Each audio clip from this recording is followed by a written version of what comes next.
Welcome everybody. Thank you for coming. Forgot to turn on my game. All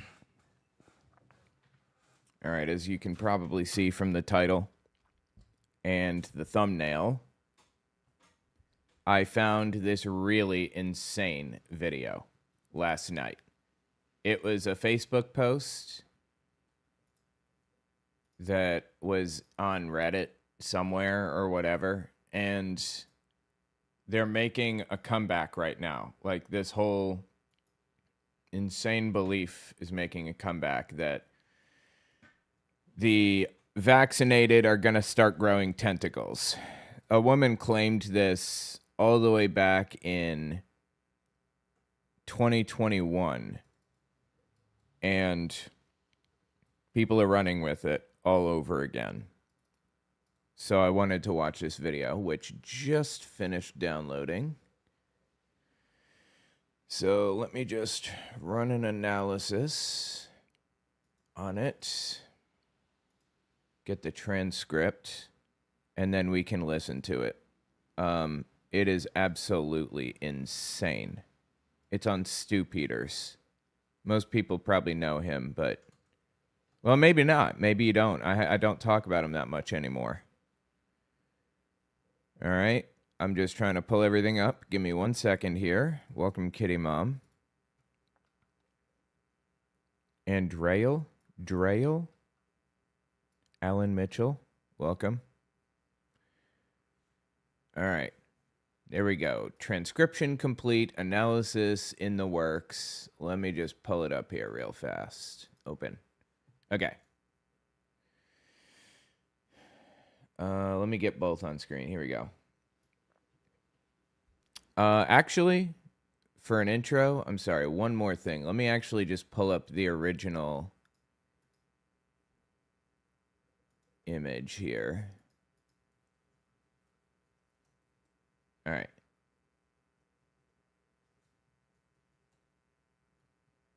I found this Facebook post the other day. Dr. Carrie Madej warns self-assembling nanotechnology with tentacles that appears conscious is being found in the blood of the COVID vaccinated. COVID was a wild moment, wasn't it? Like, when all of this insane, unglued from reality stuff was coming out of the woodwork, and these people, like legit doctors, she was, until she had to give up her medical license, are making absolutely insane claims like this. So anyway, I want to listen to her original piece on this, because this is making the rounds. Again, people are claiming that the vaccinated are now growing tentacles as a result of this technology, quote unquote. They're claiming this in 2026. 5 years after she said this in 2021. I found the original video and I want to watch it. All right, so it was a Stu Peters video. Stu Peters was, he got famous for his anti-vax stuff, for his COVID denialism garbage. And as we got further out from COVID, he focused more and more on race and Hitler, loving Hitler. And that's where he is now. He's like a Hitler-loving, Sieg-heiling, race science nutcase. Just vile person. So let's listen to the conversation with this Carrie Madej person and see what they had to say here. Cockroaches, watching them scatter every day, including this 29... Sorry, step back here. Shining a big bright light into the crevices of darkness, exposing the cockroaches, watching them scatter every day, including this 29th day of September 2021. Welcome to the Stu Peters Show. My name is Stu Peters. Well, to prove that there is nothing to fear from vaccine boosters, resident White House dementia patient, Administrator Joe Biden, publicly received a Pfizer booster shot on Monday. At least that's what we are told to believe. Like, seriously, Trump got the vaccine too. And this dude cannot grapple with it all the way back then. And all of their claims fell flat on top of it. I just, like, it blows me away that these people believed this nonsense all along about like the COVID vaccine, like giving you tentacles or whatever other nonsense. Because that's what the media showed us on TV. Has to be legit. One day later, the White House announced that the president's trip to Chicago is postponed, supposedly so he can negotiate with lawmakers about the Democrats' big spending bill. But no, Supposedly? you won't see him in public in that span. Why, do you ask?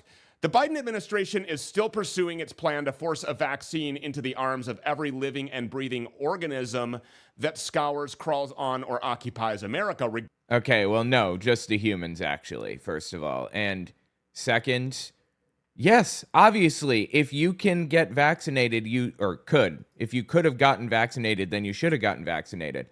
I think that they're still doing COVID vaccines, right? And that, if they are, that's good because it didn't just completely disappear on us, right? It's still there. It's just not as widespread. It's kind of worked into our, our illness cycle or whatever. And a lot of people have gained immunity thanks to the vaccine. But, when things don't go exactly the way that he planned or the way he expected it to or whatever, he just kind of walks away and pretends he never said it. Just moves on with his life. Like, Jesus fucking Christ, dude. These people were absolutely insane. Regardless of age, health status, or religious conviction. But that dictatorial... I'm sorry, hang on. One more time. ...of every living and breathing organism that scours, crawls on, or occupies America, regardless of age, health status, or religious conviction. Well, what religious conviction do you have to prevent you from getting the vaccine? Vaccines didn't exist in the Old Testament or the New Testament. It makes absolutely no sense whatsoever to claim religious exemption on something that the Bible has absolutely nothing to say on. If people were claiming genuine religious conviction, then I would consider that you should still be getting vaccinated, but I would at least consider that in their claims. But it's not about religious conviction. This whole time, it has always been about trying to avoid getting vaccinated because you think it's like the plague or something. It has always been a ploy. None of these people have genuine religious convictions about vaccines. Now, aside from that, if you really couldn't get vaccinated, nobody expected you to. If you genuinely, actually couldn't get vaccinated, like immunocompromised or something, that's why everyone else was getting vaccinated, for you. But, Stu Peters, being the lying scumbag that he is, has to make shit up, so that makes sense. But that dictatorial push just isn't enough. So they're also expanding their push to booster shots. Of course, those will be mandatory soon as well. Okay, no COVID vaccine was ever mandatory at any point. Nobody was ever mandated to get it. There was a testing mandate. You have to get tested for COVID, and you can be exempted from that test if you get the vaccine. It was like a weekly testing mandate, but even that was shot down by the Supreme Court. We couldn't even have a testing mandate. At no point was there an actual vaccine mandate. Soon everybody will be paying their mandatory tribute to Pfizer, to Moderna, to Johnson & Johnson every... Nobody paid for those. 6 months for the right to travel, go outside, hold a job, have a life. And they're racing forward aggressively. Even the CDC's own advisory committee on immunization practices voted against endorsing booster shots for healthcare workers and teachers. Okay, well, no need to wonder. Just loaded up our question gun. Let's go answer hunting. I would like to know how true this is. It's completely made up. Stu Peters. Hold on. Give me just a second to find info on this. Okay, hang on.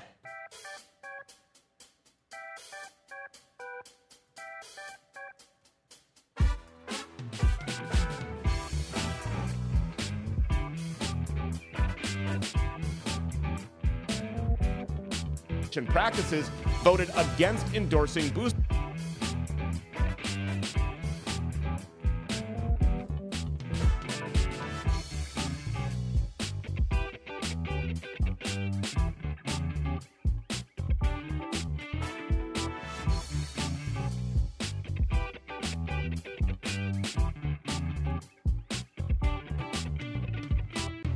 Okay, the committee took 4 separate votes. They unanimously approved boosters for people 65 and older and long-term care residents, approved them for adults 50 to 64 and underlying conditions, and approved them on a may receive basis for adults 18 to 49 with underlying conditions.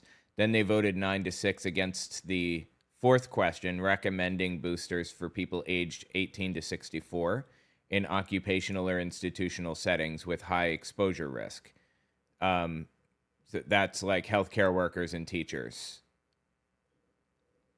So I'm not even like, he's saying that even the CDC doesn't think people should be getting it. That's a complete bastardization of what was actually voted on. People were voting on whether to recommend the vaccine to certain groups of people or whatever.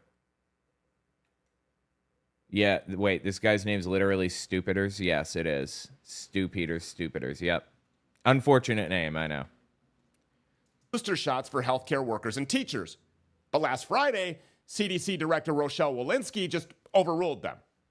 The Biden administration's political priorities come first, and that means more vaccines being forced into more arms. Like, what did he think the goal was of getting people vaccinated? Did he think that Biden's goal was to, I don't know, inject tentacle monsters into people? Like, I guess that's what he thought, right? What would the positive outcome be for this? Dr. Carrie Madej says that she's personally examined multiple vials of the vaccines that are being forced into people's arms, and she says that she was horrified by what she saw. Oh, I bet. Yes, this is the tentacle monster stuff. You know, after this, 2 months after she went on this is crazy. She was treating a patient with COVID because she was an actual doctor. Was is the key word here, notice. And she decided to inject him with 21 milliliters of 3% hydrogen peroxide, which is 84 times the lethal dose. And it killed his ass, obviously. The medical board started going after her medical license, so she just gave it up. She decided she didn't need her medical license anymore, and now they don't have jurisdiction anymore, so they ended their investigation. There was a wrongful death lawsuit against her recently, in the past year, I believe, the past 12 months or so. And they were suing her for the wrongful death, and she just didn't show up. She just didn't show up to court. And they filed a default judgment of $1.3 million in the defendant's favor as a result. She is literally the last person that we should be trusting with this, next to maybe Donald Trump. She's just absolutely terrible. She should be in jail. She should have faced legal consequences for this. But of course she didn't. She says she cried harder than she ever has before. She says other American labs have looked at the contents of the vaccine vials only to shut down shortly after. And Dr. Carey... She says, okay, great. Which labs shut down after looking at the vials specifically? Why didn't she shut down? Madej joins us now. Doctor, thank you for being here. We appreciate it. Thank you, Stu. It's my pleasure to be here. So you sent these images to the show. I've looked at them. I have to say that I was creeped out, but then again, I realized I don't know what I'm looking at here, so help me out. So stupid, dude. Okay, so first of all, it was in July that a local lab in Georgia said they wanted me to examine contents of a vial that they had just received. This vial was fresh. It had already been used to be injected into at least one patient. Because it was the end of the day, they were going to discard it. So they. Right. So she's come up with a nice, clean excuse for why she got her mitts on this in the first place, and a guarantee that it most definitely was injected into somebody, and this isn't something else. Okay. Go on. Because it was the end of the day, they were going to discard it. So they were able to get the vial. And this particular vial was Moderna. And so I was there to witness them getting that and putting some. Oh, no. Okay. So she actually witnessed. So there's a chain of custody to this. I see. She's created a full chain of custody for this. Got it. Of the contents on a glass slide with a compound microscope to look at it. And it was only, nothing was added to this solution. Nothing was diluted. No human tissue was added. Only the white light for the microscope. And of course, over time, it was becoming more room temperature from the refrigeration. That was it. And so at first it looked just translucent. Wait, do they need to refrigerate Moderna? I'm not actually sure. That's possible.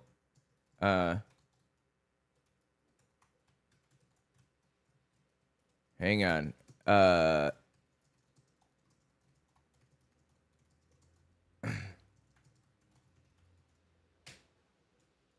Let's see. Do they have to refrigerate?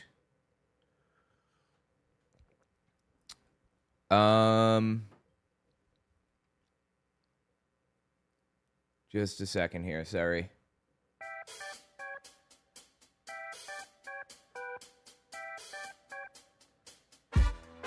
Okay, it looks like, yes, they do have to refrigerate. It can, 36 to 46 degrees generally, I think, for an unopened vial. And then as time went on, over 2 hours, colors appeared, which I've never seen anything like this. There wasn't a chemical reaction happening. It was a brilliant, like blue and royal purple and a yellow and sometimes green. And so these colors appearing, I did not know what that was. After investigating more, a superconducting material can do that with white light being emitted to it. Okay, a superconducting material would be something like an injectable computing system.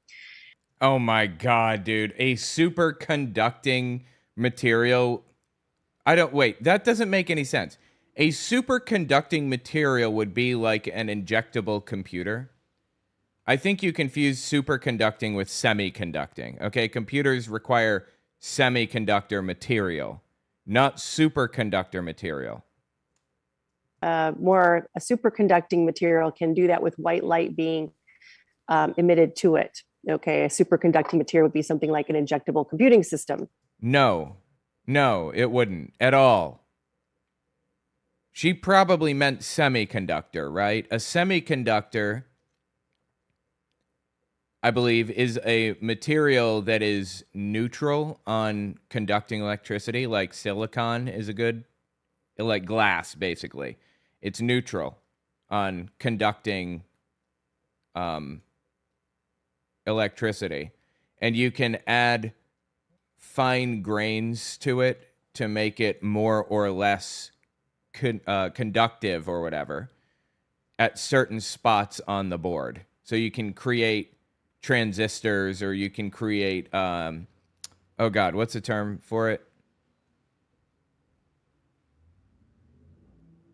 Son of a bitch, I can't remember the term for it all of a sudden. But anyway, you can create these little patches on semiconductor material that will pass electrons through one way but not the other way. They use it for all types of different things. Anyhow, these fibers were appearing more and more. Some of the fibers had a little cube structure on them. I prefer any woozles. Not sure what that was. And also metallic fragments were in there. They were not metallic fragments I'm used to seeing, more exotic. They were very opaque. So just for the record, a virologist, a biology professor, and 2 microbiologists called her experiment flawed. The core methodological problems: no control sample. She doesn't compare to saline, other vaccines, or contaminated slides. No chain of custody documentation she shows publicly. She's pretending that there's a chain of custody, but she's not showing it to us. She says a lab in Georgia, never identified. No replication by independent labs. A compound light microscope at 400x is the wrong instrument for identifying nanoparticles or quote-unquote graphene, which she gets into. That requires electron microscopy. That requires electron microscopy.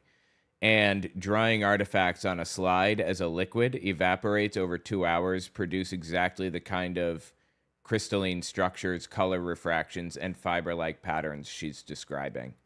It's a well-known optical microscopy behavior. Well as, as the edge of the cover slide goes, so the cover slip, when you put a glass partition on that or a piece on top of the glass slide, there are edges. And so all the particulates, all these colors started to move to the edge. Yeah, this isn't like surprising. Colors do that when a slide dries out, obviously. And she would probably know that, actually. She's almost certainly completely full of shit here, seems to me. And there was self-assembling going on. Things were growing. They looked synthetic. And then there was one particular, I'd say, object or organism, I'm not sure what to call it, that had tentacles coming from it. And it was... Oh, fucking please. So on the self-aware tentacled organism, no scientists working with these vaccines have noted the presence of such an organism. We have no reason to believe any of this is true. None of this has been replicated. Nobody has seen an example of this. Nobody has been able to verify literally anything that she's saying here. She's the only one that can prove that she's the only one that claims that this has happened, and she can't prove that it happened. She didn't keep the documentation, apparently. She didn't keep the sample. I don't know. She's just not proving it to us. And I'm sorry, if you want people to believe that they've been injected by a tentacle monster, you're going to have to give me something else. You're going to have to give me a bit more than that. But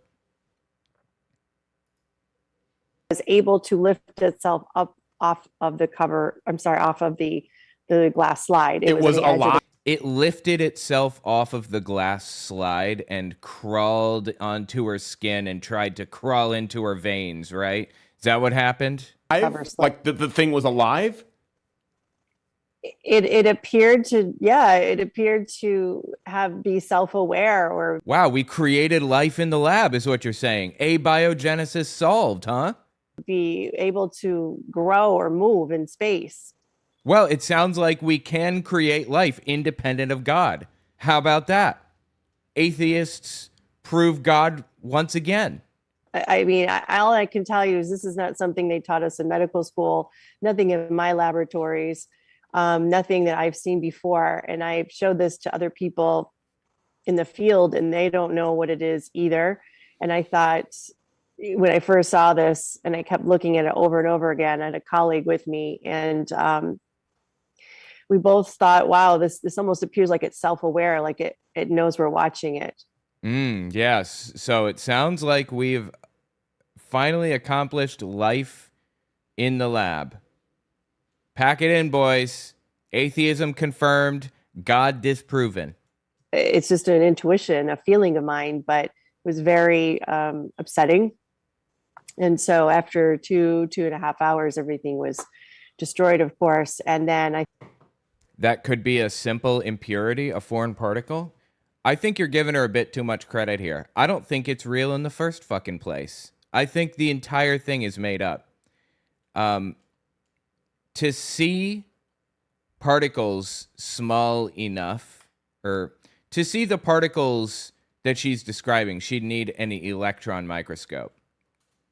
I don't want to go down a whole rabbit hole, but basically, electron microscopes use magnets they create like a circular pattern of magnets, and when electrons like go through this circular hole, the magnet kind of focuses them and moves just the slightest bit to push them to a specific location. And the amount of time that it took to get from like A to B is kind of what draws the picture out in an electron microscope. You can literally look at molecules and particles with an electron microscope. It is very, very tiny. And you can't see the smallest parts of, say, a processor, for example, with anything less than an electron microscope. You have to use an electron microscope for that because it's so small.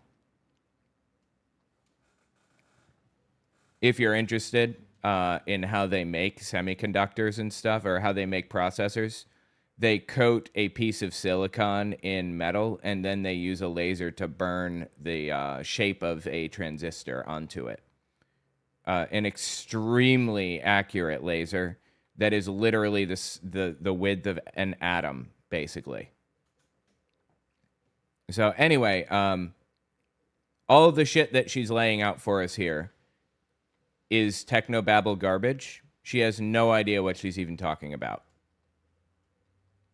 Some of the photos are not bogus or not necessarily bogus. It wouldn't be surprising to know that some of the stuff like changed colors, because that's what happens in these lab conditions with this material. It changes colors, like turns rainbow or whatever. Because of course we know they're trying to turn us all gay, and rainbows have to be present to make somebody gay, obviously. But anyway. Thought, well, maybe that was a fluke in a way. Maybe that was just that one vial. Yes, good idea. So take that and publish it in a peer-reviewed journal and have scientists reproduce your results. Exactly. You've got the right idea. That's how science works. And so, just recently, the lab was able to get more vials, and same manufacturer, but, different batch, of course, looking at it the same way under the compound microscope. And another one of those tentacle-like structures appeared. This was now... Well, this sounds reproducible then, huh? So why can't anybody else on planet fucking Earth reproduce it then? Why are you the only one who's capable of reproducing it? And why is it that you aren't even capable of reproducing it around other people? It's only ever when you're alone that these things are reproduced. Completely under the cover slip. So there was no movement because it wasn't on the edge. But I just couldn't believe I saw another one. And, it's same thing. Same colors appeared over time, these fibers. There, in this time, I need to get, if they do it again, I have to get a video from them. There was actually motion. Bro, are you fucking kidding me? You literally did it twice and you didn't think to get a video or something? Really? Well, that's okay. You know what? She can submit this to a peer-reviewed journal and other people can test it, right? Oh, it didn't actually work? That you could see in the video. So, this is very concerning, and also was able to look at the contents of a Johnson & Johnson vial, and there's definitely a substance that looked like graphene. They all had graphene-like structures in there, whether or not they... My God, dude. To see graphene-like structures, you'd need an electron microscope. You can't see that with a traditional microscope. I don't have the capability of testing them nor did this lab, but that's what they appeared to be. They had fatty substances, like a sticky glue-like substance that would be considered a hydrogel in those, both of them, right? So that means they're lying. They're lying to us about... They're lying. I'm not lying. They're lying. The Johnson & Johnson about not having nanolipid particles or anything of that substance, and it does. Again, you would need an electron microscope to tell that. And you just told us that you were using an optical microscope, not an electron microscope. So you're lying here. And in the Johnson & Johnson, they also had colors appeared. Their colors were different. They were like a fluorescent pastel kind of color. Again, a lot of synthetic structures in there as well. In the Johnson and Johnson, more like the spherical ring structures were there, a lot of spear structures. These, I'm describing what I'm seeing, but I've never seen anything like this before. Really? Okay. And they're not supposed to be in these injections they're falsely calling vaccines. What are they going to do to somebody? What are they going to do to a child? Well, we know now that they don't do jack shit aside from protect people from COVID. That's what they did. And they did a pretty good job at it too. 5 years down the line, looking back at this COVID stuff is absolutely insane. What a wild moment we all survived, right?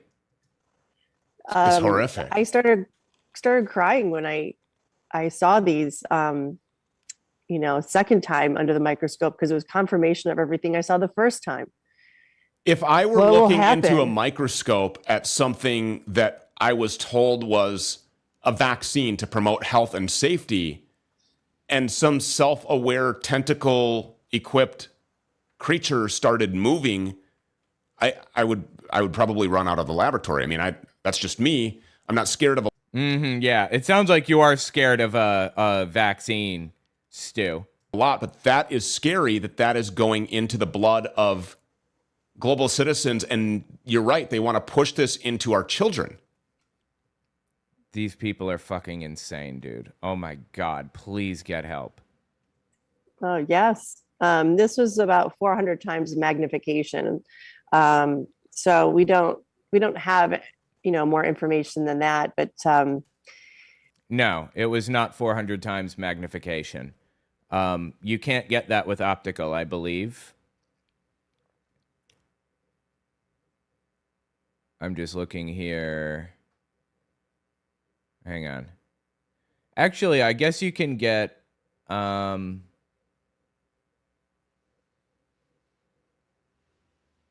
yeah, no, you can get 400x, but you cannot see the things that she claimed to have seen with 400x.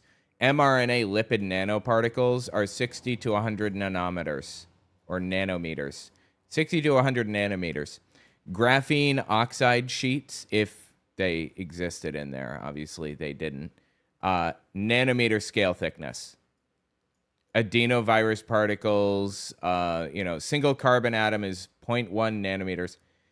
All of these things that she claimed to have seen, complete fucking nonsense. She could not possibly see it with 400x. People need to really, really, really stop and think about what is happening right now. Really? And it doesn't make sense. If it doesn't make sense, don't go and rush to a decision that you could regret.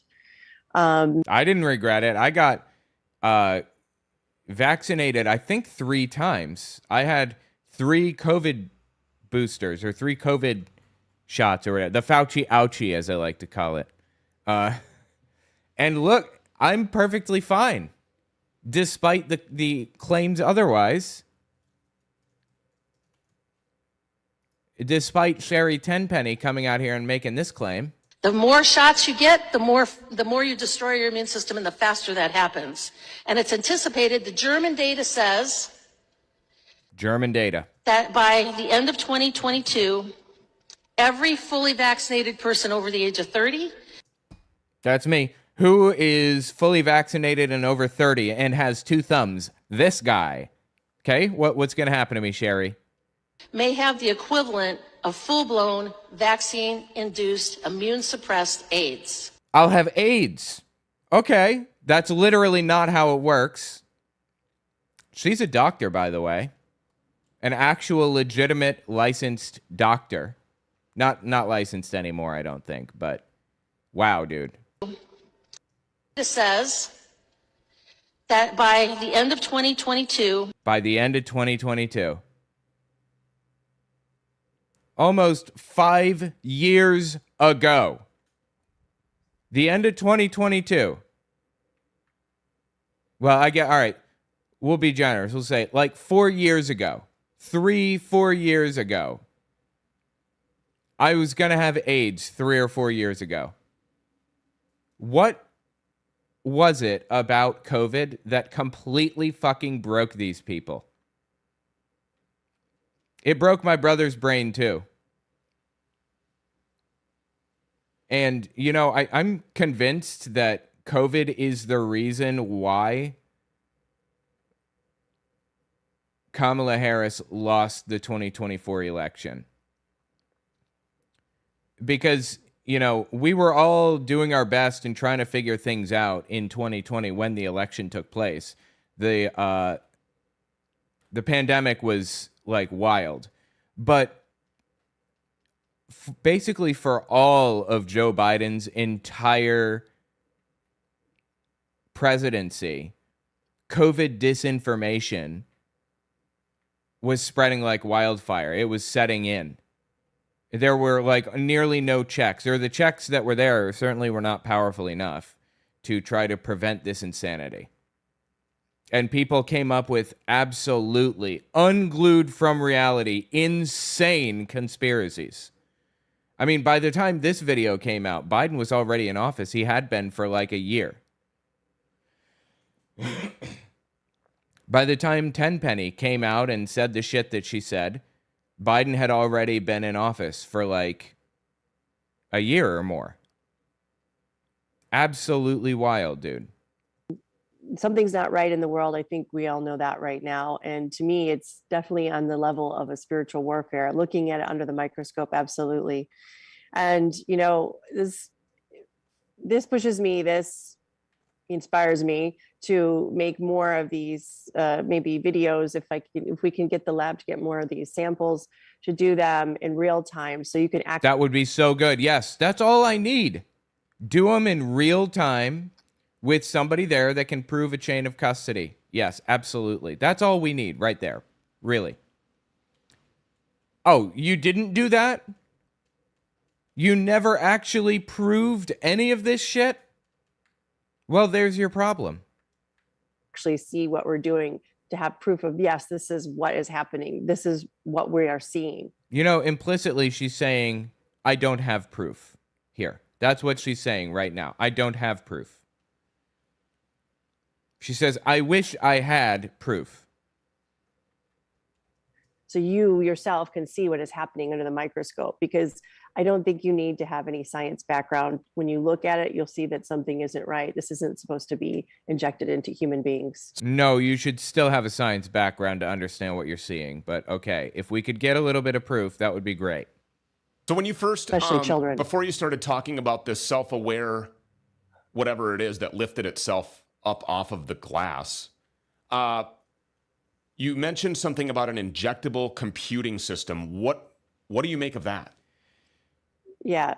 So when colors just appeared in the solution, I mean, I'm talking about there's no color or very little. All of a sudden, the most brilliant blue, the most brilliant yellow, the most brilliant purple appeared in more and more and more and more over time. Yeah, that's not uncommon or unusual when a sample dries out. That's not a surprise at all. I've never seen anything be able to do that. Then I guess you've never seen samples dry out. Besides something, unless you added another substrate for a chemical reaction, you know, it has to react with something. I didn't know what could do that. And so I started to talk to some nanotech engineers and genetic engineers, and they told me the only thing they knew of that could do that was a white light, which a white light did hit it. The microscope has a white light. A white light over time will make the reaction on a superconducting material. Superconducting is like an injectable computing. No, that's a semiconductor. Semiconducting material is what you would require for a computer. You need a semiconductor, not a superconductor. Those are two completely fucking different things. This is all just techno-babble garbage. She has no clue what she's talking about here. And this right here, this should prove that she's completely full of shit. If you were already on the fence about whether they injected us with tentacle monsters, this right here proves that they didn't. She doesn't know the difference between a semiconductor and a superconductor. I'm just looking through. Yeah. system. So this is where the electronic components can now become visible under. Oh, now there are electronic components. Did you detect like copper in there or something? White light, so you know where they are.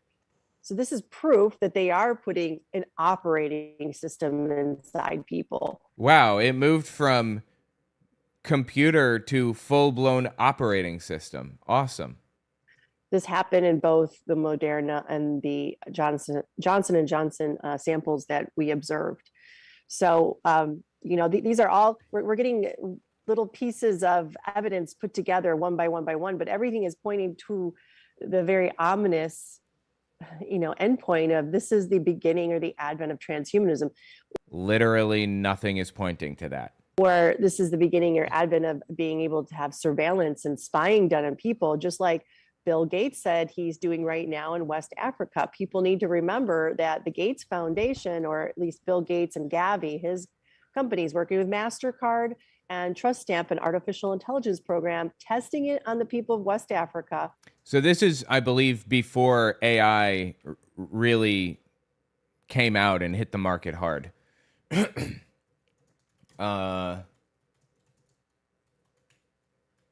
Yeah, this is actually a year before AI really hit the market.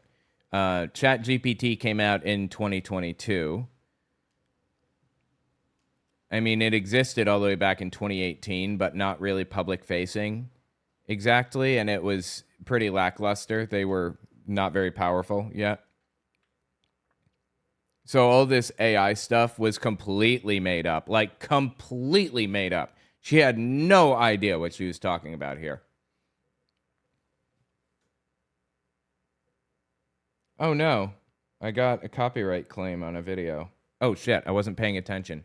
Hang on, let me just check the, let me just check it here. What was the copyright claim? Maybe wait a minute.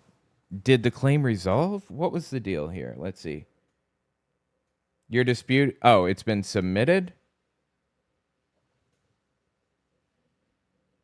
Oh, I see. Okay, got it. Disregard. I figured it out. With their COVID vaccines, injections, I should say, giving them a digital ID. They can only get their monetary funds through the digital ID and MasterCard. No other way, no cash, nothing. This is absolutely insane. I'm reading through here. Let's see. Hold on. Okay. The Gavi MasterCard Trust Stamp Wellness Pass program exists and is documented in mainstream and civil liberties sources, not just conspiracy ones, apparently. This is according to Privacy International. This is right here. It's this. In July 2020, a public-private partnership between Gates-backed Gavi Vaccine Alliance, MasterCard, and the AI identity authentication company Trust Stamp was ready to introduce a biometric identity platform in low-income remote communities in West Africa. The program integrates Trust Stamp's digital identity platform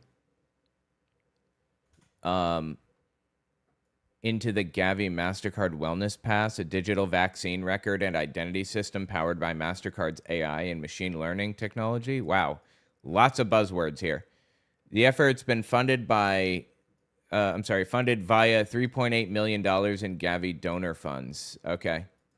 So she's taking a real program and spinning it into something horrifying and disturbing and evil. Got it. Hold on 1 second here. Just pulling this up. Just a second. Don't mean to bore you guys to tears. Sorry. Just grabbing something. Okay, here we go. Nerical made an image for me here. They said it wasn't true, but look, the vaccine made him glow and grow tentacles. Research everything glasses. Love it. That's awesome. Vaccine bioweapon, tentacles control. Boy, I'm hitting all the buzzwords for this video, aren't I? This is definitely going to be demonetized. Don't trust science, trust YouTube. Brought to you by Freedom, Fear, and Bad Wi-Fi. That's funny. Local man turns into glowing octopus after booster shot. Seriously, this is the type of shit that they're claiming. No joke. 100% fucking real. It's like, how can they possibly be this insane? And this, in all their medical records and information downloaded into this digital format in their body. And they said in this program, this research experiment they're doing on the people, they said, well, if this substance is inside of them, this hydrogel substance, of course, why don't we use it for surveillance and predictive policing? We're going to start using it for surveillance and predictive policing on the people of West Africa right now. They've been doing this since July of 2020. Right. So I looked into that, and it's not surveillance and or predictive policing. That's not what they're using it for in West Africa. They're using it in West Africa to help determine if somebody has had a vaccine or not, because, you know, carrying around documentation is very, very difficult. It's debatable whether they should do that, but I don't think anybody was pushing back against it there because they were just glad to be getting vaccines at the end of the day.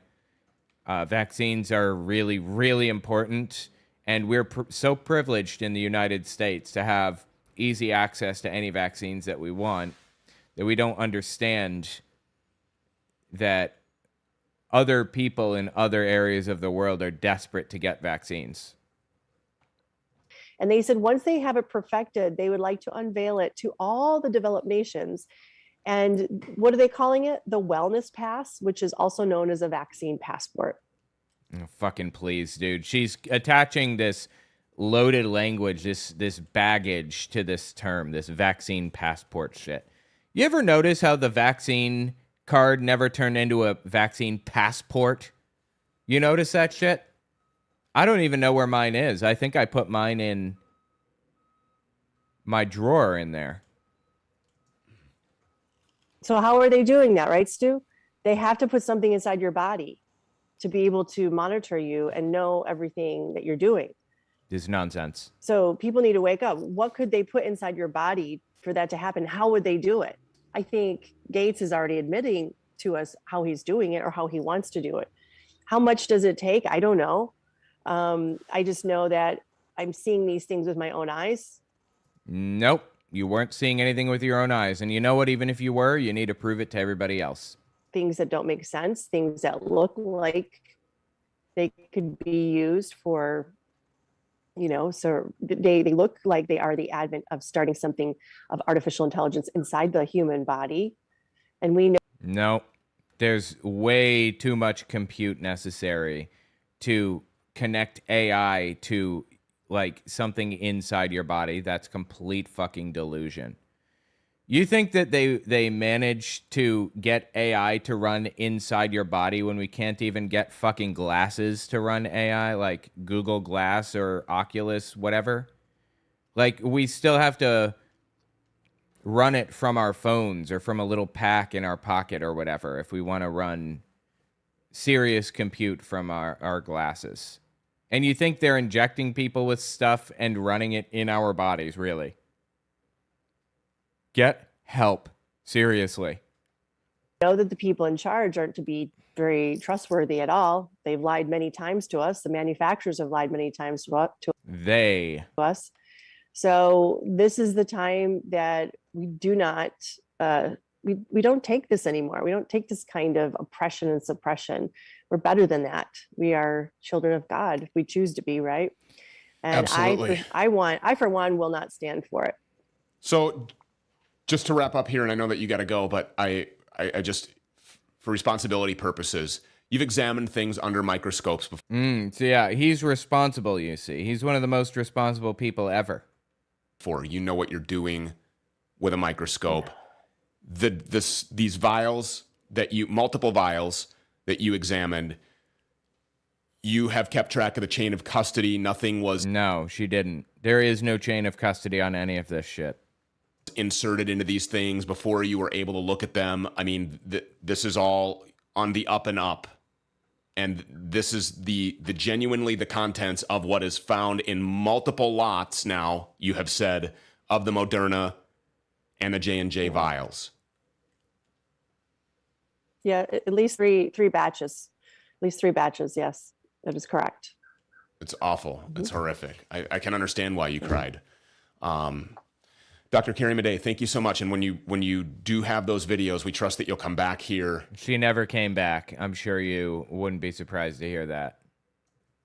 To share those with the audience. I mean, people need to know what it is that's being pushed on them. People need to know that this isn't just your everyday run-of-the-mill health and wellness prevention. There's none of that going on here. So we appreciate it. Thanks. Yes, thanks, Stuart. Thanks for having me on the show, and I'm happy to come on in the future and share more as I get more information. Share more lies. Yes, I bet you're excited for that. Great. Thank you so much. God. Anyway, Jesus Christ, dude. These people are seriously in need of help. They really need help with the shit that they spread, with the lies that they make up. Anyway, tell me what you think about it in the comments. COVID was just like a wild moment. It was insane when you look back at it, right? Anti-vaxxers are why I believe homeschooling should be banned. Real-life illnesses are horrifying. I remember seeing Resident Evil and started taking vaccines seriously. Yeah, I actually agree. I think that homeschooling should be banned with very few exceptions. Very few. Either children should be educated to a certain standard or not. If they shouldn't be educated to a certain standard, then there's no, use for school in general. If they should, then they should be in public school, period. And it really bothers me to know that there are kids out there like me who was homeschooled who are getting absolutely nothing out of it, who will not be able to function in society like a normal human being because these shitheads think that they know better than teachers. It's fucking terrible. Anyway, yeah. I hate it. All right. Let's go back to what we were watching yesterday. We were about halfway through. A little bit over half. Yeah, more than half. This is Caleb Hammer. He had a MAGA woman on to talk about how persecuted she is because she's in bad financial shape because she didn't go to January 6th, and that means she's not going to get a payout from the government. I want to give this a listen, see what she has to say. It's absolutely psychotic, obviously. This isn't part one. If you didn't see the other, don't sweat it. This stands independently of the rest. All right, let's listen. 56 years old, making you don't know what hits your account. Let's find out.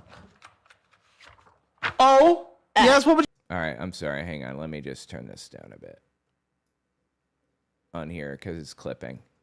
What would you like to say? Oh, I sprained my thumb and it's sore. Hold on, just a little bit more. 56 years old, making you don't know what hits your account. Let's find out. Oh, yes, what would you like to say? Oh, I sprained my thumb and it's sore. Okay, income. I had payroll, $7,170. That's pretty fucking good. $7,000 a month? Holy shit, dude. She's doing really well. Pretty good. Strong income for a long time. Not 100,000 hours, and she only has 75,000 hours at 56, 3 years before she can take out from her 401k and IRA tax advantage accounts. 7,100. I lost it. $70.85. Good income. You're fine. How old are your kids? 30 and 32. You're doing the classic selfish parent thing. Up your entire life last year. Now they're gonna have to bail you out when you're too old and you get laid off and you get. I'll do whatever. I'm not some pampered princess. I don't have to have everything just so. Well, she seems to be. I mean, she's been acting like it this entire time. You said you deserved a year off. I did. Yes. Not pampered. Die. In Minecraft. Shut up. So why is this mortgage first? Why do I see a mortgage? $275,000 and $35.85. My goodness, I'm like, Wow, $275,000. Interesting. That's a reasonable price for a house. Siri, turn on living room air conditioner. I was talking with an XJW about the various translations of the Bible, in particular in green, black, and silver New World Translation, 144,000. He says that he and I are in that number. What angle do you think he was getting at?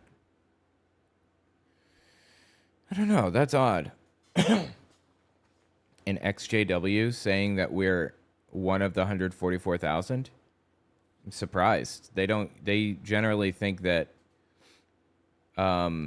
it's a very small number of people, a small select group. They used to believe it was Jehovah's Witnesses were so small at one point that they used to believe that they were all 144,000 members. And then there were more than 144,000 Jehovah's Witnesses, so they had to retract and rework their beliefs so that, you know, there was an explanation for what happens to everybody else. Like during World War II, they believed that they were all going to heaven, basically, uniquely. Anyway, that's interesting.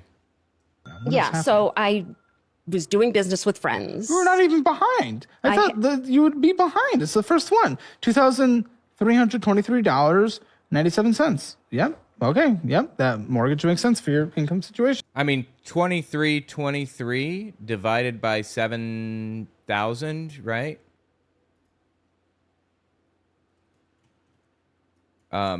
So it's 33% of her income. That's really low, actually. If you're following the 50-30-20 rule. Well, yeah, I mean, that's a reasonable number, I suppose. 2323. 33% of her income. So that leaves another 15% for utilities and things like that.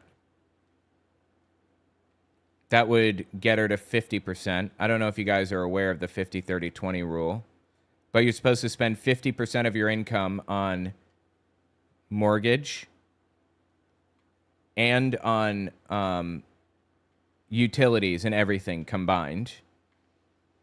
And then you're supposed to spend 30% on things you need, like, your phone bill, internet, or no, internet is a utility. Phone bill, subscription services, stuff like that. And then you have 20% remaining. Of that 20%, 10% is discretionary spending, movies, whatever. 10% goes to savings, I believe. Is that right? Maybe that's wrong. Hang on. I'm sorry, let me just verify that because I think I'm getting that wrong. I think 20% goes to savings, and if you're a Mormon or you're a super religious nutcase, half of that 20% goes to the church or charities or whatever otherwise.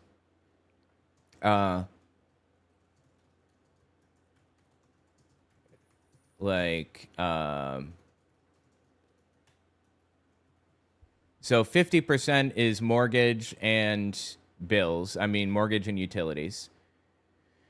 30% is discretionary. Movies, dining out, hobbies, streaming services, other non-essentials. 50% is needs. Rent, groceries, utilities, insurance. 30% is wants. 20% is savings and debt repayment. That's what it is. Got that confused for a minute there. 50% is on a mortgage is impossible for most people nowadays. 100%. Absolutely agreed. Yep. Not good. I'm vibing.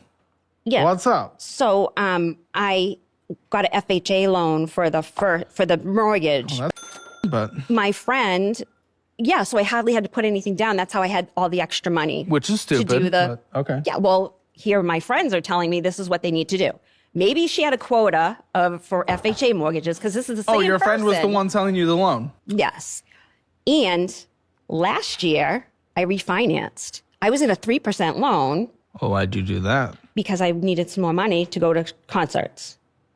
What? And what she told me was, Who are you even seeing? Are you going to festivals at least? yes, I Where? went to a couple music festivals. What? Incarceration in Ohio, Louder Than Life in Kentucky. Why'd you go to any of the ones? Coachella's happening right now. I'll be going to. So the top 4 music festivals that aren't like genre specific, like just general music festivals, if I'm not mistaken, it is Coachella, Lollapalooza. What's the big one in like Wisconsin? It's huge, or Minnesota or something. And then ACL in Austin. Those are the 4 largest musical non-genre ones. And then there's electronic festivals and blah, blah, blah. You didn't go to any of those? No, because I went to. I'm not into that music. What? I It's like every music. That's the thing about those music festivals. like It's metal every music. music. I don't wanna- Yes, there's metal there too. Yes. I went to a f***ing metal concert at ACL last year. But for Okay. to get more value out of your Sure. concert, What's go your So I appreciate that he's like, she's there to talk about her finances, and he's just ripping her ass over over like the concert she's going to. the so bands you you want. cashed out, refinance your house. right. So To what a she higher told rate. me was not going to impact anything. I'm taking some of my equity. Like, that was a lie, obviously, and 6% is not good for a home loan. That's bad. 3% is really, really good. I can't believe that she had 3% and refinanced to a higher percentage like that. Holy shit, dude. So it sounds like she straight up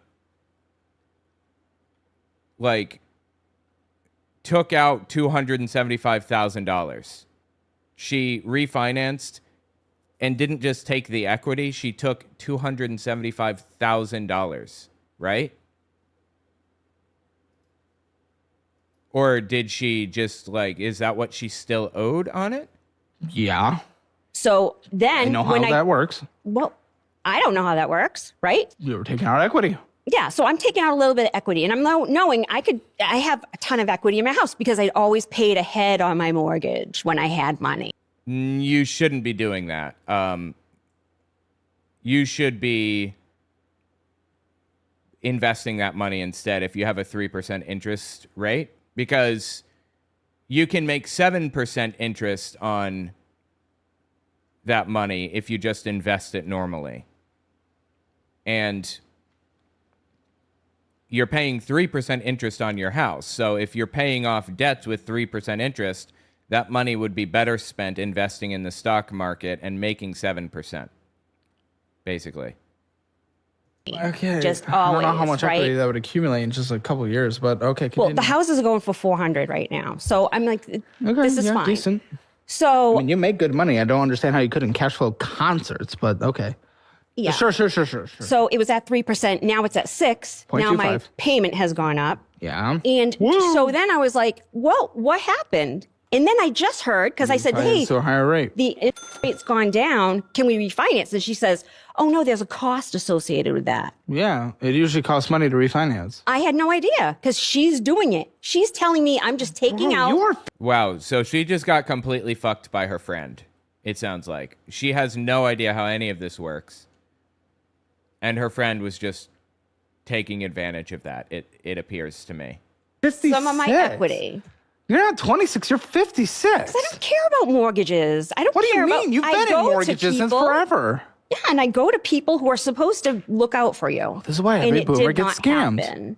Yep, and it did not happen. I've been Oh my scammed goodness. many times. Oh, Wow, knocked me over with a feather. A MAGA nutcase getting scammed many times? Wow. hey, yeah, you have. Mm-hmm. Oh, yeah. Yeah, yeah. So it's all the time. Or It's Pam all the time. Oh, I didn't know what you were saying. Okay. Oh, it's Pam. She's saying the same person scams her every time. Why are you friends with her? Hey, you said your real name. I thought maybe you said like the N-word or something. I don't know. You were so No. shocked when you said it.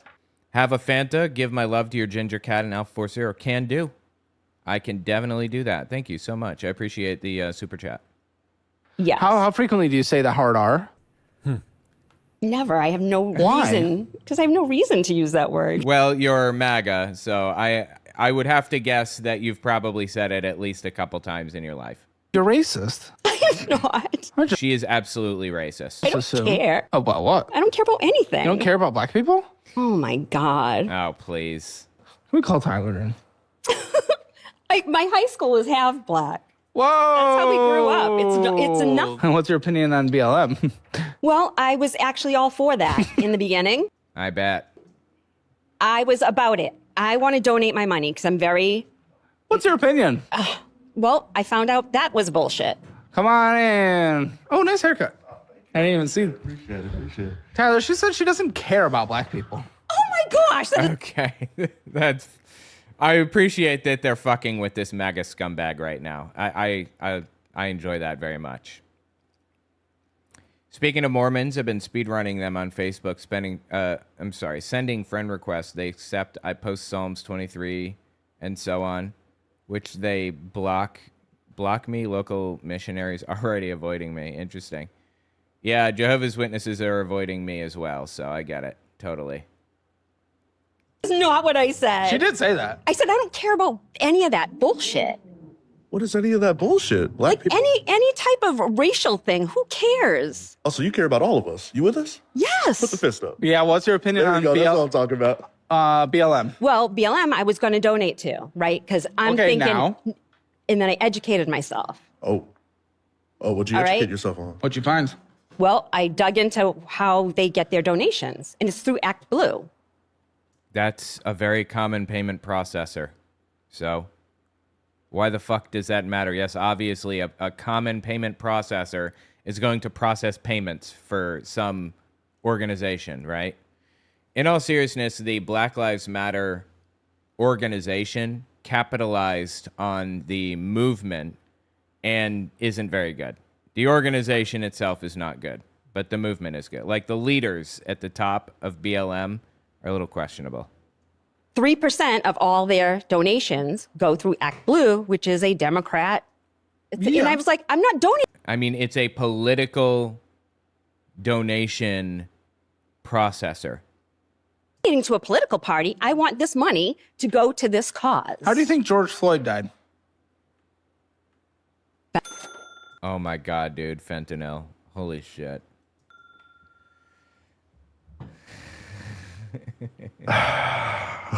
That's the wrong hero to have. That is a wrong hero to have. If that's what you're hanging your hat on, that is a mistake. She's such a piece of shit, dude. We all watched this guy get murdered. He did not die of fentanyl. Like,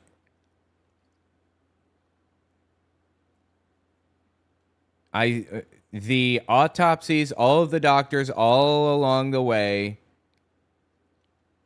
point out that he died of a fucking knee on his neck. It wasn't the obvious thing. It was some other unrelated thing that literally nobody anywhere along the way flagged. Yeah, you have the truth and you're the only one with the truth, right?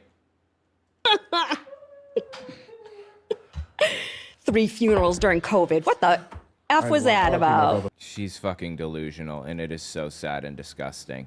And this is another fascinating piece of bigotry that I've noticed that is kind of vile. Watch what happens here. For real, man. RP my brother, for real. Don't listen to her, guys. RP my brother, man. Hey, man. Okay, so this is the bigotry. She likes this guy. She's laughing and stuff because he's not attacking her, and she expected him to attack her violently because of the mindset that she's in. And when she realizes that she's safe from this one, she thinks that she's found a good black or a good minority group, and she likes this minority member. Thank you, Tyler. I got you, bro. Always. I think I'm in love with him. So she's found this good minority member. Even though, like, this is a tame reaction to somebody saying something so fucking vile. But usually when people are face to face, that's what happens. This is a soft bigotry of thinking you found one good minority member. Tyler? Yeah. Tyler, she's in love with you. She's in love with you. Oh, thank you. I appreciate that. Honestly, he probably knows that too, that this is that soft bigotry. It's the same with the podcast, The Necessary Conversation. They had a trans person on recently, and the mother, who is like this MAGA nutcase, says, I think I love Peppermint. I'm just such a fan of Peppermint. She's so nice. She found the good trans person, you know? Okay, very good. All right. Your mortgage payment's higher now. Yeah. Well, trauma again, I guess. Oh, it's just bullshit. Like, why? Not really. You refinanced. Yeah. You took money out. You got a higher rate. Well, you were scammed, and that's bullshit.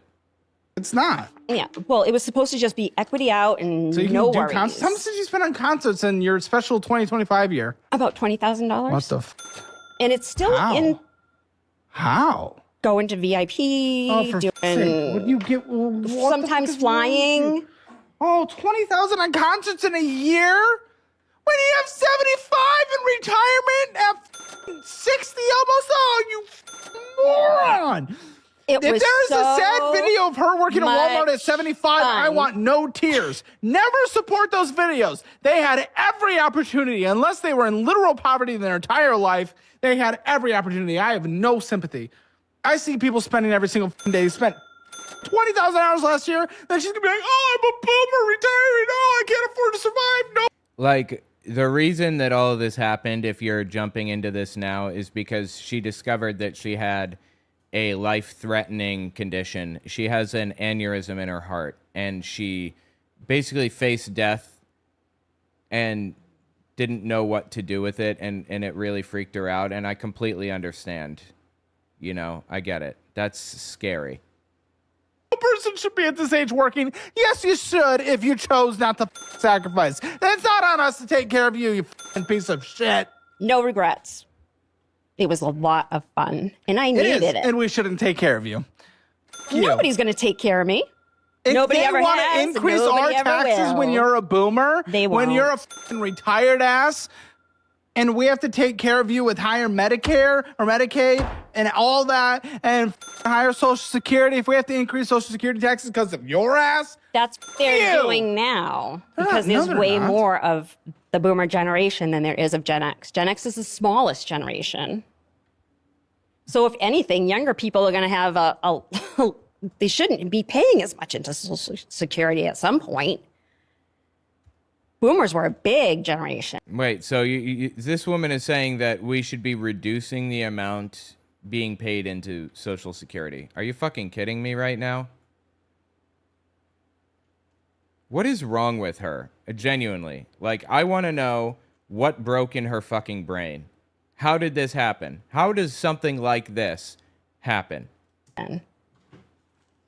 That's why they were called boomers. I know. Yeah. Okay. So we've all been supporting them, and they've been retired since they were in their 50s. Believe me, I live amongst them. She's dead set on not being a boomer herself. She's convinced she's Gen X, which she may be. But it's a pain point for her. She does not like being considered a boomer. Okay, if I'm not mistaken, the last rate change for Social Security taxes in 1990, so you can't say they're doing that now. Social Security taxes. No, they're collecting Social Security though. They're getting their doctor's visits paid for. That's what I'm saying. They're a It's huge not unfair generation. that they did that, but it's a set to fail. Absolutely. With the declining population and everything, it doesn't make any sense. 1990. Yeah. Well, the population should be declining at some point. Well, that makes no sense because Yeah, what the fuck does she mean by that? The population should be declining? What? What could she possibly mean by that?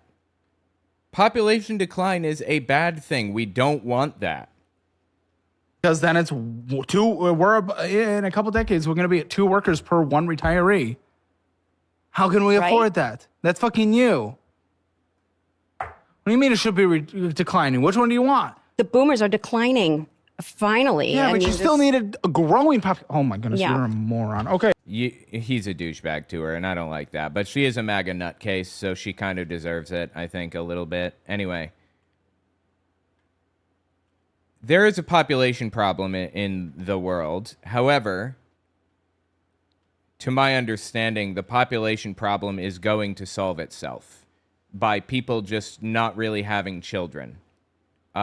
There's an there's an equilibrium that humans are going to reach where it's just too many, and we're pretty much reaching that right now. I understand scientists say that it's probably going to top out at about 12 billion people, and then it's going to start going down because resources are going to be harder to get and stuff, and it's just going to discourage people from having children. It's already happening. You can see it right now. So anyway, we're going to have to deal with that eventually, because for an economy to grow or even just maintain, we need to add new workers to the economy.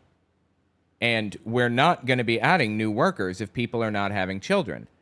But the United States is unique in that we don't need to birth our way into a good economy.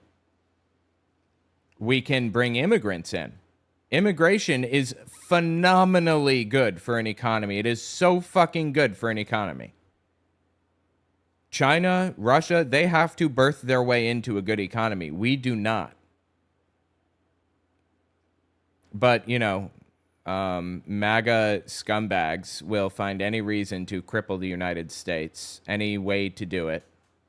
When you have a higher I am mortgage saying rate, I that don't give a this shit. generation, Gen X, is much smaller. There's going to be a lower pool of people that are even going to collect It anything. doesn't even matter still. In a couple decades, it's still going to be 2 workers per 1 retiree, regardless.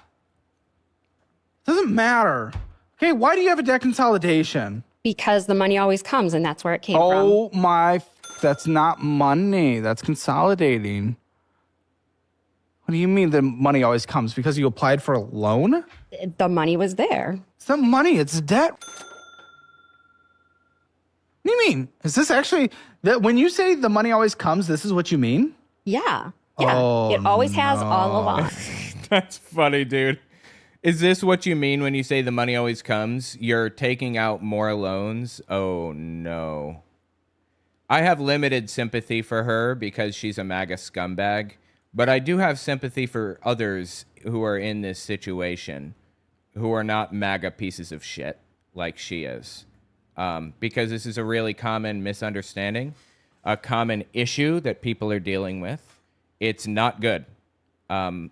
You know, that like the economy is completely fucked in the United States right now. And you know why? Partly because we're removing immigrants from the workforce. We need immigrants in the workforce to build our economy. And, you know, these MAGA scumbags just don't seem to fucking get it. Or don't seem to care at all. So now... So what you mean when you say the money always comes is you can apply for more debt? There's always money there. No. Somewhere. Until they say, no. Because your credit or something is shit. You just can't afford your debt to income ratio is shit. $368.11. That alone wouldn't make or break you, but we have a lot of paperwork to go through. Higher mortgage payment now. Oh, Lindsay said she thought this was free money. I'm not kidding you. You actually thought this was free money. The money's always there. It always comes, okay, what does right? that mean to you then? That I don't think about it. I don't think about any of it. And how has that worked? It's worked fine. How is it until $75,000 of retirement? It's worked fine until now. It literally has it. It's only that. stacked up until now. Now you're just facing the consequences for your actions that haven't been working. Of the 1 year that I took. And part of this year. You only have $75,000 in retirement. And That is your last year. entire life. That's not just last year. Right. But it's never been an issue. I've never had to Are your have a kids budget. embarrassed?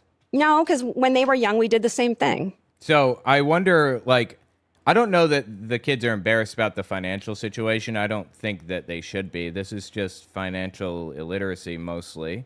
But they should certainly be embarrassed by the fact that she's a MAGA scumbag. I wonder if they are. I wonder if they're MAGA nutcases too.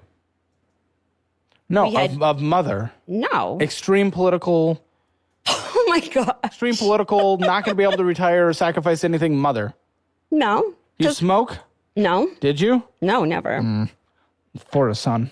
You wear sunscreen? No. Why? Okay, this is fucked up, dude. Like, he doesn't need to talk about her skin. Come on. Never. Ding, ding, ding, ding, ding. Found it. Gotta wear sunscreen, especially in that Florida fucking heat. Look what it's done to you. Because I'm part Portuguese. Okay. No. That's not why your skin looks a little bit rough. Look what it's done to you. What? I guess it's irreversible. Is it irreversible? You got all the sunspots and like wrinkles and stuff. Yeah, and I'm He doesn't need to be a shithead. also 56. I know, but 56-year-olds who wear sunscreen every day have much smoother skin. It's fine. Just like, do we need an additional diagnosis in your life? Skin that? cancer. Oh. For fuck's sake.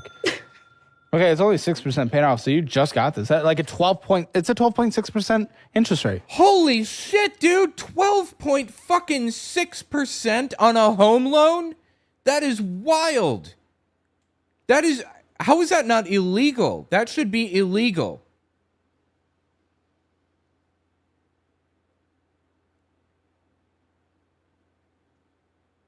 That is fucking insane, dude. What is wrong with you? That's free money? Well, 12.6% interest rate? It always comes. Yeah. Yeah. Interest. well, because I've never had to have a budget or anything. And then Wow. once I'm kind of looking at You it, always kind need a of, budget. Just because you didn't see what was happening doesn't mean you didn't need a budget. That logic doesn't make sense. yeah, I never had to. We always had video games. We had, debt. we went to, And not the- putting money aside for but- retirement, not any personal responsibility. And then we're going to have to take care of you. It's pathetic. The money always comes? yeah. No, the only always thing there. coming is to do it in the back of class. Okay. He didn't finish to that nuclear power plant talk? Those are some big f***ing holes at the top of those things. This makes no sense. I just don't understand why the f*** you are doing this in your second half of your 50s. 50s. Dickens. Well, she was doing that because she had the aneurysm in her aorta, of course, and I completely understand. That's hard. Validation's at 12.6%. All that grinding. Shut the fuck up. You've just worked normal ass jobs. I don't want to hear it. I had a job at the same age as you did when I started as well. I'm not complaining about having to work at Steak and Shake at 15. Well, when you're in your 50s and you want to have a year of doing whatever you want, you'll deserve it. I felt like I know Yes. there's not entitlement in this world. I know that I reap the rewards of what I put in. And that's if what I'm I being felt I was doing. I No, was the reaping my rewards. There was no reward there, though. You just took something that didn't exist, and now you're paying for it. That's debt. You put it all on debt. Oh my God! The money it's a was Venmo there. credit card. Have I even seen this? Venmo credit cards. I didn't know that there were Venmo credit cards. I don't even know. I don't even know if I've had this before. This is like new. Venmo credit cards are new, and you immediately just are like, "Oh, there's free money." No, I actually got that one for my daughter so that she could build her credit. Oh yeah, you're a great example of that. But, well, I was before.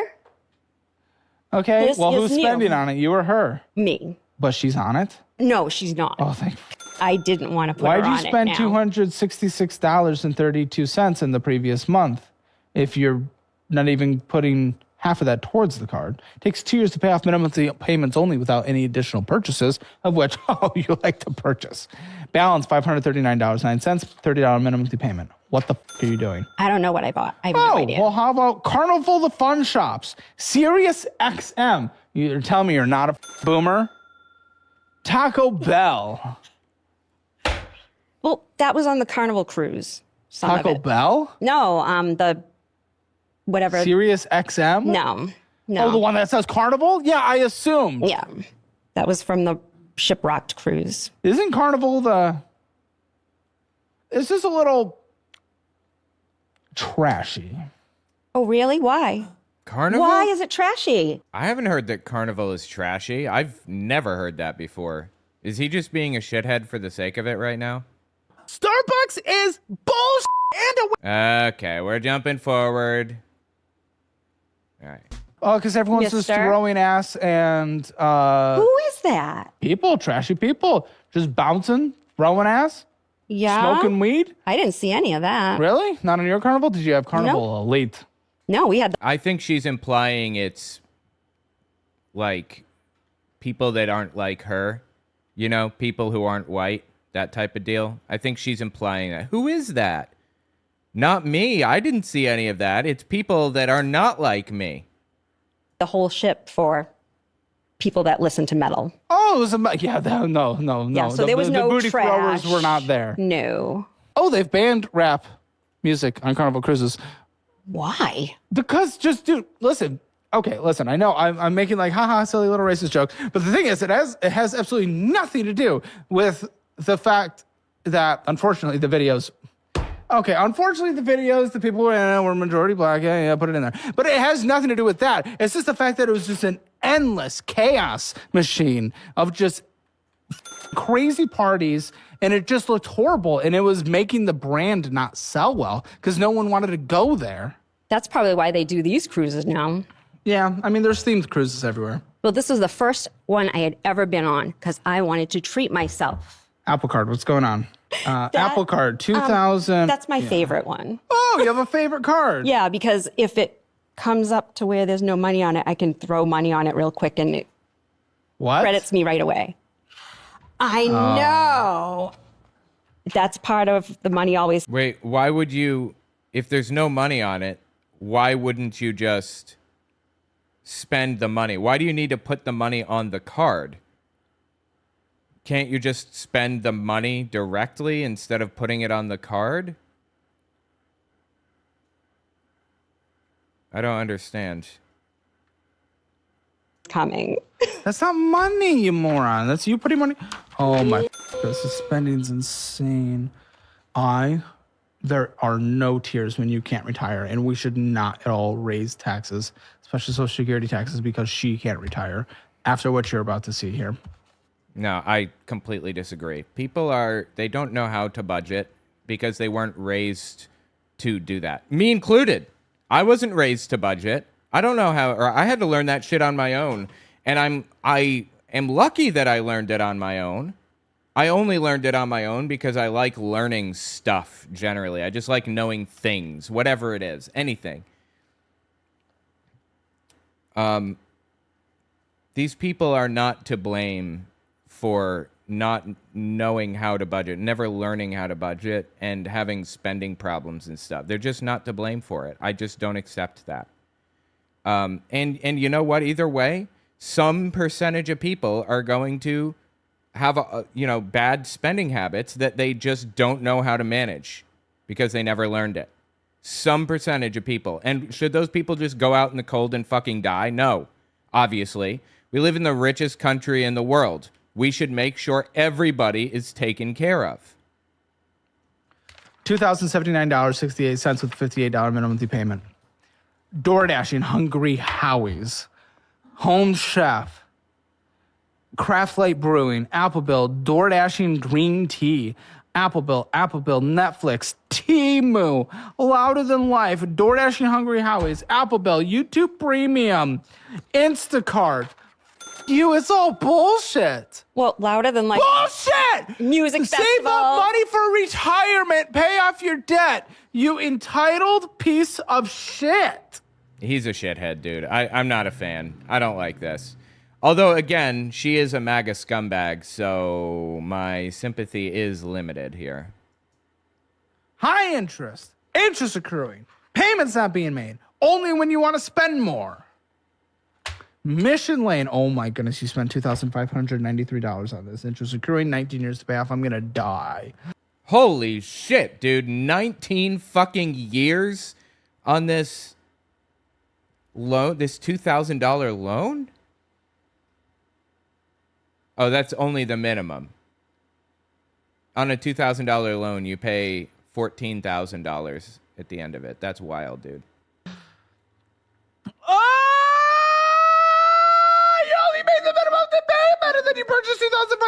1993. Death! Holy shit. She makes the minimum payment and then spends $2,500 on some random thing? Is that what it is? Oh, then no. She made the minimum payment and then she spent it. I see. Death, absolute death. Mission, you owe $4,659.16. Minimum monthly payment, $130.72. Okay, so her total debt is $300,000. And she makes $100,000 a year. I see. 19 years to pay. Are you going to be alive? Probably not. Because my aneurysm will burst. I thought but you might be able to get rid of it, right? Well, if I have surgery, yeah. Yeah. Can you Open get heart surgery? Possibly. Okay.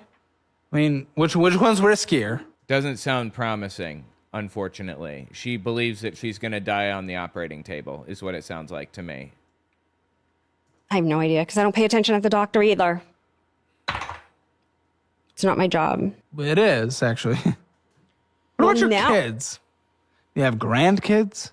Yes. Okay. You want to be around a little longer? I would like to. Let's pay attention at the doctor then. I do. I'm a great rules follower. Okay, So- then what's riskier, the open heart surgery or just keeping it there? I would have to ask because he hasn't told me, or I would remember. What has he advised you do? That we're going to monitor it, and if it gets it's at like 38. If it gets to 40, that's when it bursts. You're saying that at 8%. Holy shit, dude. It's at 38 right now. Damn, it does sound like she's in bad shape. 38 years old, former gambling addict, still clawing my way out of debt. I am deeply shamed by my financial situation. This guy's attitude is exactly why I'm scared to go to professional help. I absolutely agree. Yes, 100%. I'm also in debt, so I understand. I'm not, I've never gambled or anything. It's just,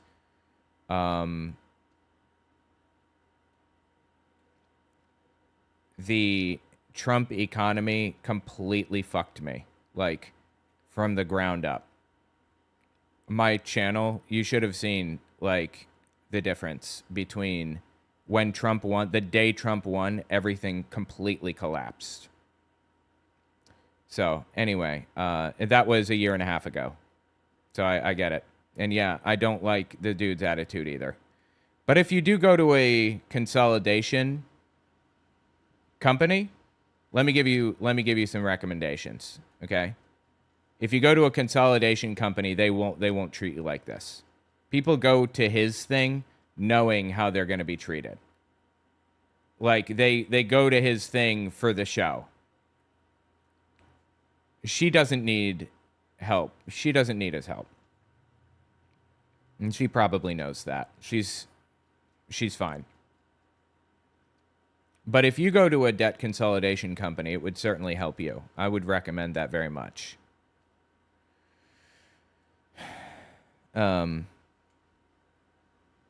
Anyway. A lot of this shtick is for the camera. 100%. Yeah, absolutely.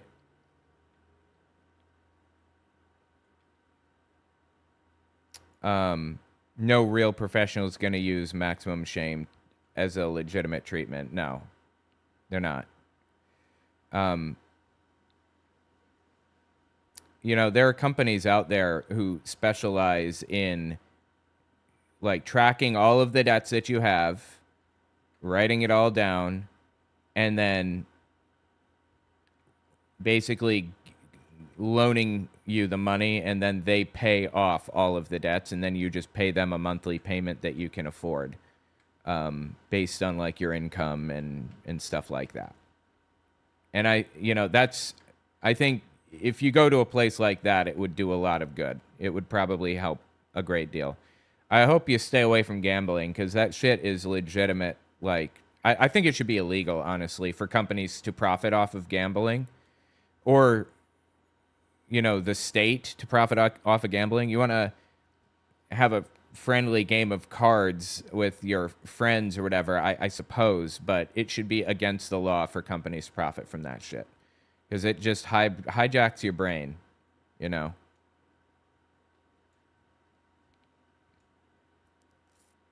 Most consolidation companies won't pay all of your debt. Most just add to it. Really interesting. There are nonprofits out there that handle it, though, right? At the end of the day, who fucking cares? You know, YOLO. You only live once. Do not let this shit get to you. Do not let this shit get to you. Don't.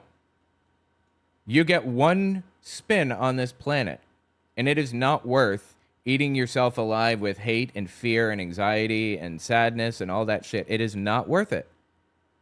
Live your life and enjoy it and do what you can. That's it, right?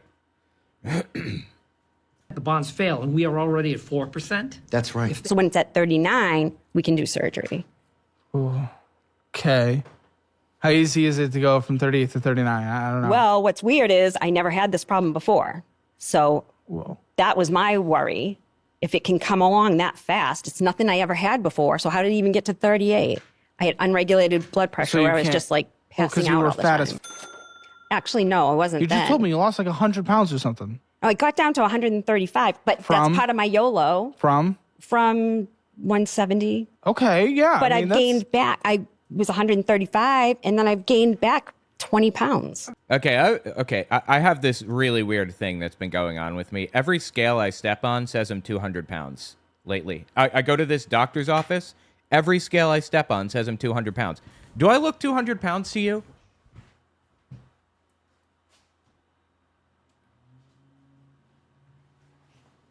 I don't. I've always been like 135, 140.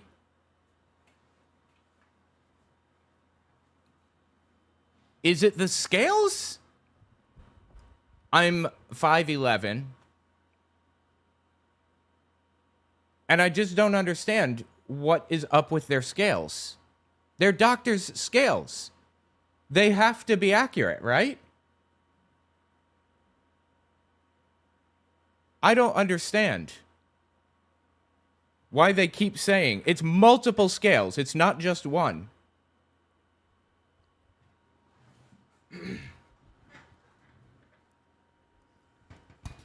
I don't like, I know that muscle is heavier than fat. I don't work out. I don't do jack shit. I sit at my computer all day. It says 196. There's no way in hell, right?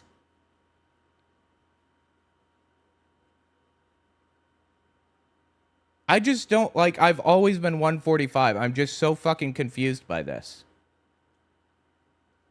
I don't look 200 at all, even a little bit. I look smaller than her. I look smaller than her, and she said she maxed out at 170. I don't know. It's just fucking weird. I'm going to get a scale at home and see if I can figure this out, this situation. Maybe it's because I'm wearing a bunch of clothes and I've got my phone is heavy and I just a whole bunch of other heavy shit. I don't know.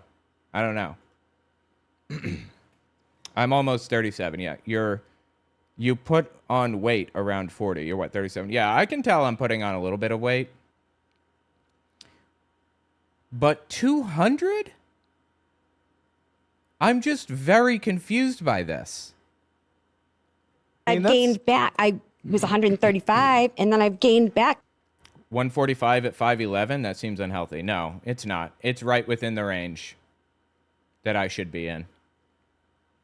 Okay, yeah. But I've gained back. I was 135, and then I've gained back 20 pounds. Okay, well, Part of the YOLO. Part of the DoorDash. YOLO. You only live once? That YOLO?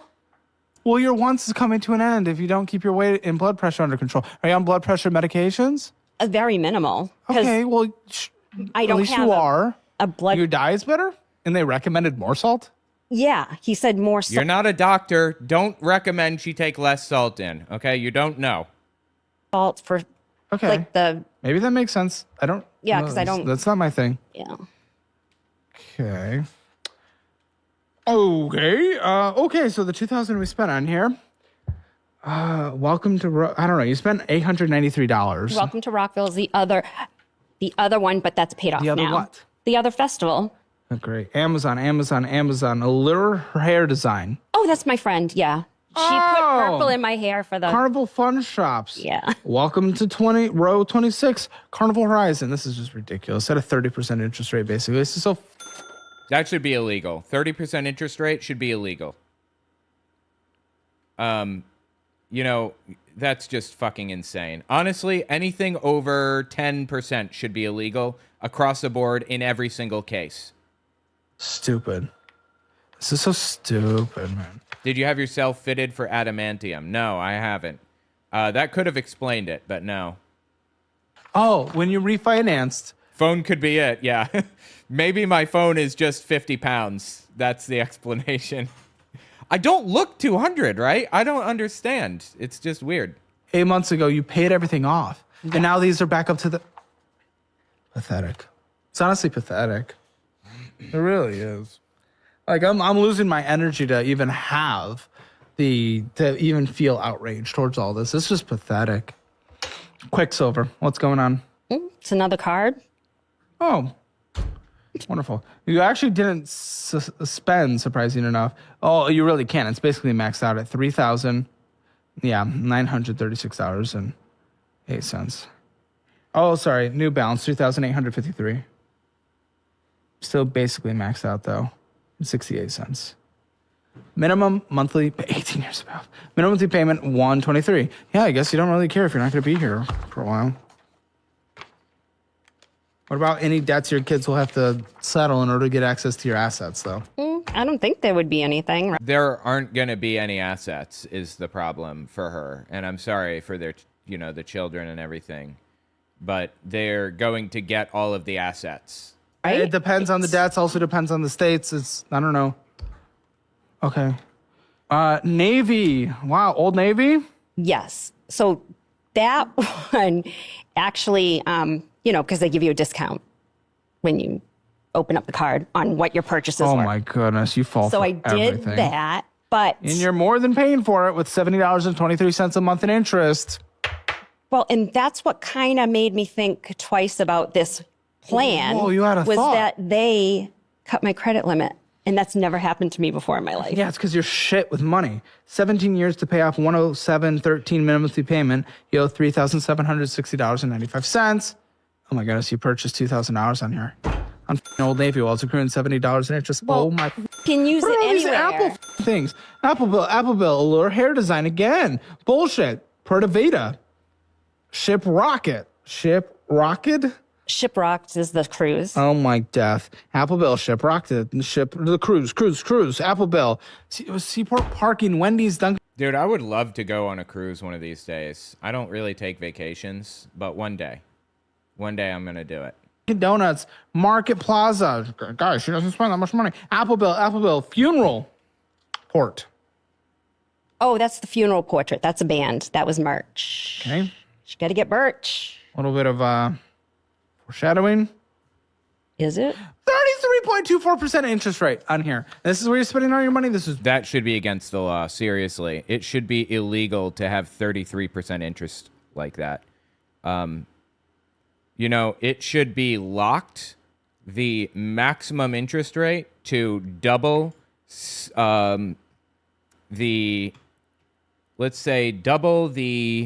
hang on, what? Let me see if I can formulate an idea right now. It should be locked to triple the U.S. bonds Treasury. The U.S. Treasury bonds yields. It shouldn't ever be allowed to be higher than triple the U.S. Treasury bonds yields. I don't know. I'm thinking about it. Maybe that's not the best way, but ridiculous. Give me your phone. Me? Yeah. No. Someone that's not on camera. I don't know who you're talking to. The audience. I'm talking to the audience. Oh my goodness, the way boomers have their phones, everything's just in a folder. Oh my goodness, subscription queen. Apple Music, Finch, self-care pet. Self-care pet? It's a digital pet? iCloud Plus. I don't know what that is. Pedometer? Oh, it's a pedometer. It's a pedometer, and it says pedometer. That's pretty good. Pedometer, yeah. Yeah, pedometer, not pedometers. Don't need that. Price Snap? Price? It's an AI price thing, but you can do that with any AI. Yeah, but that one tells you. Tachimon? Oh, that's the heart tachometer. That's for my You heart. seem to not care about it because it's expiring soon. Because I'm done with it. Text killer spam thing. Wolves, puppy, and dog something. Yearly subscription to yearly subscription. I don't even know what that is. Lots of inactive subs. You try lots of things constantly. I like to support creators. Oh, yeah.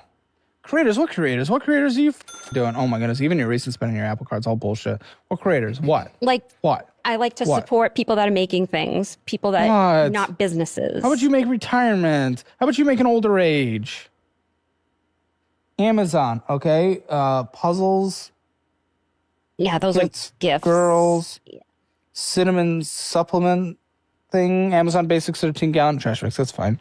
Scott's Comfort Plus, that's fine. I do fall for a lot of those, like, supplements, collagen, and berberine. Well, there are certain things that are good. Collagen's not necessarily, that's not bad, but yeah, so I'll get that and stuff. Okay, bras, something about old titties. What is wrong with this dude, really? It's just, I don't like thinking about them. I don't know why. Well, just like I don't want to think about Guyana and Dick. It's a little racist of you, I'll be honest. Oh, fucking please. Well, he's fucking with her. Guyana is a country. Mm-hmm. I wouldn't want to think about white dick either. Makes any difference? Why are we going down this road? I don't understand. It's a little gay of you. I'm just being ageist. But. Okay. So ageist is okay. Yeah. Yeah. No, of course not. I'm being silly, but. Okay, well, $81 in retirement. Wow. Okay. Yeah. $81,000 in retirement. I think some of them are better than others. Okay, what is this? Credit union, something. I don't know. You have a Pentagon. Huge. Yeah, what is Pentagon? The credit Pentagon. Card. 47 years to pay off. They're allowing someone to have a 47-year payoff card at 56? You get a Pentagon credit card? Does the Pentagon give out credit cards? Why is she paying the Pentagon something? That's weird. Like, what is their business here? They're the Pentagon. It's the Pentagon. The federal Pentagon. Yeah, what is their business? Okay. They're... Okay. You owe $7,000 to the Pentagon? That's weird. It's the credit union. Oh, yeah. they don't get... Oh, it's a credit union? A Pentagon credit union? I've never heard of that before. Does the Pentagon have a credit union that you can access? For past audits, I guess this is clearly why. $7,968.84. Minimum monthly payment, $468.84. 47 years to pay off. Yeah, I don't know. This is ridiculous. And you're over the limit, $468. Oh. Pentagon doesn't give a shit, though, I guess so. Apple bill, Whirlpool appliances. Oh, a filter for my water thing. You're over the limit, and they let you. Okay, 17.99% interest rate. Oh my goodness, dude! You have every credit card just up to the max. This is insanity. You spent money on this one too. Your Amazon Chase card. Okay, yeah, we just looked at the Amazon, but you're purchasing Amazon on other cards as well. Yes. $4,147.93. Minimum monthly payment of $143. Purchasing, of course, 16 years to pay off. What's the point? Amazon. Interest, 205 this year so far. We're only a couple months in.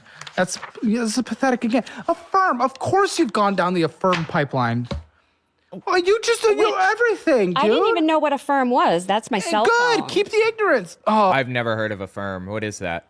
You affirmed your phone? Well, because you bought your phone outside of the shop? I got it through Mint Mobile, yes. Oh, so you just had to buy the phone separately and then get Mint on it. I mean, Helium, I'd do Helium at this point, $15 a line, but that's okay. Like, I guess you can actually do that because this phone's not contractually attached, this payment to Mint. Okay, so $1,424, $94 a month payment. So you have a 17% interest rate on your phone. What are we doing? You will fall for anything. Oh, here we go. Student loans. For what again? For the degree you dropped out because the dude was jerking it? I dropped out because it was useless. Was it? Yep. Does it have a return on investment? I don't think so. Not Then why would you go in the first place? because it was 2020 and I was bored in my house. I'd moved Do forward something by else myself. productive. Well, getting a master's degree I thought was pretty productive. Not if it doesn't have a return on investment. At least it was interesting, and it's in my industry, so I Was thought it? I'd You said learn you were something. bored. I was bored during COVID. Yeah. Okay, so you have $10,382.77 with a $260.80 minimum monthly payment. Oh, past due $130. Yeah, I don't know what their pay dates are, and I don't know. Set up auto pay. That's a new Set up loan auto too. pay. Like It's not yeah. loan. It's just kicking in because all the deferment periods are done. It's not a new loan. Well, they keep changing the provider, so I never know who I'm Changing the sending- what? The provider. Like this Yes, is CRI. yeah, there's it different was services. They Mohella, get it pushed was- everywhere. It doesn't yeah. change your minimum monthly payment, though. It's the same federal rules. No, but it's who I have to pay it to. Doesn't matter. Go to the... you Yeah. guys are pathetic. You can't do anything. I'm so done. He's such a shithead, dude. I'm not a fan of how he acts with people like this. This doesn't help anybody. I know it's for like entertainment purposes or whatever. This is not benefiting anybody. done. I'm so done. I'm done. Yeah, checking account started with 5, ended with 5. No, sorry, that was our regular savings. Great at retirement age. Checking account ended with $46. Wicked Cookies, Freddy's Southern Eats, dude, Port Ricky, and some restaurant bullshit there. Southland Concessions, Bagel, Patriot Shave. Oh, that's razors. Wow, you really got that Shave red, my- white, and blue clean pussy. All right. That's Oh my god, dude. I'm gonna have to cut that out. If you notice, she's buying a lot of MAGA stuff. good. It's a good razor. No bumps. Freedom pussy. Yes, you said that already. Thank you. Jesus fucking Christ, dude. ATM withdrawal of $320. Well, I was trying to do a cash budget for myself. Oh, okay. Just use dollar wise, dude. McDonald's, $12.93. Surprised no overdraft fees. It's just, what a joke. Withdraw paid some fee, $29 from this account. I can't even see the balance on this. Okay, where did it end? Did it end at the top or did it go? Okay, it went forward. You started at 96. Oh, you had an overdraft fee. You're overdrafted in this account. Oh, you have and then yeah, your Jeep's with it. That's when I realized, like, wait a minute, the money's not coming. Oh, It always comes. yeah, something happened. You figured it out for the first time finally. It only took till 56. Jeep, what do you owe total? I can't find the balance, but I it was know 41. Yeah. What? Under 29 Jeep Gold Gladiator. Well, I had a 2020 Mustang California Special, but I had to trade it in because my dog is claustrophobic and he wouldn't get in the Mustang anymore. Get another larger vehicle. Honestly, with all the debts that she's dealing with right now, if it were me, I would prioritize the important ones. Like the mortgage, that needs to be paid, period. You need a house to live in, right?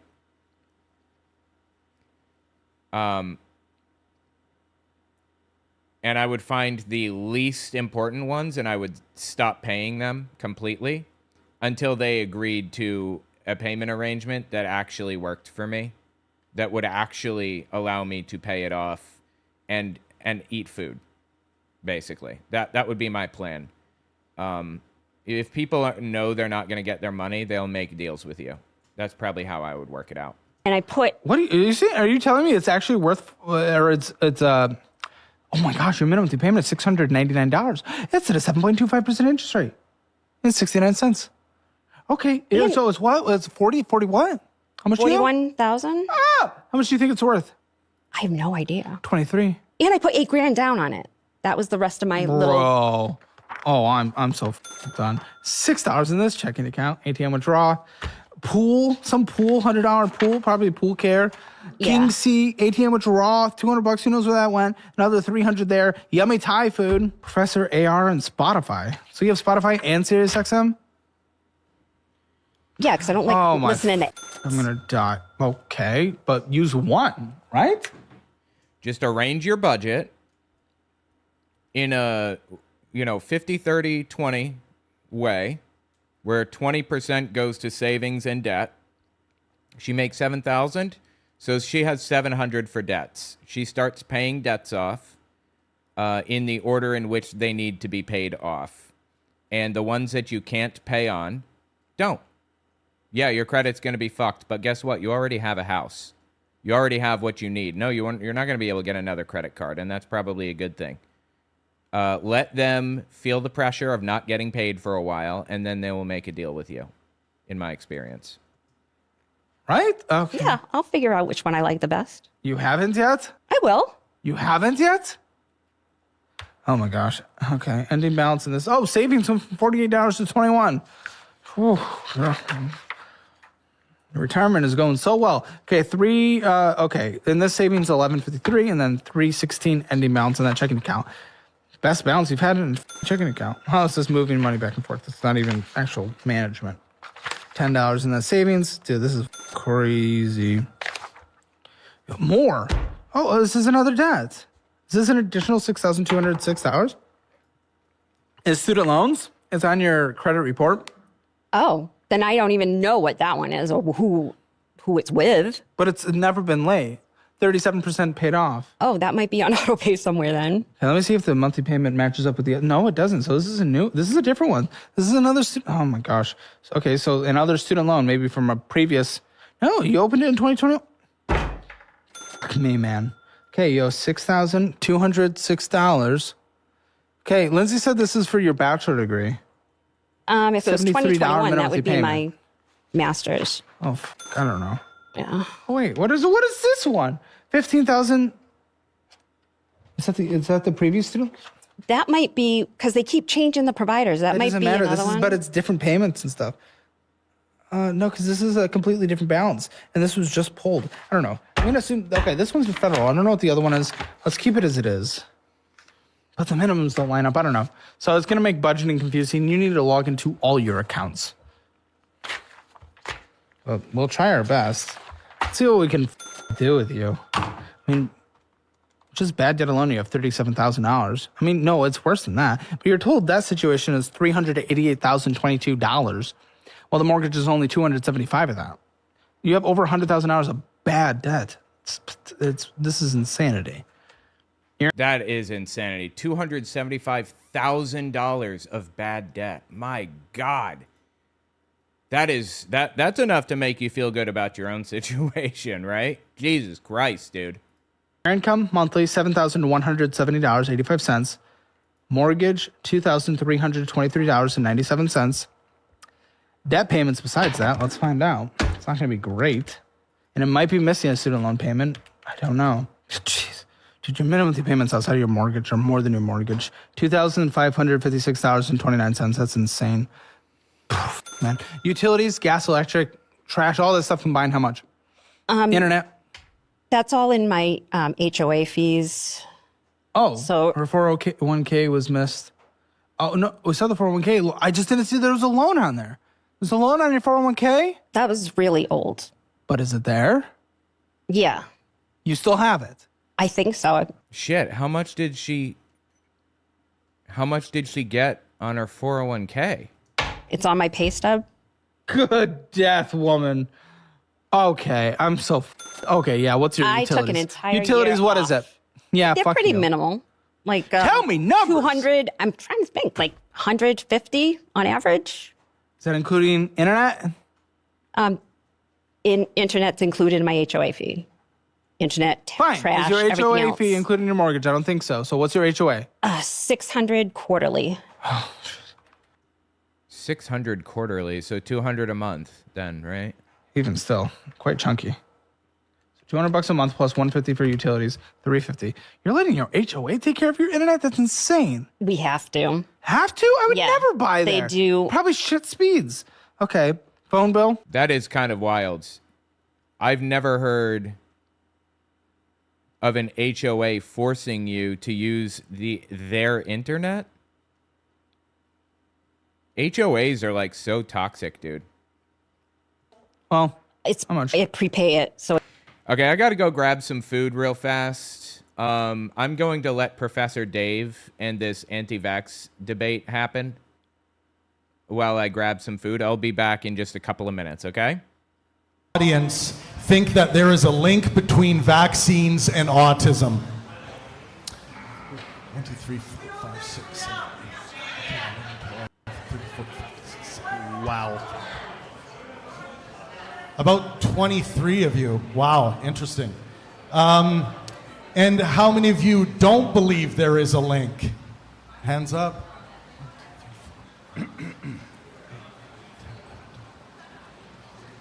About 18. So that's amazing. I'm glad that we have this kind of mix in the audience here tonight. This is what Pangburn's all about, getting us all together to have good faith, helpful conversations. So we've been at this for 10 years at Pangburn, producing events. We produced the 4-part Sam Harris, Jordan Peterson series in 2017. If you guys haven't seen our recent God debate between Alex O'Connor and Dinesh D'Souza, that's one of my favorite debates we've ever produced. Check that one out. Also, Dillahunty versus Jordan Peterson's a fantastic discussion. So in our 10 years of operation, I'm not sure that we've ever produced a live discussion with stakes this high.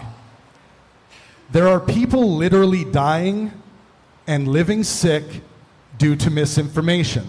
Now, depending on who you ask, that misinformation exists on the other side. We have both sides represented here tonight.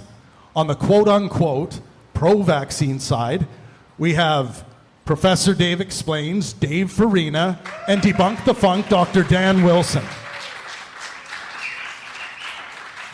On the quote-unquote anti-vaccine side, we have Steve Kirsch and Dr. Pierre Corey.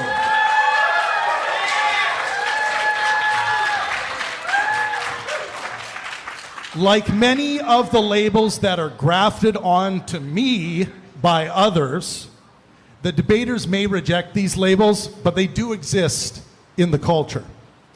As moderator tonight, my name's Travis Pangburn, by the way. As moderator tonight, I plan on saying as little as possible and simply allow the dialectic to flow. At Pangburn, we always hope to produce a good faith, helpful, passionate discussion, even when the stakes seem dire. I will ask you, the audience, to please not interrupt these important exchanges. Don here, to my right, will be playing timekeeper to ensure each side has equal amount of time on each topic. 6 topics have been agreed upon for tonight's discussion. The goal is to try to allow enough time for each topic. The side that doesn't get to start the topic will get the final words on that topic. The topics are as follows. Number 1, vaccines and autism. Is there a link? Number 2, new measles outbreak. Is misinformation to blame? Number 3, did the COVID vaccines save lives? And there's also a sub-question to the third question. RFK Jr. pulls $500 million in funding for vaccine development. Is this good for the USA? Number 4, are kids better off being fully vaccinated according to the CDC vaccination schedule or fully unvaccinated? Number 5, should we eliminate liability protection for vaccine manufacturers? And number 6, is ivermectin effective against COVID-19? The speakers have provided 5 references per topic that everyone can have access to during this debate. You just need to go to pang-burn.com/references. We are going to start with quick introductions and thoughts on tonight's debate before we jump into the first topic. Let's start with Dave and Dan. You can go first. Okay, so I cannot tell you how disheartening it is to hear so many people still falling for this vaccines autism bullshit. It started with Andrew Wakefield in the 90s in the retracted Lancet study, and it's been a plague on mankind ever since. No matter how many studies are done, no matter how many hundreds of thousands or millions of children that are studied, where absolutely zero correlation is found, anti-vaxxers continue to push this myth, which is absolutely insane and utterly unfounded. Not only is there zero data to support this link and a mountain of data disproving the link, it also just completely betrays any understanding of what autism even is. Autism is an inborn genetic-based neurological condition. You can't catch autism. You can't get autism. You are born autistic, and then symptoms show up, and people say, oh my God, it's the vaccine, and it's just complete horseshit. There's essentially nothing to discuss here. We're going to discuss it anyway, apparently, but that's how it is. Yep. All right, thanks, Dave. Go ahead, Dan. Yeah, that's what we're doing right now. Well, I think he just Yep, I'll echo that. And just a general comment about this debate. I think that the evidence is very clear for what the right answers are for each of these topics. And to be on stage with two people who have profited so much and gained so much from saying the complete opposite of what the facts demonstrate. It's funny when people get money from lying, isn't it? Is frankly just a little bit frustrating. But we are here to have a debate, and we are going to educate these two people who are anti-vaccine for your all entertainment. And I think you all should enjoy. Thanks, Dan. All right. Pierre, how about you? Yeah. I think we already have... Nice and hot on the mic, Pierre. I think we already have the answers. So anyway, the opening statement from me is I'll just say that, my background, I have 3 daughters, all of them fully vaccinated according to the CDC schedule. I'm a physician that went pretty high in academic medicine. I was the chief of the critical care service and the director of the main ICU at one of the largest academic medical centers in the country. I also published over 50 papers, maybe 60, and one of my textbooks is translated to 7 languages, and it's in 3rd edition. I was known as a leader in several fields, one of which was critical care ultrasonography. Another one was therapeutic hypothermia after cardiac arrest. In fact, I was one of the leaders who launched the program here called Project Hypothermia. My protocol, my hospital was the first one in all of New York City to cool patients, and by the time I was done, every hospital had a protocol. So I have a long history in medicine. So how did I get to this purported anti-vax position? Well, let's be clear on what an anti-vaxxer is, right? And also let's be clear on what disinformation and misinformation is, because already I'm hearing things so completely inaccurate. Let's be clear. Misinformation is something said out of ignorance or error. Disinformation is something said with the intent to mislead. If anti-vaxxers are disinformationists, what is their incentive to mislead? Why are they so up in arms against people getting vaccinated? It's because they want to protect them. There's only 2 ways you get to be a purported anti-vaxxer. One is through the direct lived reality of your child's life getting destroyed within days to a week of a vaccine. Or 2, you are highly educated and you've done sufficient research into the background and history of the vaccine and vaccine industry. That is very well described that anti-vax positions, patients who choose not to vaccinate their children, are always highly educated. They're critical thinkers who do deep research. And coming from where I told you I came from, I found out that in my research in COVID, in my advocacy in COVID, I came out, I told the world to use corticosteroids in the hospitalized phase of this disease. I did it months before everyone. I got attacked. My whole university went after me. It became standard of care worldwide. When I said the same thing about ivermectin, my life went completely sideways. Sideways. I've lost 4 jobs. I've been without income at times, but yet apparently I'm a grifter. And how did I get to this position on vaccines? Because I found that I was living in a world where a lie could be told and everyone believed it around the world that ivermectin was ineffective at COVID. And when I saw that happening before my eyes with one of the greatest disinformation campaigns ever perpetrated by pharma, I asked myself, what other lies could they do? And that's how I'm here. Thanks.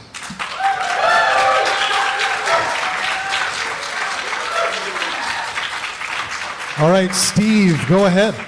I was hugely pro-vaccine before the COVID shots.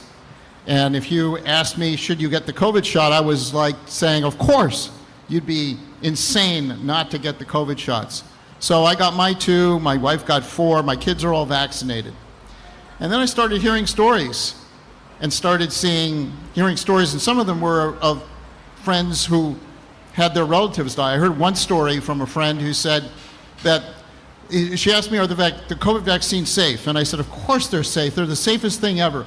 I'm like repeating what I've been hearing from the CDC.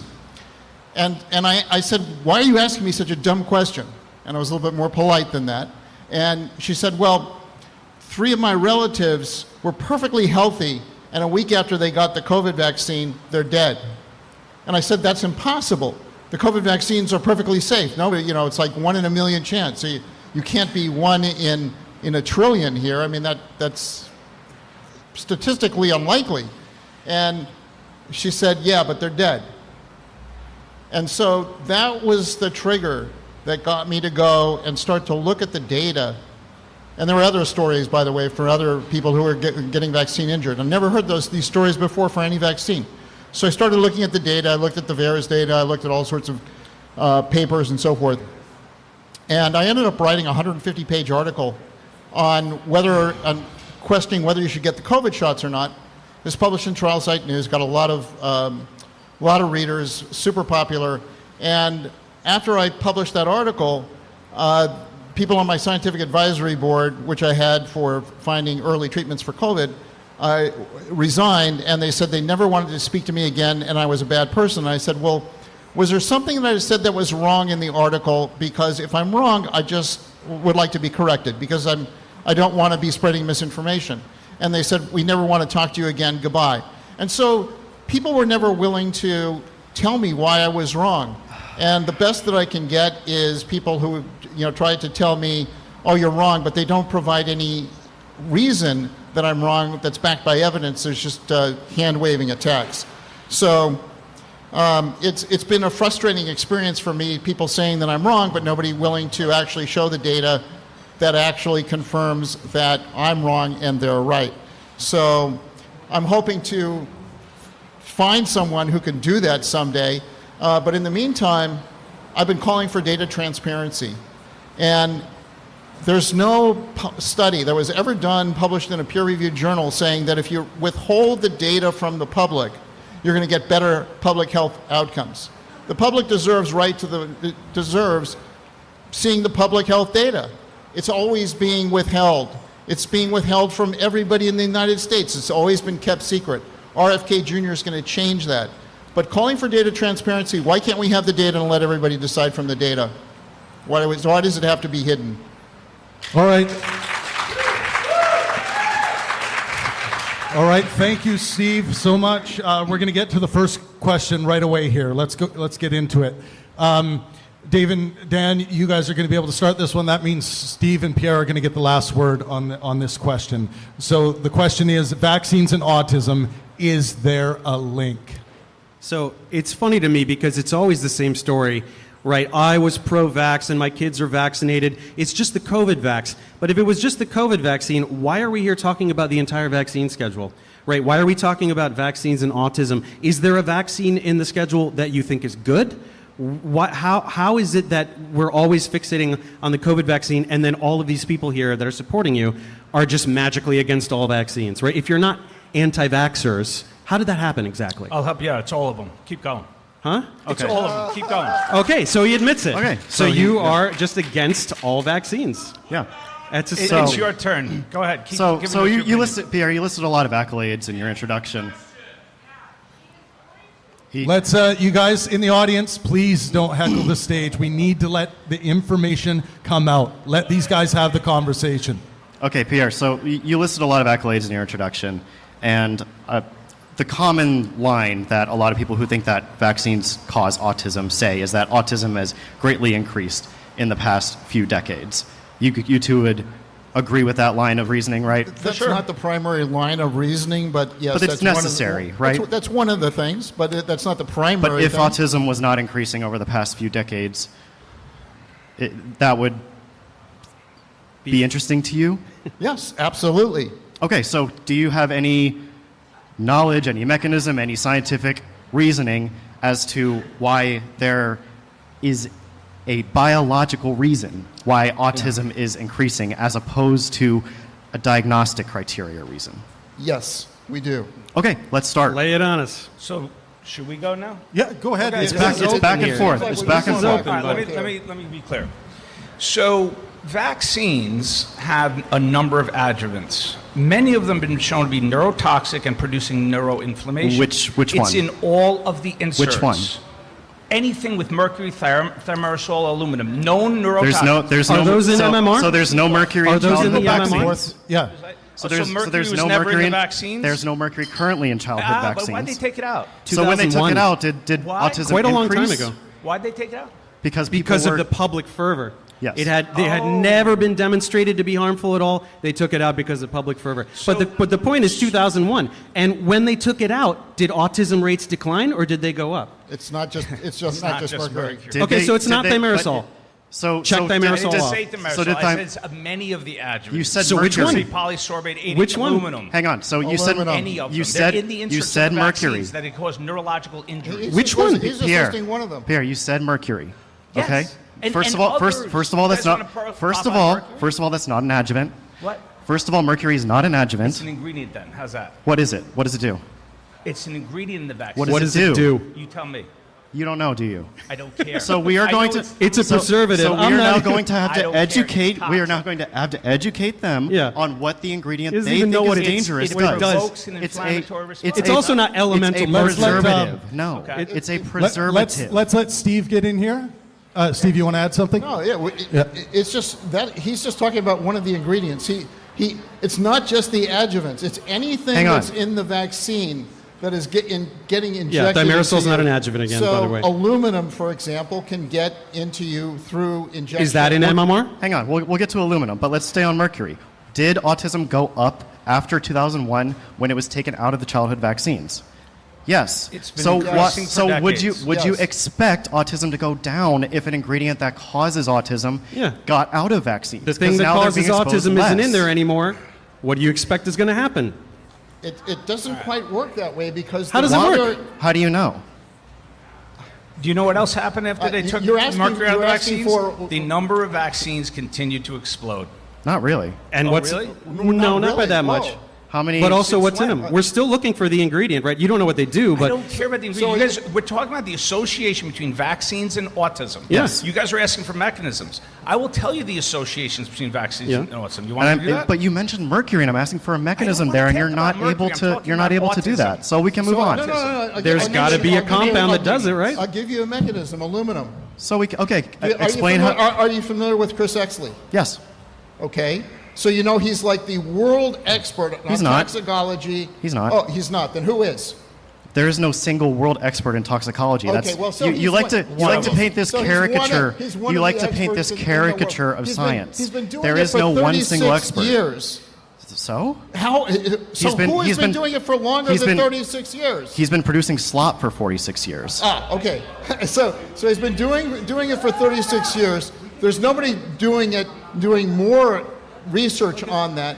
And he finds kids like a 12-year-old with aluminum concentration in their brain that is off the charts, never seen before, and the kid is autistic. Great. So let's start with, I'm assuming you're talking first about the 2017 Exley paper, right? Yes. Okay, so did you look at the numbers there in his table of aluminum measurements? No. You didn't look at Hang them? on. You didn't look at the They're numbers? off the charts, but you didn't look at the numbers. There's a lot of stuff that I haven't. Steve, you linked. It's your source that you provided for this debate, and you don't know anything about the data in it? Do you want to? Here, I'll give you some quotes from Chris Exley. It's okay. Since you don't know the paper that you brought, we can teach you what's in the paper. The numbers are all fucking over the place. Yeah. There's no clear trend. And second of all, there's absolutely no way to mechanistically and causally link that to anything. Even if the data was good, how do you rule out the idea that there's a neurological condition that just makes the brain not clear aluminum as well, right? There's no way to mechanistically link that to a causative agent of autism. So Chris Exley has published. Okay. How long was I gone? 15 minutes or so?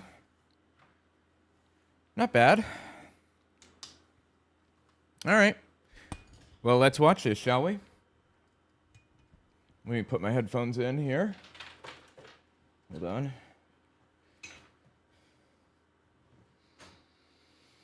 Okay. Awesome. Is it interesting? Is it worth watching? It seems like it, right? Okay. Professor Dave of Professor Dave Explains debated a bunch of vaccine skeptics, quote unquote, you know the type. People who are trying to drive a wedge in public policy to prevent vaccines from ever, you know, becoming normalized in the United States and trying to erase the measles vaccine and stuff like that. Anyway, I want to listen to the debate. It seems fascinating. Let's see what they have to say here. Hold on. Also, do I want to cover a video? No, I think I'm good. I should probably do a main channel video.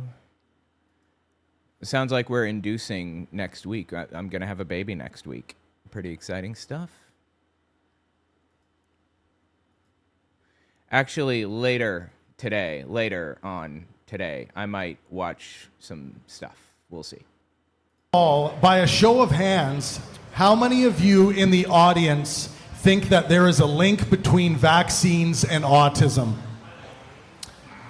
1, 2, 3, 4, 5, 6. So how many fucking idiots are there in the audience is really the question. And somebody yells, "We don't think we know." Vaccines and autism. 1, 2, 3, 4, 5, 6, 7, 8, 9, 10, 11, 12, 13, 14, 15, 16. Wow. About 23 of you. Wow, interesting. Out of how many? I don't know. And how many of you don't believe there is a link? Hands up. One lone guy in the crowd. About 18. The vaccine skeptics, quote unquote, making note of who's raising their hand right now so they can come after them in the parking lot.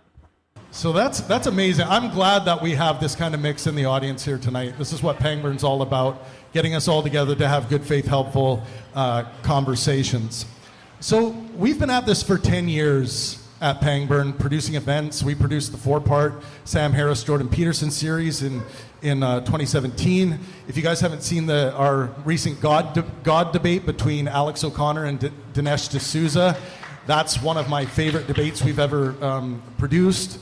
I'm sorry, man. I don't like Alex O'Connor anymore. He kind of fucked me over, and now we don't talk. Check that one out. Also, Dillahunty versus Jordan Peterson's a fantastic discussion. So in our 10 years of operation... And of course, I do shows with Dillahunty all the time today. I'm not sure that we've ever produced a live discussion with stakes this high. There are people literally dying and living sick due to misinformation. Now, yes, thank you. Oh my God. Now, depending on who you ask, that misinformation exists on the other side. We have both sides represented here tonight. On the quote-unquote pro-vaccine side, we have Professor Dave Explains, Dave Farina, and Debunk the Funk, Dr. Dan Wilson. I understand that they were that Dave completely destroyed these anti-vaxxers, like eviscerated them in this debate. On the quote-unquote anti-vaccine side, we have Steve Kirsch and Dr. Pierre Corey.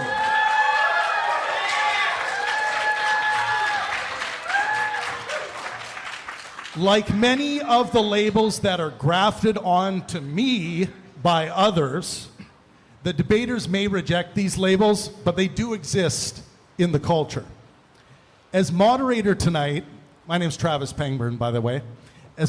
Oh, is that who that is? Pangburn? Interesting. Moderator tonight, I plan on saying as little as possible and simply allow the dialectic to flow. At Pangburn, we always hope to produce a good faith, helpful, passionate discussion, even when the stakes seem dire. I will ask you, the audience, to please not interrupt these important exchanges. Don here, to my right, will be playing timekeeper to ensure each side has equal amount of time on each topic. 6 topics have been agreed upon for tonight's discussion. The goal is to try to allow enough time for each topic. The side that doesn't get to start the topic will get the final words on that topic. The topics are as follows. Number 1, vaccines and autism. Is there a link? No, there absolutely is not a link. God, I get so sick of hearing these people claim that there is a link when it was debunked forever ago. Number 2, new measles outbreak. Is misinformation to blame? Yes, obviously. Number 3, did the COVID vaccines save lives? And there's also a sub-question to the third question. RFK Jr. pulls $500 million in funding for vaccine development. Is this good for the USA? Number 4, are kids better off being fully vaccinated according to the CDC vaccination schedule or fully unvaccinated? All of these questions have been disproven and debunked for literal decades. The fact that we're even discussing this right now is horrifying. We eradicated, no, not eradicated. What's the right term? I don't remember. We got rid of measles in the United States completely in 2000. There wasn't a single case of measles in the United States, I think, in 2000. And here we are, 2026, and it's back because of the fucking idiots. We actually properly eradicated smallpox through vaccines and stuff. But we can't do the same with measles because fucking idiots are absolutely worthless. Number 5, should we eliminate liability protection for vaccine manufacturers? And number 6 is there isn't liability protection since it's uniquely something that you have to get to enter school. The vaccine companies manufacture it to the exact specification outlined by the government, the scientists in the government, and the vaccine companies pay into a fund, a vaccine injury fund, and if you are vaccine injured, which is exceedingly rare, you sue for access to that fund, and then that fund pays out. It does that unique to every industry other than vaccines because you are mandated to get the vaccine to enter school. They aren't immune from settlements. That's a complete bastardization of reality. Protection for vaccine manufacturers. And number 6 is ivermectin effective against COVID-19. The speakers have provided 5 references per topic that everyone can have access to during this debate. You just need to go to pang-burn.com/references. We are going to start with quick introductions and thoughts on tonight's debate before we jump into the first topic. Let's start with Dave and Dan. You can go first.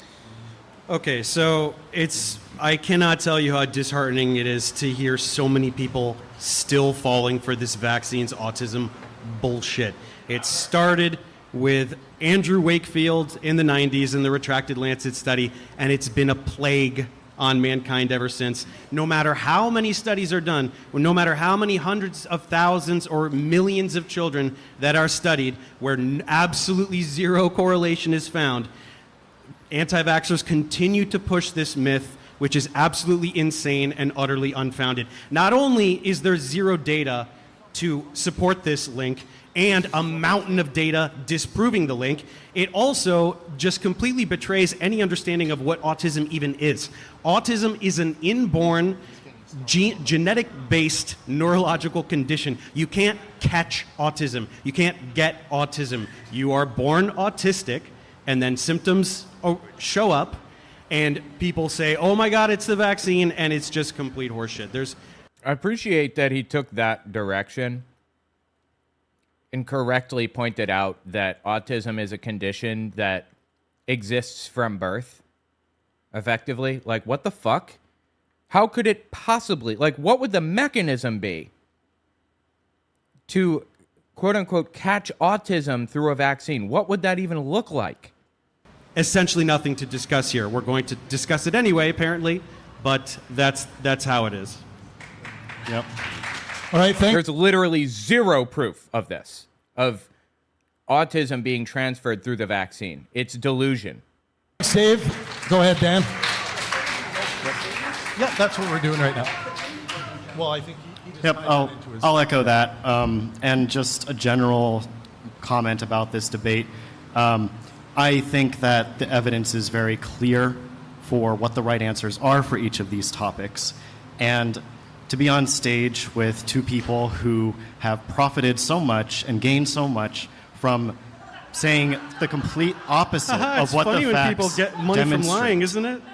Is frankly just a little bit frustrating. But we are here to have a debate, and we are going to educate these two people who are anti-vaccine for your all entertainment. And I think they have no idea how to be civil. Like, they're such shitheads in the audience, like literally laughing at him. What is wrong with these people? You all should enjoy. Thanks, Dan. All right.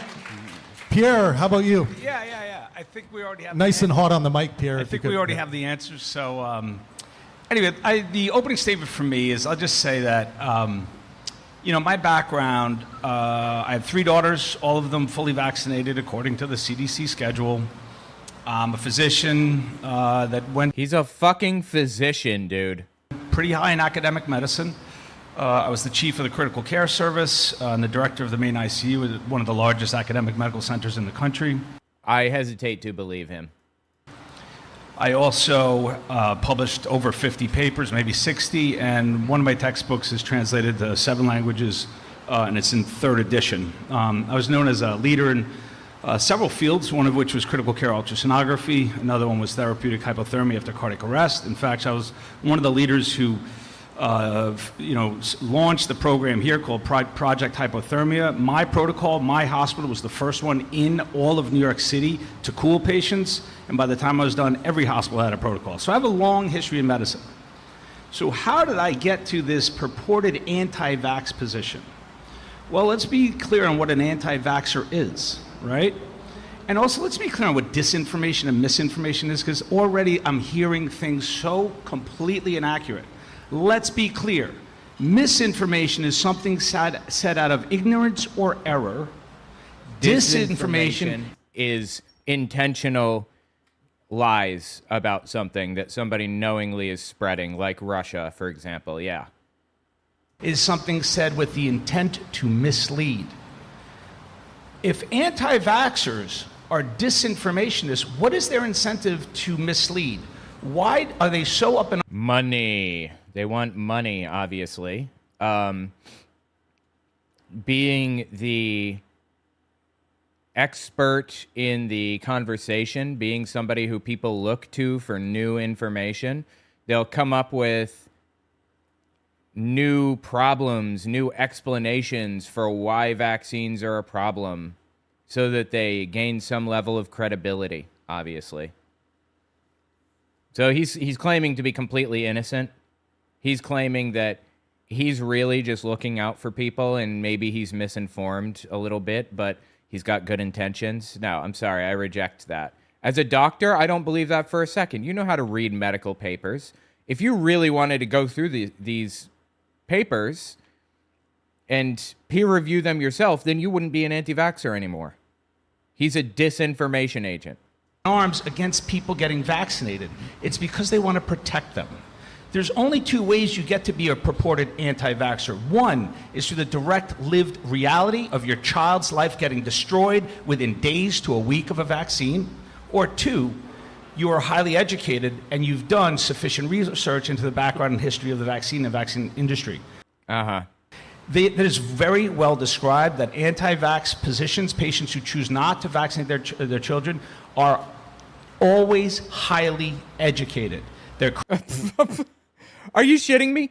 Parents who choose to vaccinate their children or choose to not vaccinate their children are always highly educated. What? What are you smoking? Let's see. Apparently this guy, if this is Pierre Corey, who I think is who it is, he is a physician, a real physician, board certified until recently, he had it revoked, in internal medicine, pulmonary diseases, and critical care medicine. He was chief of the critical care service and medical director of the Trauma and Life Support Center at the University of Wisconsin. Wow. He's the senior editor of the textbook Point of Care Ultrasound, which is in its second edition and has been translated into 7 languages. Jesus Christ. Matches his claim. He's also, he was involved early in therapeutic hypothermia work after cardiac arrest. And his hospital, Beth Israel in New York City, I actually lived right next to that for a while, was reportedly the first in New York City to implement a regular protocol around 2005. Interesting. Okay. Their children are always highly educated. They're critical thinkers who do deep research. And coming from where I told you I came from, I found out that in my research in COVID, in my advocacy in COVID, I came out, I told the world to use corticosteroids in the hospitalized phase of this disease. I did it months before everyone. I got attacked. My whole university went after me. It became standard of care worldwide. When I said the same thing about ivermectin, my life went completely sideways. Sideways. I've lost 4 jobs. I've been without income at times, but yet... Good. I hope so. You are spreading lies to people. Apparently I'm a grifter. And how did I get to this position on vaccines? Because I found that I was living in a world where a lie could be told and everyone believed it around the world. Well, okay, what lie? What lie has been told on the pro-vaccine side? What lie has been told on the get fucking vaccinated for COVID side? What lies have been told? Ivermectin was ineffective at COVID. Ivermectin was ineffective at treating COVID. And when I saw that happening before my eyes with one of the greatest disinformation campaigns ever perpetrated by pharma, I asked myself, what other lies could they do? Wait, isn't ivermectin part of pharma as well? Doesn't Big Pharma make money when they sell ivermectin? Why the fuck would people be trying to cover this up? What? And that's how I'm here. Thanks.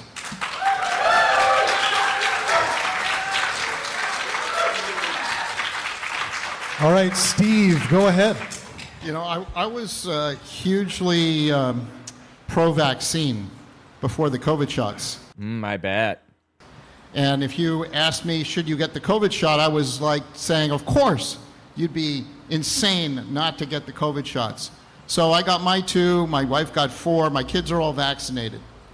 And then I started hearing stories and started hearing stories, and some of them were of friends who had their relatives die. I heard once. Yeah, I've heard countless fucking stories of people like dying suddenly, but none of it was real, obviously. It was all fictitious trash. It was all spread by COVID disinformation fucking scumbags to try to convince people not to get vaccinated for some insane fucked up reason.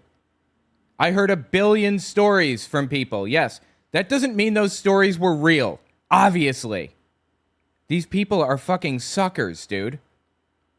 Story from a friend who said that she asked me, are the COVID vaccines safe? And I said, of course they're safe. They're the safest thing ever. I'm like repeating what I've been hearing from the CDC. And I said, why are you asking me such a dumb question? And I was a little bit more polite than that. And she said, well, 3 of my relatives were perfectly healthy, and a week after they got the COVID vaccine, they're dead. Great. So did you do any peer-reviewed analysis on this? Did you actually go talk to the family? Did you treat this like a historian might?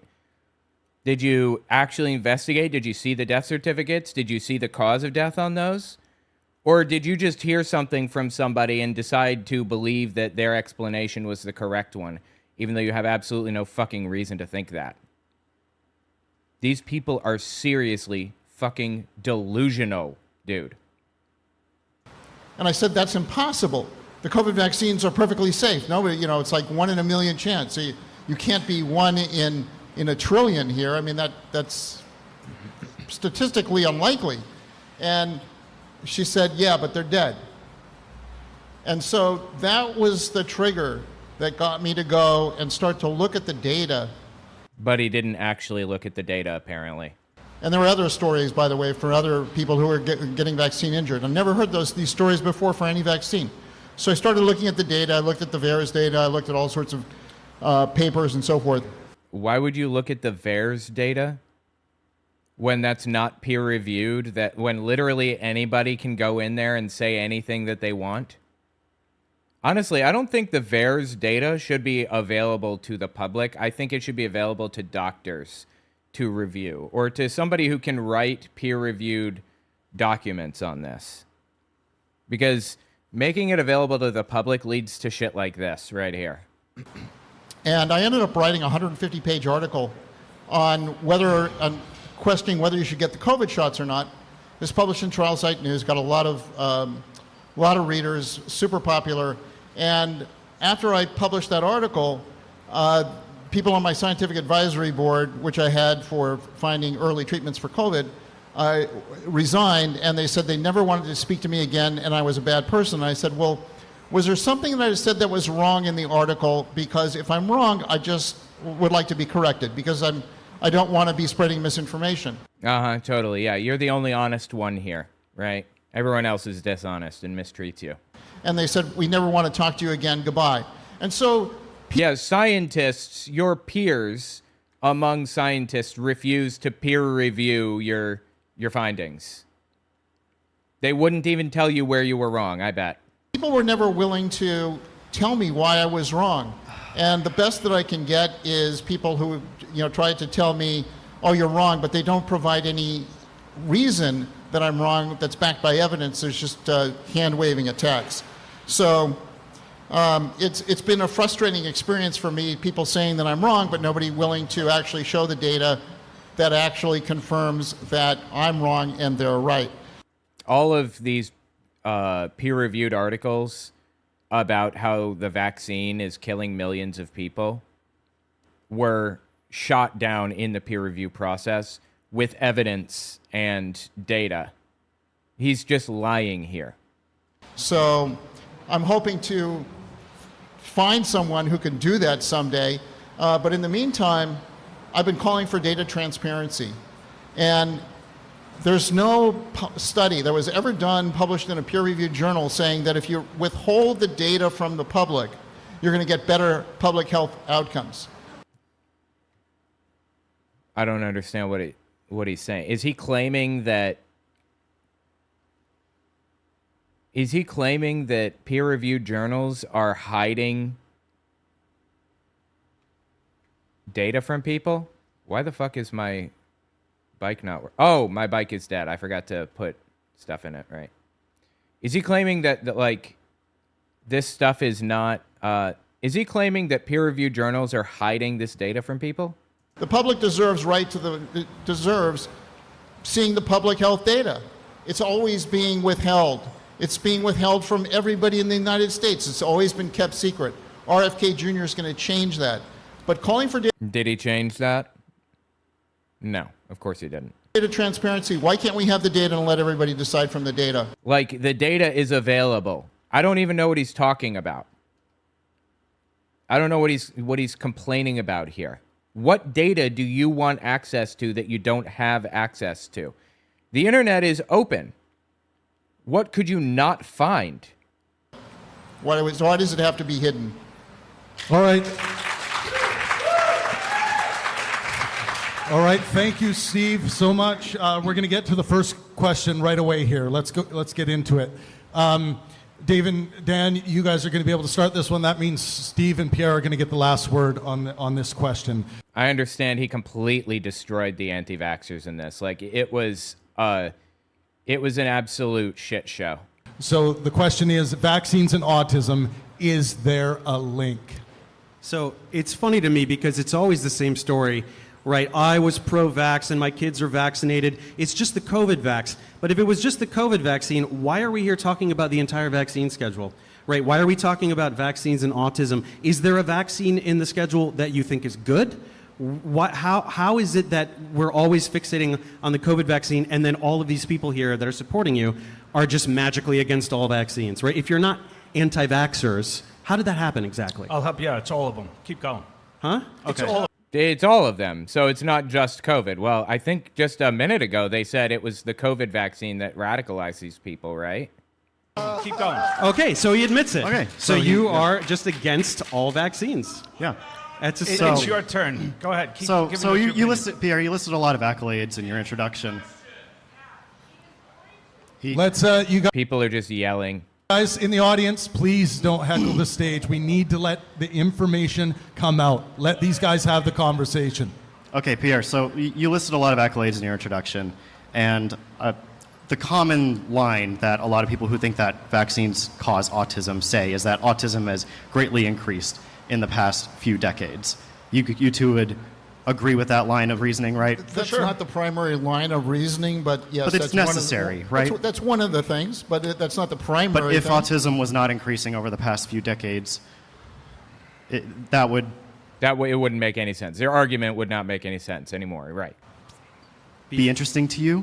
Yes, absolutely. Okay, so do you have any knowledge, any mechanism, any scientific reasoning as to why there is a biological reason why autism is increasing as opposed to a diagnostic criteria reason? Yes. I.e., autism is increasing over the past 20 years because we changed the way that we diagnose it. That is the reason why it's increasing. And he's asking them if they have another explanation other than because we changed how we diagnose it. We do. Okay, let's start. Lay it on us. So, should we go now? Yeah, go ahead. Okay, It's back and forth. It's back and forth. All right, let me be clear. So, vaccines have a number of adjuvants. Many of them have been shown to be neurotoxic and producing neuroinflammation. Which one? It's in all of the inserts. Which one? I think he's saying the stuff that you use to make the vaccines are neurotoxins, like mercury, yeah. But that stuff isn't in the final product. It's used to make it. Do you know that hydrochloric acid is used to make all kinds of shit? Do you know that morphine is made with extremely toxic substances, but by the time it reaches you in the doses necessary to relieve pain, it's no longer toxic to people? These guys love to pretend that this shit is using, formaldehyde and stuff, and you're getting formaldehyde in the final product. It's just delusion. No, it's lies. Those are actual lies, in my opinion.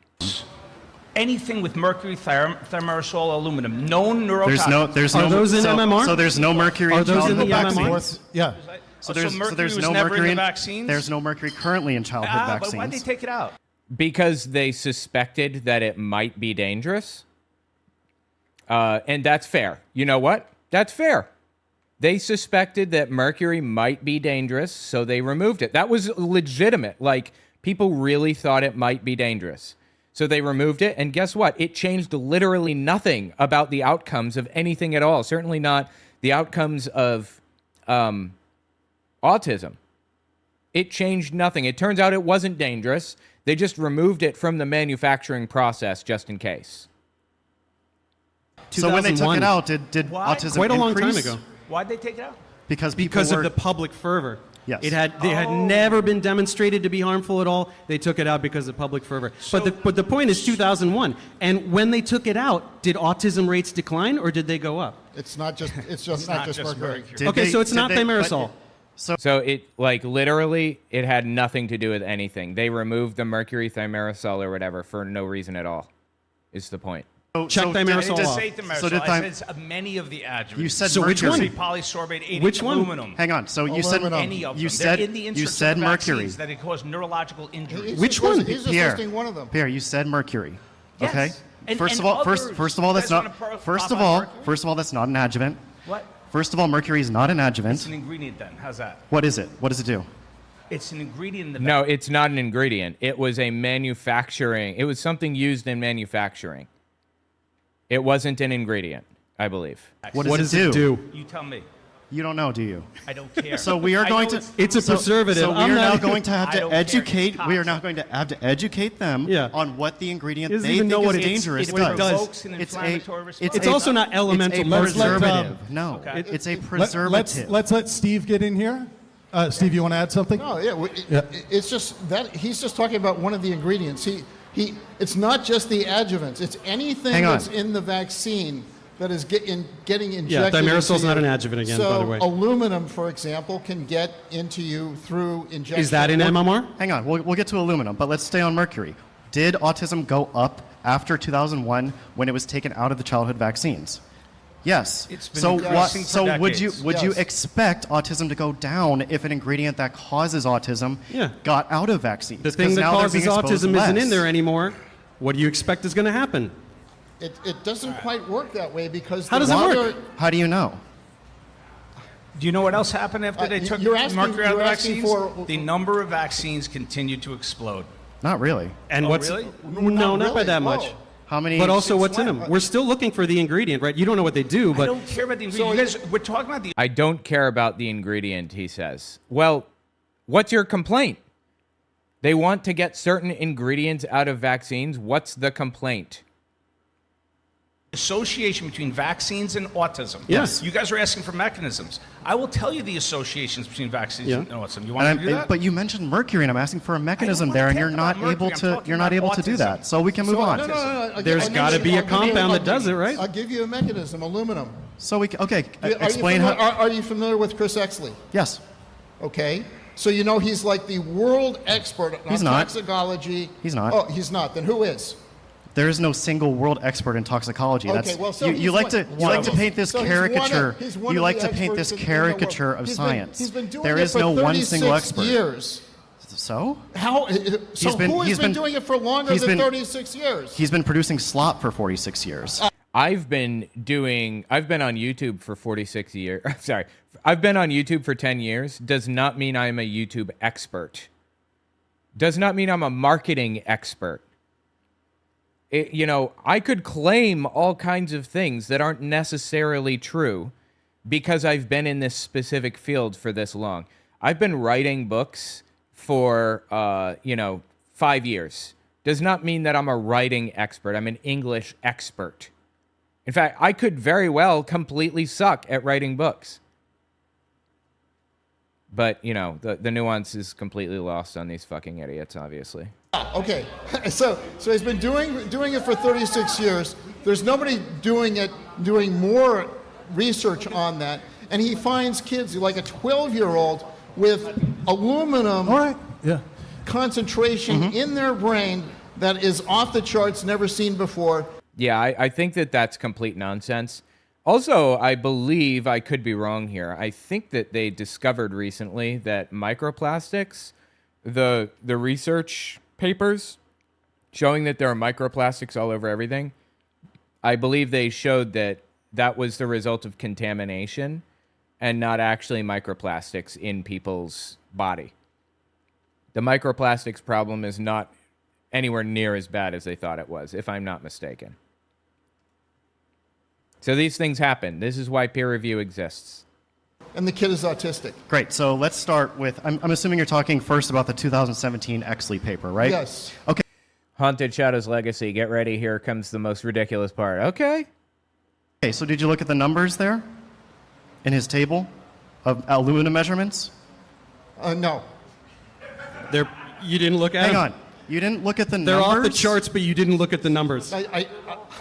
There's a lot of stuff that I haven't. Steve, you linked. It's your you source sent that us you the provided paper. for this debate, Yes, and you don't know anything about the data in it?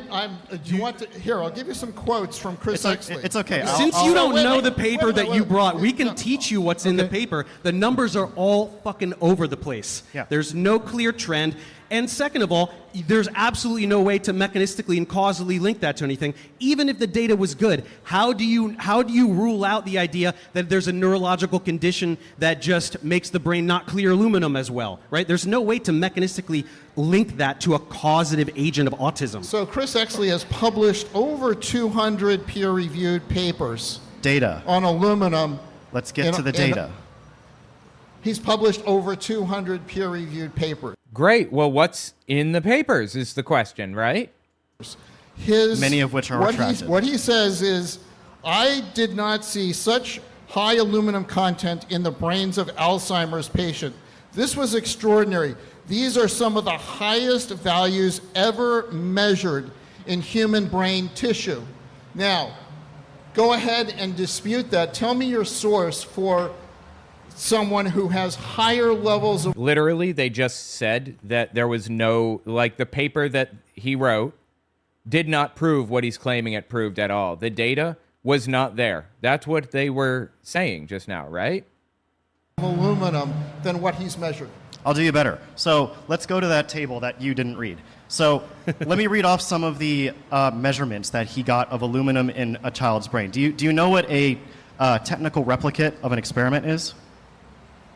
Sorry, a technical replicate. Is this science class that he's asking us questions? Apparently it needs to be, because you guys don't even read the studies that you bring. I'm sorry, Pierre, I think Let me... Well, is it nitpicky, or are we proving that you have no fucking idea what you're talking about? Let me just make... Okay, so they don't know anything about scientific papers. They don't know the first thing about it, is the point here, right? They asked what the technical replicate is, I believe. I'm not a scientist either. I'm a historian, if anything. But these people should know this, right? It's okay, the let's source recap. you brought. Hang on. Let's recap for a bit. Pierre brought up mercury. No, I talked about autism. You are still sticking. You need a causative agent, and you don't have I'm it. recapping here. You said mercury. You said aluminum. This is descending into nonsense. It's descending into nonsense, he says. So it's descending into us showing that you have no idea what you're talking about. Here, let's... You guys, let's recap the time here. Look, but we do need to finish this real quick, because we didn't bring up the point that that it didn't parse the study. There was no data on whether the patients were vaccinated or unvaccinated. The study was shit. You finished that because you read it better than I did. Sure. So, I mean, first of all, Pierre, I understand you're getting upset, but I think it's reasonable to expect you to know certain things about the topics you claim to know better than the world's leading experts on. Can I talk about this? Yeah, let's let Pierre get in. Yeah. So this request for mechanisms is one of the oldest tricks in the book that's perpetrated by the academics. Okay. It's a trick to ask for the mechanism. How does this actually happen? It causes autism. How does that actually take place? Because autism is something that you are born with. It's not something that you contract from a vaccine. It doesn't work that way. And he's saying, asking for the way that it happens, the way it unfolds, is a trick? Are you fucking kidding me with this? Okay, so this is what they do. When they see associations that they cannot dispel, they do one of a few things. And let's talk about the Institute of Medicine, because you guys actually put that in as a reference. Do you guys know the history of the Institute of Medicine, what it is? So I can ask you these little nitpick questions. Yeah, so they're not little nitpick questions. You know, I'll give you this. There are nitpick questions. You're talking to somebody about Iran, and you say, can you name 3 countries that border Iran? Or can you tell me how many people there are in Iran? Those are little nitpick questions. But asking for the mechanism through which it causes autism? Really? That is not a nitpick question. Institute of Medicine. It's an independent body of experts. Oh, it is? Yeah. Okay. How do they get funded? Not aware. Why the fuck does that matter? I don't understand why that has any relevance to anything at all. That is a nitpick question right there. How did it get funded? What matters is the efficacy of its results. What? Not aware. You're not aware? Okay. You're not aware, but you rely on their... All right, you rely on what they say. Let me school you a You little guys bit. supplied IOM data. You don't even know how to fund it. So I care more about the integrity of data relying than on I is do the about the Institute of funding Medicine. sources. But we can get to funding sources if you The Institute want. of Medicine is a private organization funded by industry and government. So, who fucking cares? What does this have to do with anything at all? They have produced numbers of reports on various toxins plaguing our society, beginning with Agent Orange. Here we are, 40 years later, numbers of reports of Agent Orange. Each time they say insufficient data. Finally, in 2018, they said, you know what, we need studies on veterans, 30 years later, okay? Well, Agent Orange takes a while to act on people. My dad was cleaning out airplanes with dead bodies in them and with Agent Orange in the planes. And eventually, the military determined that he was owed a military pension because of that. And he got one. Because he got diabetes later in life, and there was no logical reason why he would have had it anyway, because he didn't have a family history of it and all this other stuff. So they granted him a pension for Agent Orange. And this was in the year 2003, 2002, 2003 maybe? They were investigated by a congressional committee and found that they manipulated and misled the public. That's just on Agent Orange. They've gone on over the next few decades to address a number of toxins for which the government would be having to pay out massive compensation claims. Okay, fine. Then show us. Prove it. If you think that they're lying or they're manipulating or hiding or twisting or whatever, show us how. You have to prove that they're doing that. You can't just vaguely wave at it and say, I think they're lying. I don't trust government, so I think government is lying about this. You have to show us how. You're a scientist. You've published 60 papers. Prove it. Including Gulf War syndrome, the anthrax vaccine, where veterans, chronically ill, lives destroyed from Gulf War syndrome, they tested for squalene, an ingredient in the anthrax vaccine. 95% of those ill had squalene antibiotics. Anyone healthy had none. Okay, so let me finish. I'm finishing my point here. So you have Gulf War, you have anthrax, you have Agent Orange. Nothing to see here. Asbestos in baby powder. Well, first of all, do you know how they proved that? I mean, let's see. Apparently that one is partially true. The original studies were tiny, 95, hang on. The squalene in the vaccine premise, the trace squalene later found in some biothrax lots was at roughly 10 parts per billion, less than what circulates naturally in human blood, and was likely contamination from fingerprint oil on lab equipment rather than intentional adjuvant. So that's a lie. That one is a lie. A lot of what he's saying here is actually a lie. But you know how any of this was discovered? Through scientific studies. People actually did the work to do the tests. These people aren't doing the tests. They're vaguely waving their hands at this. Baby food, nothing to see here. Autism, we don't know. We don't have the evidence to say yes or no. No, we do have the evidence to say no. Beyond a shadow of a doubt, without equivocation or without, what's the word? There's a word. Without reservation, they're not causing autism. Vaccines are not. They just are not.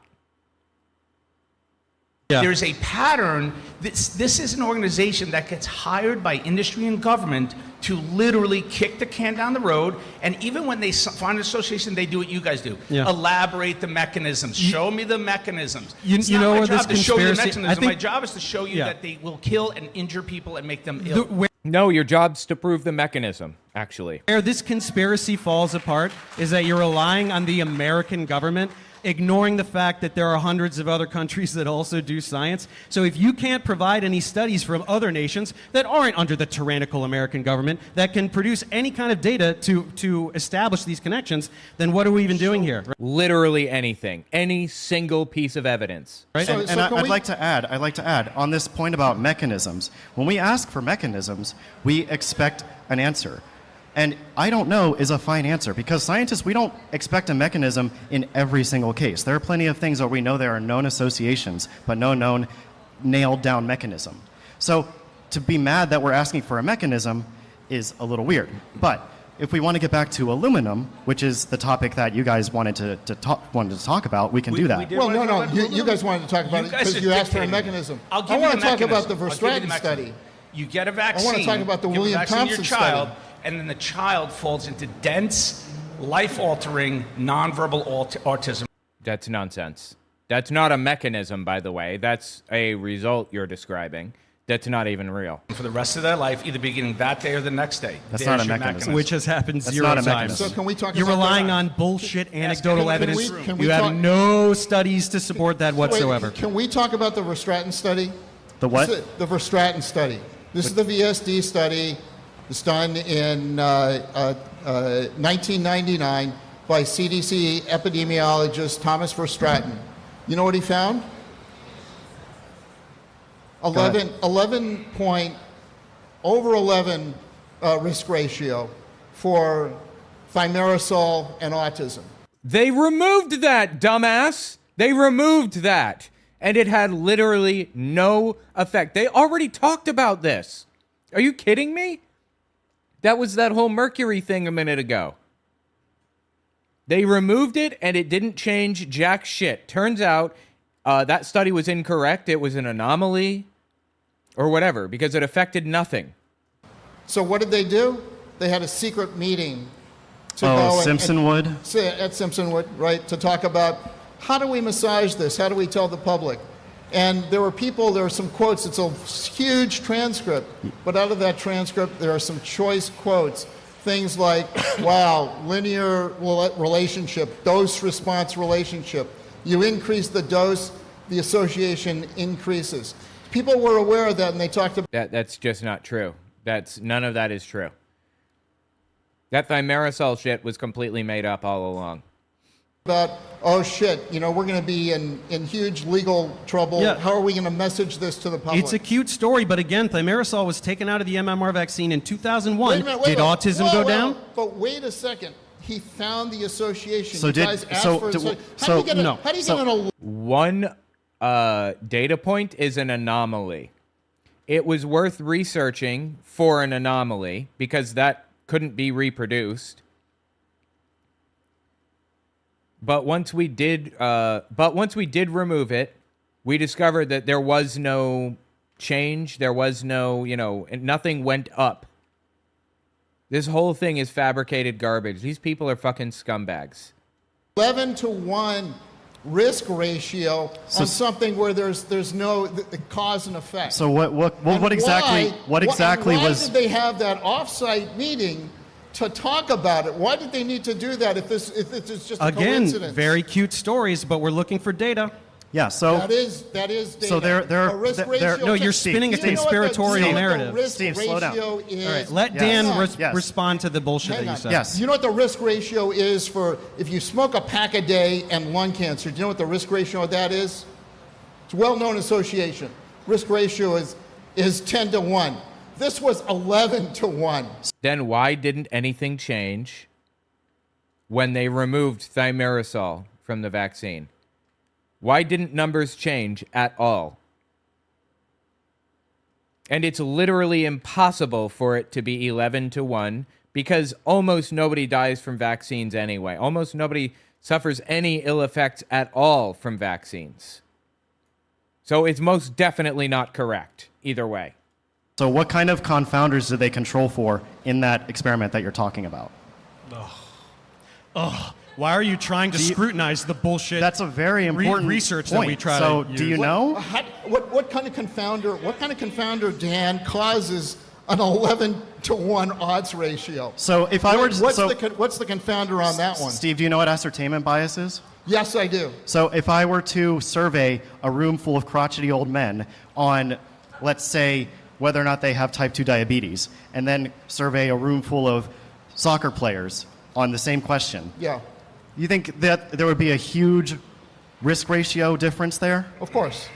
But what they did is they used... Why? They used over 100,000 people in the VSD database. They were trying to find out. The whole mission for VSD is that VAERS? I'm not sure what that is. The VSD database. Stratton was to go and get the data to do the study to discredit this whole association. Now, Verstraeten is very skilled in the art of manipulating numbers in order to make the signal go away. Oh, it's the Vaccine Safety Data Link. CDC program started in 1990 that links vaccine records with medical records from several large HMOs. Okay. And so he went through 5 rounds. It took him 4 years, Dan, to make the signal go away. And he has there's a famous email he sent off saying, "I can't make the signal go away." Yeah, the title, the subject line was, story. "It won't go away." It's a cute story, yeah, I know. Okay. See how everything relies on anecdotal evidence for you? Why isn't there a study from some other country that you can point to that's not under the tyrannical American government that reproduces what you're talking Dave and about? Dan, it turns you out... guys, 2 seconds.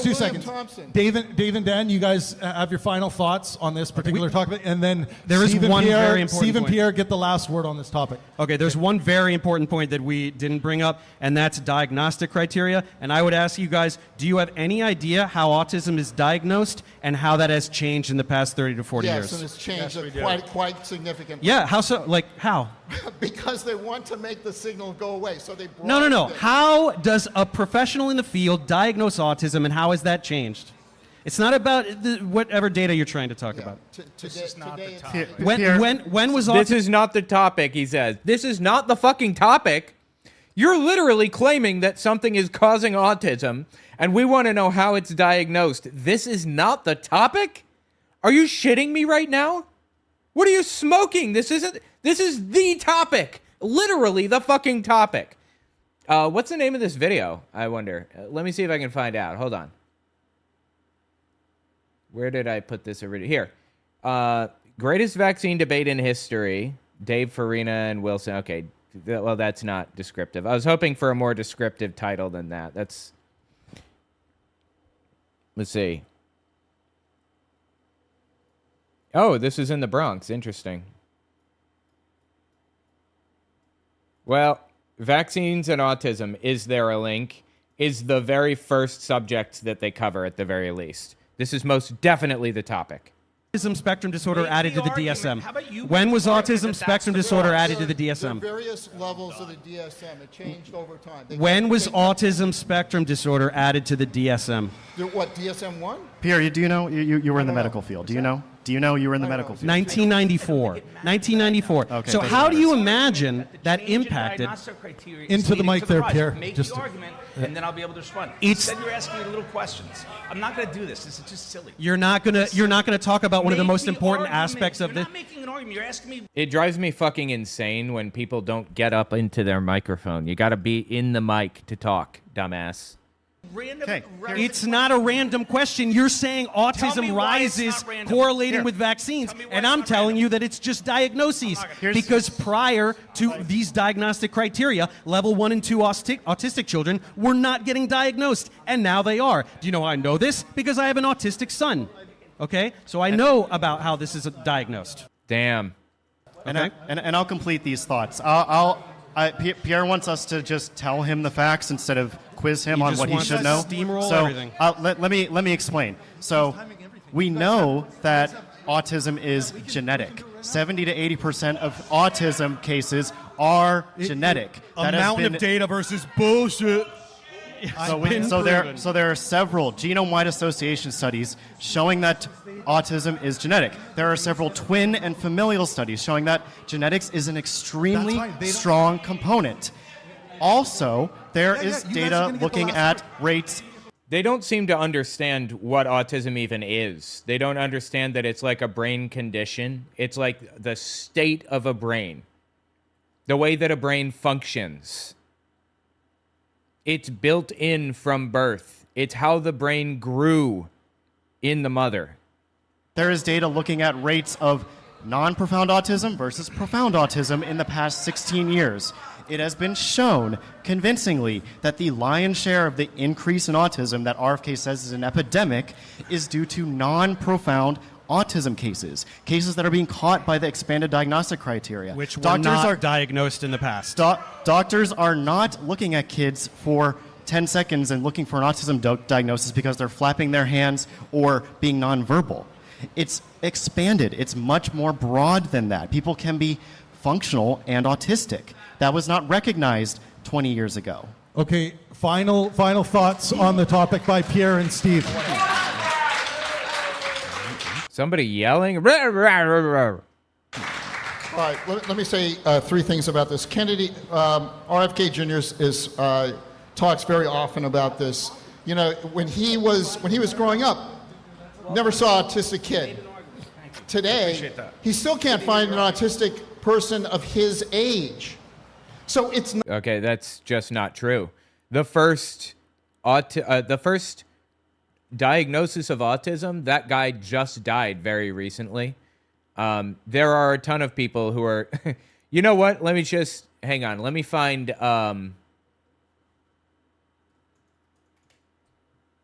Let's see. Let me see if I can find... 1 second here. Here, yeah. Just scroll through this subreddit, r/boomers being fools, and tell me that there is no autism, like, among an older generation. There absolutely is. Like, the things that they do, the things that they say are very unusual sometimes, just very odd. I mean, look at Donald Trump, dude. Some of the shit that he posts is very unexpected, at the very least, right? not the diagnostic criteria that has changed. So that's He that's definitely the first knows thing. autistic people his age. Yes, he does. The second thing is there has never been a before and after study looking at the timing for rapid onset autism. About 20. Rapid onset autism? Rapid onset autism? Okay. 5% of the cases of autism, plus or minus, happen very rapidly within a week. Did you know that every single case that we can find, at least 80% of those cases happen within a week after a vaccine, 20% happen a week before the vaccine. This is completely made up. So if it's not related to the vaccine, then why are 80% of those cases happening after a vaccine? They are not. Rather than right the week before. Nobody's been able to explain that. Nobody in the world has ever done that study, and they never will, because they don't want to know the truth. And that's the most important thing. Yeah, they're trying to hide the truth from us, totally. That you should know about this. And the third thing is that when William Thompson, who led the CDC study on autism and linking it with vaccines, and they found a link, you know what happened? His bosses told him, destroy that data. I bet. So it will never see the light of day, and let's publish. I say things loud so you know it's true, right? The Air Wing pilot says, 100%. The paper as if we had never seen that link. Stories and lies, data. This is how corrupt the CDC has been. Yeah, this is all lies. Like, this is all fabricated garbage, pretty much. Some things have, like, a grain of truth to it, but by and large, this is all fabricated nonsense. Thompson was called to testify in front of Congress. He was subpoenaed to answer questions. He was deposed under oath. You know what happened to that deposition? It's sealed, so nobody will ever be able to see it. CDC doesn't run Sweden. Transparency, that is hiding the data from the American public. Yeah, he brings up a good point again. The CDC does not run Sweden. So why hasn't Sweden proven your claims, since they're not under the thumb or whatever of Big Pharma? The whole thing is completely made up. Okay, thanks, Steve. Pierre, do you have anything to add? Yeah, I mean, I'm sensing a really difference in perspective on the world, and I'll just no fucking shit. Explain mine, and it'll explain why how the rest of this evening is going to go. What happened to me and what transformed me was the discovery of the massive influence of money in the pharmaceutical industry in almost every institution and aspect of science. Yeah, nobody denies that there's corruption, especially in the pharmaceutical industry. What we're denying is, or what we're pointing out is that you cannot show us a single instance of the pharmaceutical industry covering up the link between autism and vaccinations. You cannot show that because it doesn't exist. Yes, is there corruption? Absolutely. I'm sure there is. There's a ton of fucking corruption. Prove the link. A scope and a scale I never knew, and I was a practicing physician for 20 years before I left, in disgust. By the way, you know who else left in disgust in the way I did? Editors of the highest impact medical journals in the world over the last 20 years have all left. One of them, Marsha Angel, wrote a book. All left? Okay. About how the pharmaceutical industry has literally taken over all of medicine. And I'll give you the 2-minute primer. It starts at the top. $1 trillion industry named pharma. The captains below. By the way, that's a criminal syndicate. They are now up to $65 billion in the last 20 years. No, $126 billion in the last 20 years in criminal and civil penalties, which is more than double the rest of the industries combined. Under them sit the medical journals, high profit margins. Most of it comes from pharma. Almost all of it comes from pharma. You have agencies which are fully captured in ways like CDC Foundation, FDA is the revolving door, and NIH is through royalties. Then yeah, a lot of this is complete bullshit. He's conflating, or he's trying to link hatred of the healthcare industry, like the health insurance industry. He's trying to conflate hatred of the health insurance industry with big pharma. I don't think that, like, the companies who make the drugs, they do a lot of corrupt things, but they also cure a lot of shit. And I think regulation is the issue here over anything else. We need regulation for this stuff. And we need to get rid of the health insurance companies completely. There shouldn't be a middleman. you have the professional societies. Don't even get me started on those. Those are bought and paid for. Then you have the researchers whose careers never go anywhere if they publish inconvenient science. Then you have Congress. In 2021, $666,000 per member of Congress. Okay? Then you have the Little Institute of Medicine, who's the little prostitute hitman for all of science. These guys are going to be yelling about these studies with hundreds of thousands of people in it. Then write a study. Write a study. There are a ton of journals out there that you could submit to. I'm not a scientist. I don't understand the field of science, but I do understand the field of history pretty well, and am hoping to submit a study to a peer-reviewed journal sometime in the very near future. We'll see if I get an opportunity to. I included the study that I wrote, the paper that I wrote in the back of my new book, God's People. It's on Amazon and Audible if you want to find it. But I know how these things work, and claiming that, like, peer-reviewed journals just won't accept it or whatever, it's just nonsense. You can write to a peer-reviewed journal basically anything.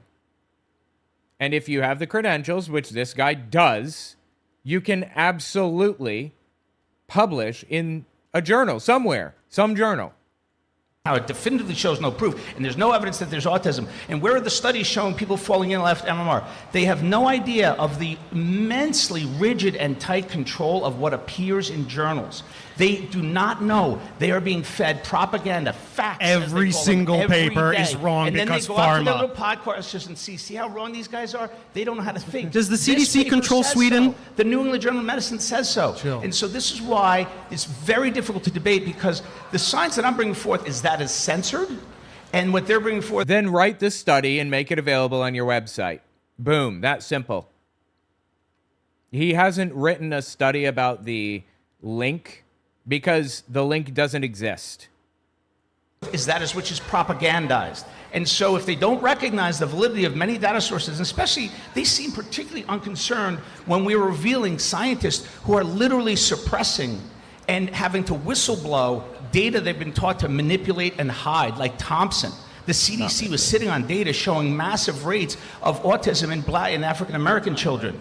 And you know what? You know who his boss was at the time? CDC director. She left to head Merck's vaccine division after she left and got him to do it. So, wow, people continue working in the scientific medical field after leaving the CDC? Knock me over with a feather. I don't know what world they live in, not the world I do. All right, thanks, Pierre. I live in the world where the CDC does not control European nations. Well, one sec, Dave. We do got to move on to the next. What's going on here? Oh, okay. Yeah, and just to recap, Steve had the most. Anyway, Jesus Christ, dude. These people are fucking insane. Tell me what you think about it in the comments. Absolutely wild.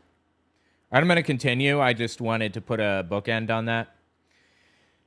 This is a debate between Dave Fiorina, Professor Dave Explains, and some anti-vaxxers. It's absolutely wild. Let's give this a listen. Also, let me create a new Patreon ad. By the way, I'd appreciate it if you guys follow me on Patreon. You don't have to donate, but if you could just follow me there, it would mean a lot to me. With YouTube doing everything it does and the government going down the tubes and everything else. It would mean a lot if you supported my work, and that goes for other YouTubers as well. Okay, that works. Time on that one, 11 minutes and 14 seconds. Pierre second with 10 minutes and 3 seconds. I'm just doing this for the record of the video. Dan had 7 minutes and 1 second, and Professor Dave had 6 minutes and 14 seconds. So we got to move on to the next topic. Steve and Pierre get to start. Let's try to let each other finish their what they want to say a little better than the last round, and then we'll get responses. So the next question is, new measles outbreak, is misinformation to blame? First to go. Obviously it is. Yes, absolutely. Is going to be Pierre and Steve. So I assume what's implicit in that question is that people are misinformed, not getting vaccinated, and that's what's caused the epidemic? Is that the better phrasing of the question? Is that what you guys agree with? Misinformation is to blame for the rise in measles? Plays a role. Okay. So, first of all, there's been measles outbreaks all the time, every year. No, there weren't. We eradicated it in, I think, 2000 in the United States. It didn't exist in the United States. Okay? It was completely gone in the U.S. in 2000, if I'm not mistaken. It's somewhere in there. And then anti-vax shit started appearing, and now we have massive outbreaks. It played a role in the outbreaks, without a doubt. This was definitely the biggest one in 25 years. It's not unique to the U.S. In fact, no, it is unique to areas of the world that are anti-vax. Measles has been exploding around the world. 27,000 cases in the UK, over 100,000 across Europe. They're popping up everywhere, sometimes 30x to what they were before the pandemic. I wonder why. Could it have anything to do with anti-vax sentiment? Why has this been increasing over these last few years? That's a question I want to put in your head.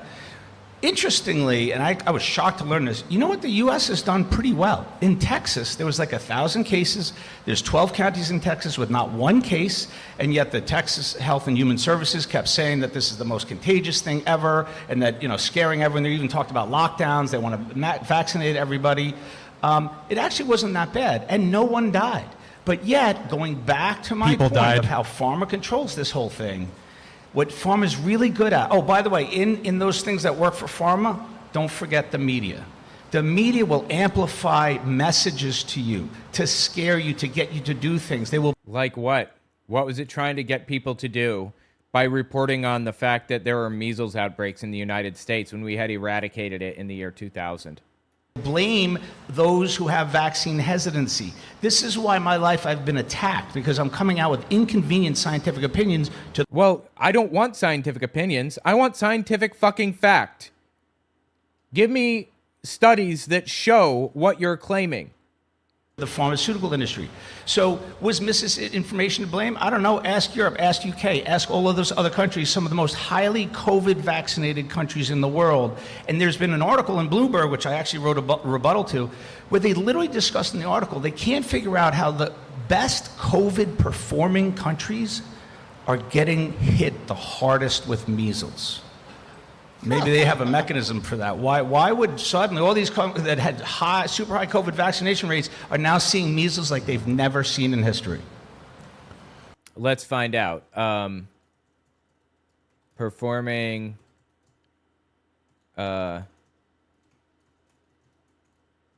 proportionate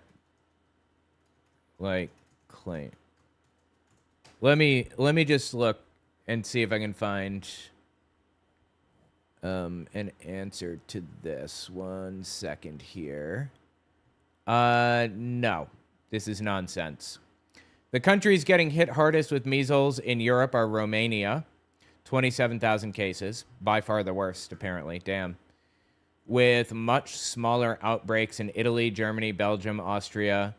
Romania's MMR coverage is around 62%, far below the 95% needed for herd immunity. That's a low vaccination country, not a high COVID vaccination one.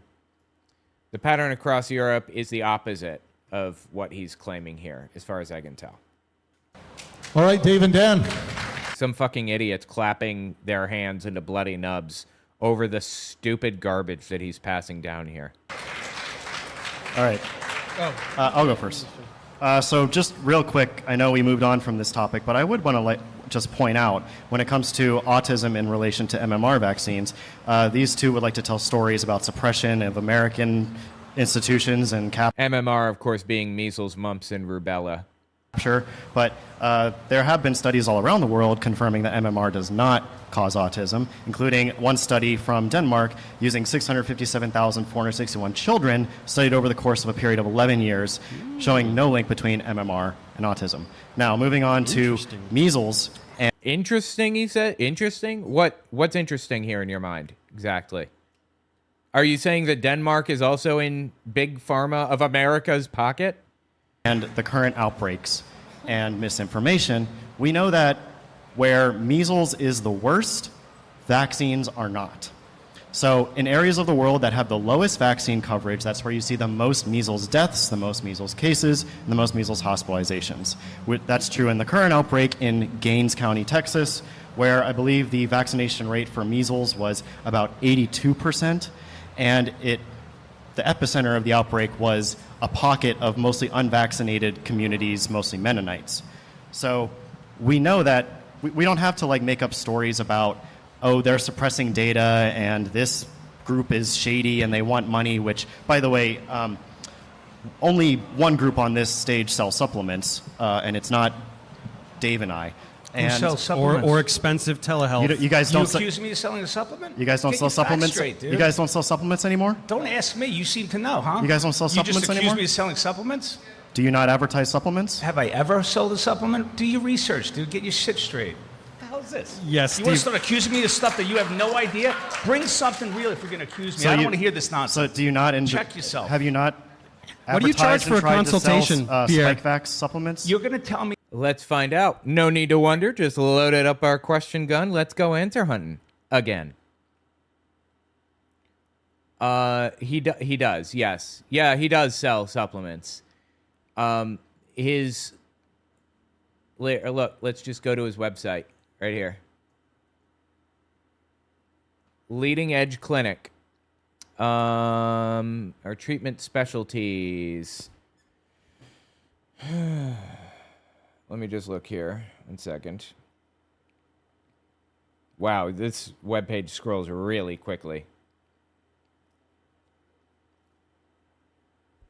Let's see, resources, product resources, leading edge resources. We stand by Tiga Baobab, Pecti Clean, Herbal Manna, Waterwise. The family of one of our staff has used a Waterwise water distiller since 1994.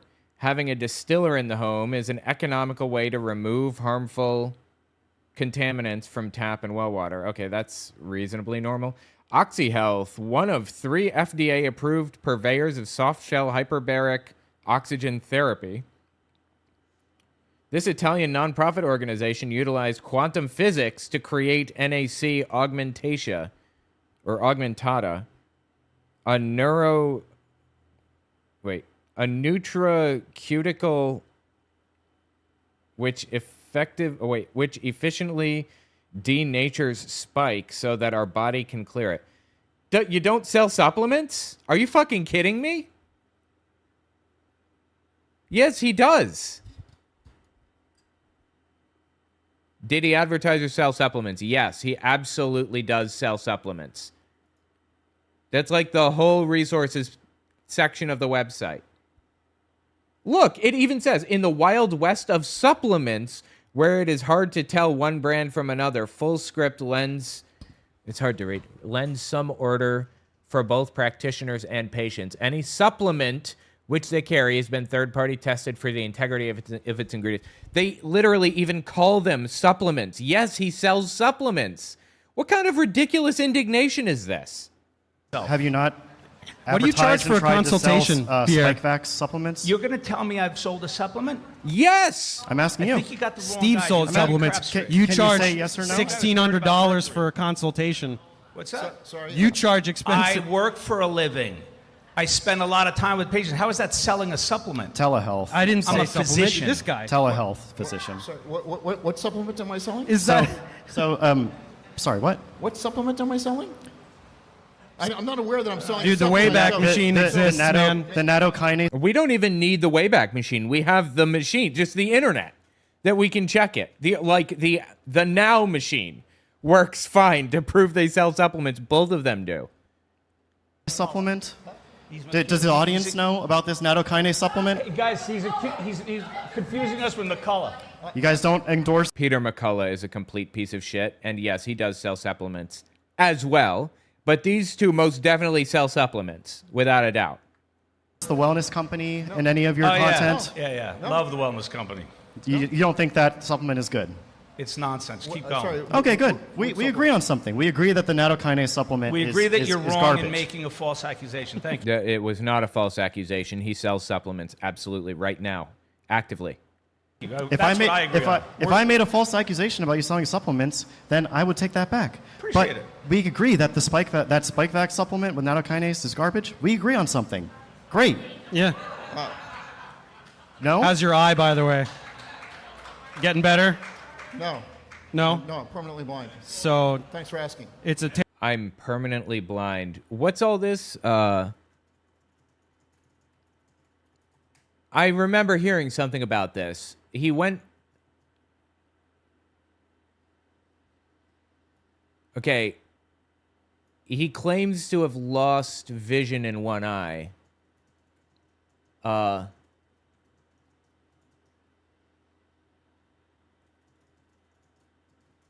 It wasn't Corey.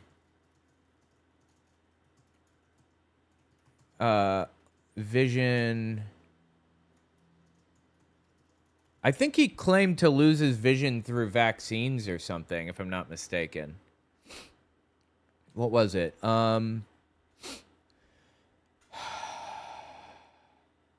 Yes, Steve Kirsch.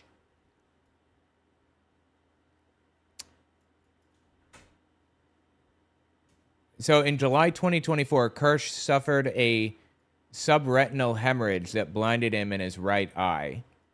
According to his own Substack post, his UCSD retina specialist told him the cause was either a burst central serous retinopathy, stress-related, or dry age-related macular degeneration that progressed to wet AMD. Those are common and well understood. He flirted with blaming the vaccine, and his anti-vax followers immediately ran with that narrative. But his own doctor's diagnosis points to AMD, not vaccine injury. It's a terrible supplement, right? Untested. I do not sell supplements. You sell... They absolutely do. Both of them sell supplements. We just pulled up the dude on the left's website. That I sold supplements. I do not sell supplements. Okay, so untested supplements very bad. At least we'll come away can with agree that. on that. Untested, unregulated supplements are bad. We'll just come away from this with that. Yeah. So. Yeah. So you like to tell Such a lackluster clap in the background. Like only like 5 people are clapping to that. It's you like to completely off tell topic. you like to tell stories about it's not off topic because you're talking about corruption and because we're talking about the measles outbreak and suddenly you guys brought up shifted it to whether I sell supplements or not. and I you mean, guys I don't get but how you guys we're brought there. up conflicts of interest and profiting off of stuff Yeah, and yeah, I don't- you got to admit that people who sell misinformation also profit greatly from it. Actually, I'm making a fraction of what I was making before as a high-tech executive. Oh, bullshit. Fucking please. I don't believe you. I don't. I know what influencers make. And I know for a fact that you are making more as an influencer than you were as literally anything. Regarding supplements, he doesn't appear to sell his own supplement line directly, but he promotes specific supplement protocols behind a paywall. His COVID vaccine detox protocol with 3 over-the-counter supplements is gated behind a $5 a month or 50 per year subscription. So he does monetize supplements. This is just a lie. As do I. I've lost an incredible amount, my whole career, my reputation, and a lot of money. So you guys want... Good, you deserve it. I completely disagree and don't believe you, though. Because, again, I know what influencers make.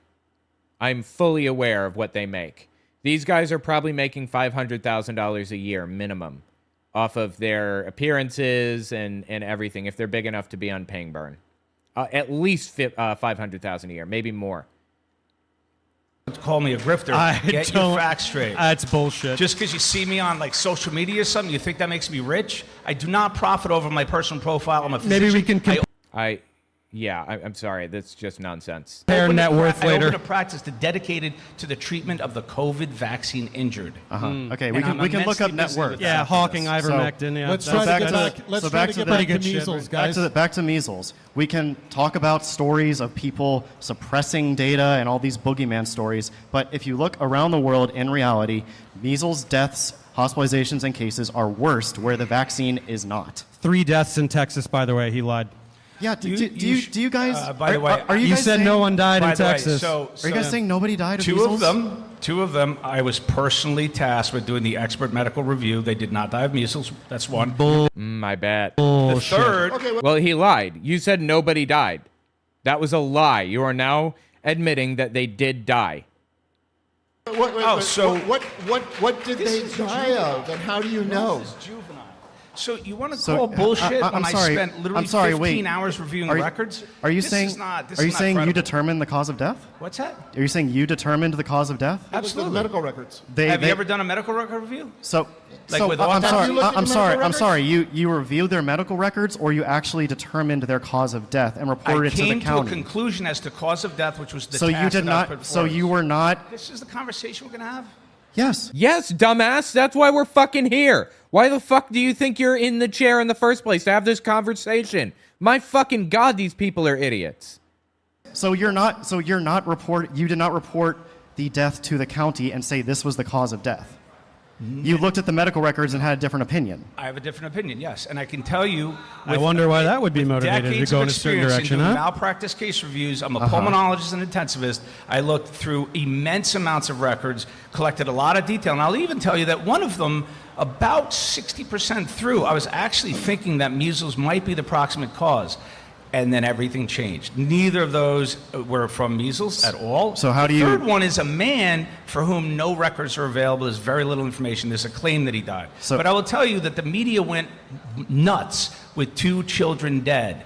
And the families went to children's health events, and then they tasked me with doing the review. And Why the the family tasked him. Oh, I see. Okay. So the state did a review, found that they died of measles, and then the families, being anti-vaxxers, obviously, why the fuck wouldn't they be anti-vaxxers if they're involved in the measles outbreak? The family asked him to go in and look at their medical records, and he said, nope, not measles. Are you fucking kidding me with this? I found it. Both of those cases are slam dunk lawsuits. Did you review lawsuits. Did you review the 83 in Samoa from RFK? What does that have to do with anything? We're talking about measles here. We're talking about measles around the world. It's No, not just America. Hang on. I'm talking about measles in general. Pierre, let me explain. Other countries don't matter. Hang on. Let's talk about what we reviewed. Let me explain. He reviewed the medical records. Did you guys review the medical records in Texas? So, Pierre, how do you determine if a measles death is a measles death? So you would look for evidence. So if you're going to die of measles in the way these two... Wow, look for evidence. That's insightful. Jeez, I didn't think about that one. Guy's smart. He's a thinker. Children died, which was hypoxic respiratory failure. You would have to have evidence of measles in the lungs, okay, through testing. On one autopsy... Did they test? No, these were both severe, overwhelming bacterial pneumonias. They were both tested, yes. So do you think that secondary bacterial infections are not they're as common as the day is long. My daughters deaths? had one after the flu. They're as common as day is long. Yeah, These were gross mismanagements. Okay, so he's saying, yes, measles can cause this, but other things can also cause it. But they had the measles. Is it, like, not dumb as dog shit to assume that some other thing caused this bacterial infection other than measles if they had measles? That's what I'm telling you. Yeah, These are both slam dunk. They were given the wrong medical drugs for malpractice. So they missed so many things. So it's one of the worst. So all the other doctors are just wrong who looked What's at the that? case? What doctors? The state looked at these cases and determined it was caused by measles, obviously. The doctors who determined the cause of death. Yeah, who are those? The doctors who saw the actual How do you know it was girl a and doctor? treated them. You think that the state sent non-doctors in to look at... Are you fucking kidding me? Yeah, I know what they thought. I saw their records every day. They kept saying measles and pneumonia while she's dying from an overwhelming suppurative bacterial infection. That's why she died, is because they stopped antibiotics and steroids, and they watched a child descend into the zero oxygenation state. I got to tell you, that case gives me nightmares. And you guys want to sit there with a fucking smirk, like you think you know everything? You want to bring up Samoa? And I got to watch these children die? we're talking about while fucking the measles. media goes, while the media and you guys... Oh, he's got some righteous indignation now, like... He's trying to save children from dying, and they're trying to kill them. What a scumbag, dude. Guys go nuts that some measles... We're here on an anti-RFK tour, and you think I'm not going to bring up the time when he went to Samoa, caused extreme vaccine hesitancy, and then 83 kids died of measles? You think I'm not going to bring that up? What does this have to do with the measles epidemic that we're supposed So to the- talk about? so Because 83 kids died of The measles. measles epidemic from misinformation. The topic- I'm not talking about yes, 1983. and They Samoa. died. Samoa- 83 kids died because RFK lied about vaccines. you Samoa- think I'm not going to fucking talk about that? Samoa is a Jesus previous case Christ, of dude. misinformation leading to a measles outbreak, just like similar to what we're It's seeing the in Gaines County, exact Texas. topic we're talking about. And so, Pierre, No. you're saying that all the other doctors are wrong and you're right. I'm sorry, but if practicing doctors who are actually treating the child have a different is not opinion than you. you, Only one I have doctor. a hard time just taking your word Only for it. one doctor, which is the attending physician. She was proven wrong. Based on after what? that. No, when the But tests come proven- back. So is he claiming that measles does not lead to death? It feels like that's what he's saying. It seems like he's trying to convince us that measles is perfectly safe for people to get or something. I don't understand what the logic is here. Oops, sorry. Wrong from you? From a bacterial culture of the lungs showing a wickedly multi-drug resistant bacteria that she never treated or looked for. So it was multi-drug resistant. Yes. So antibiotics probably would not be effective in that case. There would have been a few she could have tried. And in that case, there are algorithms that would have led you to the correct antibiotic. She employed Algorithms that could have led you to the cretinema? What the fuck is that? What does that mean? Algorithms. It could have led you to the cretinema. none. There have been a few she could have tried. And in that case, there are algorithms that would have led you to the correct antibiotic. She employed none. There are cases You where guys want to battle me on a case you know nothing there about? are cases where secondary pneumonia infections are too far gone with multi-drug resistance, where it's really hard to do anything. But it would not have happened if the child was protected against measles in the first place. Did you just say she, they? Battle me on a case you know nothing There about? are cases where secondary pneumonia infections are too far gone with multi-drug resistance, where it's really hard to do anything. But it would not have happened if the child was protected against measles in the first place. All right, so I'm actually gonna stand down on this, and I'm gonna defer to my the pulmonology expert here, who clearly reviewed the case and comes up with a different opinion. So I defer. We're gonna What a piece of shit, dude. Seriously. go with the opinion of licensed doctors. I think probably is probably a better way to go. Yeah. Yeah. Yeah, I'll go with doctors who didn't lose their job. So Yeah. Damn, sick fucking burn, dude. Ouch. you know, but Having RFK travel to Samoa does not. How is that? Was Samoa having a measles problem before RFK came? so the measles vaccination rates in Samoa were dropping because of misinformation that is the same misinformation that RFK Jr. pushed on his website. Because the whole impetus for the vaccination rates dropping was, I don't know if it was a mistake or malicious, but a nurse resuspended an MMR vaccine and muscle relaxant, and that killed the child. RFK took it upon himself to take advantage of that tragic death and spread misinformation about it and scared other people into not vaccinating. So wasn't there a measles vaccination program in an adjacent island that happened around the same time? Yeah, and that island was protected. Oh, really? Or maybe that coincidence of vaccinating that other island caused the measles outbreak. Are you saying that measles vaccines can spread measles? A measles vaccine is actually live measles virus, you guys. It's an interesting coincidence, isn't it? Not really. Because the island, what's a bigger coincidence is the vaccination rates on the island that had 83 kids fucking die dropped precipitously below the level of herd immunity. Before RFK came. While he was spreading misinformation about the impetus for the whole drop. These guys seem to love RFK, the two on the right, the anti-vax people. And then he was there for something else. He was on a beach vacation. It had nothing to do with He RFK. went there and met with local anti-vaccine activists to promote their cause. And suddenly, just like that, just like a light switch, measles comes out of nowhere. Not nowhere. Not a light switch. How's it come out of... They're when on kids an stop island, they're vaccinating. isolated. Where's the measles Hang coming on. from? So you think Samoa is isolated? Wait, do you think airplanes don't get to Samoa? Where's it coming from? From people who are carrying from unvaccinated It's not people an who are carrying isolated the tribe. virus. It's a civilized place. Unvaccinated people who carry the virus. Do you know how reservoirs work? Viral reservoirs? Yeah. Okay, so you know that measles circulates in the population among unvaccinated people? Yeah, like what do you mean, like out of thin air? Like measles exists. You understand that, right?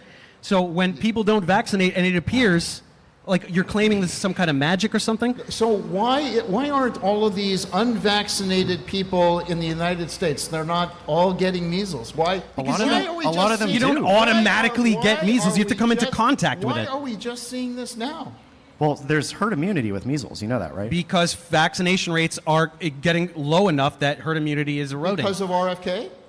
In part, he's yes. the number one He's been working spreader for of decades this propaganda. to Yeah. spread misinformation about measles It's not vaccines. just him, but he's the number one guy. By the way, this debate happened in September 2025, so it's fairly recent.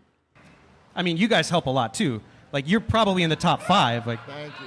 Yeah, you, you're up you can there. get to number 1 one day, though. I mean, I have faith in you. Well, You'll get there. So I'll can say you tell me? something. Can you tell me how all-cause mortality has dropped after they introduced the measles vaccine? Can you cite a study that looked at all-cause mortality of kids, showing that it dropped after they introduced the measles vaccine? Because Yeah. I couldn't find one. I sent you one. That was on the list of studies. Didn't read it, did you? I had. Yeah. So let me Okay. describe it to you. should have. So it was actually this is actually a really interesting story. So measles vaccines were not rolled out at the same time in each country all around the world. They were rolled out in separate years, sometimes in separate decades. And 3 countries in the study, I think it's Denmark, Sweden, and the U.S. They looked at the time of rollout for the measles vaccine, and they saw a precipitous drop in all-cause mortality that was actually greater than what they would expect with just measles mortality going away. So scientists thought, oh, that's really interesting. Let's confirm that. The paper I sent you confirms that. It's a precipitous drop in all-cause mortality every single time, sometimes in a different decade, right after the measles vaccine was rolled out. And it was found that measles actually can infect your memory B and T cells. Do you know what the significance of that is? I doubt it. Yep. No, he has no fucking clue. No. Yeah? Why don't you just keep talking? Memory We're not here BNT. to answer your questions. If you Make know, your you can just say argument. yes and we can move on. Just talk. I will. This guy is so pissed off all the time for no fucking reason. Like, are you just gonna answer people's questions? Why is he such a shithead? Honestly. I will continue to educate you. Sure, memory B and T cells are cellular immunity. Your immune system depends on these cells in order to create antibodies and exert cellular immunity against pathogens. So measles can infect these cells, and when the measles infects those cells, they die. They're either cleared by the immune system or they die off from the measles infection. So that means that these kids who are getting measles, their immune systems their memory is essentially getting wiped in a sense. And it's a phenomenon called immune amnesia that is well characterized now. It's characterized mechanistically by what I just said. Interesting. And that is an explanation as to why the all-cause mortality dropped further than what we would expect for just measles mortality in these countries that implemented the measles vaccine. Let's let Pierre and Steve finish anything else they want to say for this topic, and then Dave and Dan, you get the last word on this topic. So, if there was a slight change in the slope of decrease to something called precipitous, that would have been from like 1.5 to 0 per 100. And I'm making up those numbers, but I know the curves of mortality of measles had been plummeting for decades, largely due to other reasons. When many vaccines were introduced, the mortality rates were near 0 from very high and early in the century.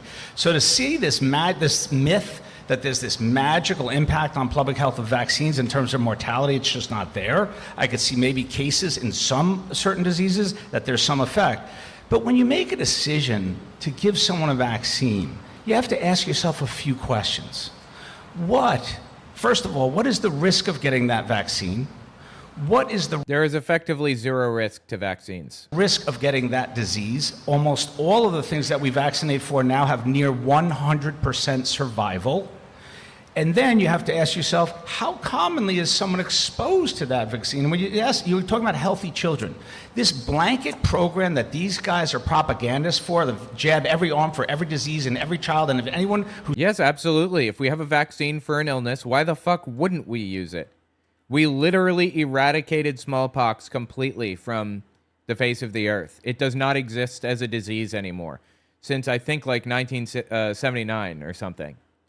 Polio has dramatically decreased. The last guy to use an iron lung just died recently.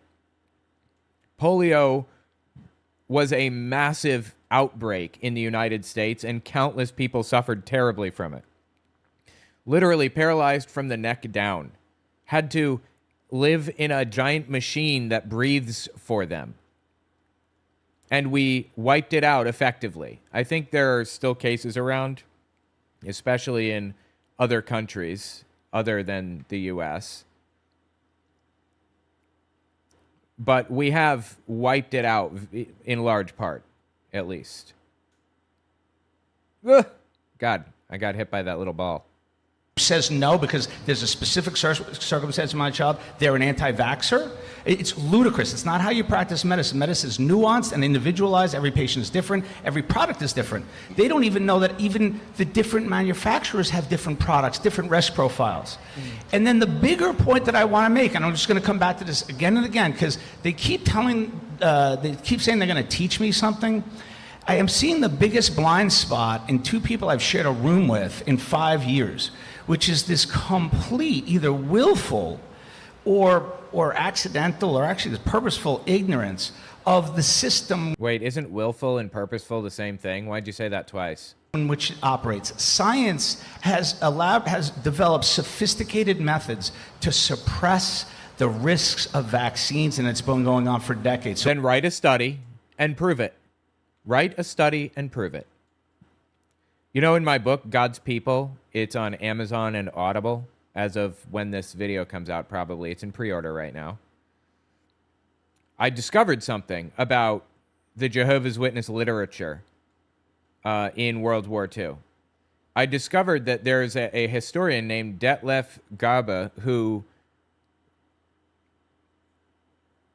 didn't exactly lie, but excluded people along organizational categories on behalf of Jehovah's Witnesses. So he wrote the story of Jehovah's Witnesses, and there were families who were being forced to sign the Erklärung, the renouncement document. Renounce your faith or you go to a concentration camp. There were families with like 2 or 3 children who the parents discussed between each other which one of them was going to sign the Erklärung, the renouncement document, so that the other could, or so that they could stay with the children and keep them out of state custody, and which one was not going to sign and be sent to a concentration camp. There were people who had to make those decisions. There were some people, this is relating back to this, just bear with me. There were some people who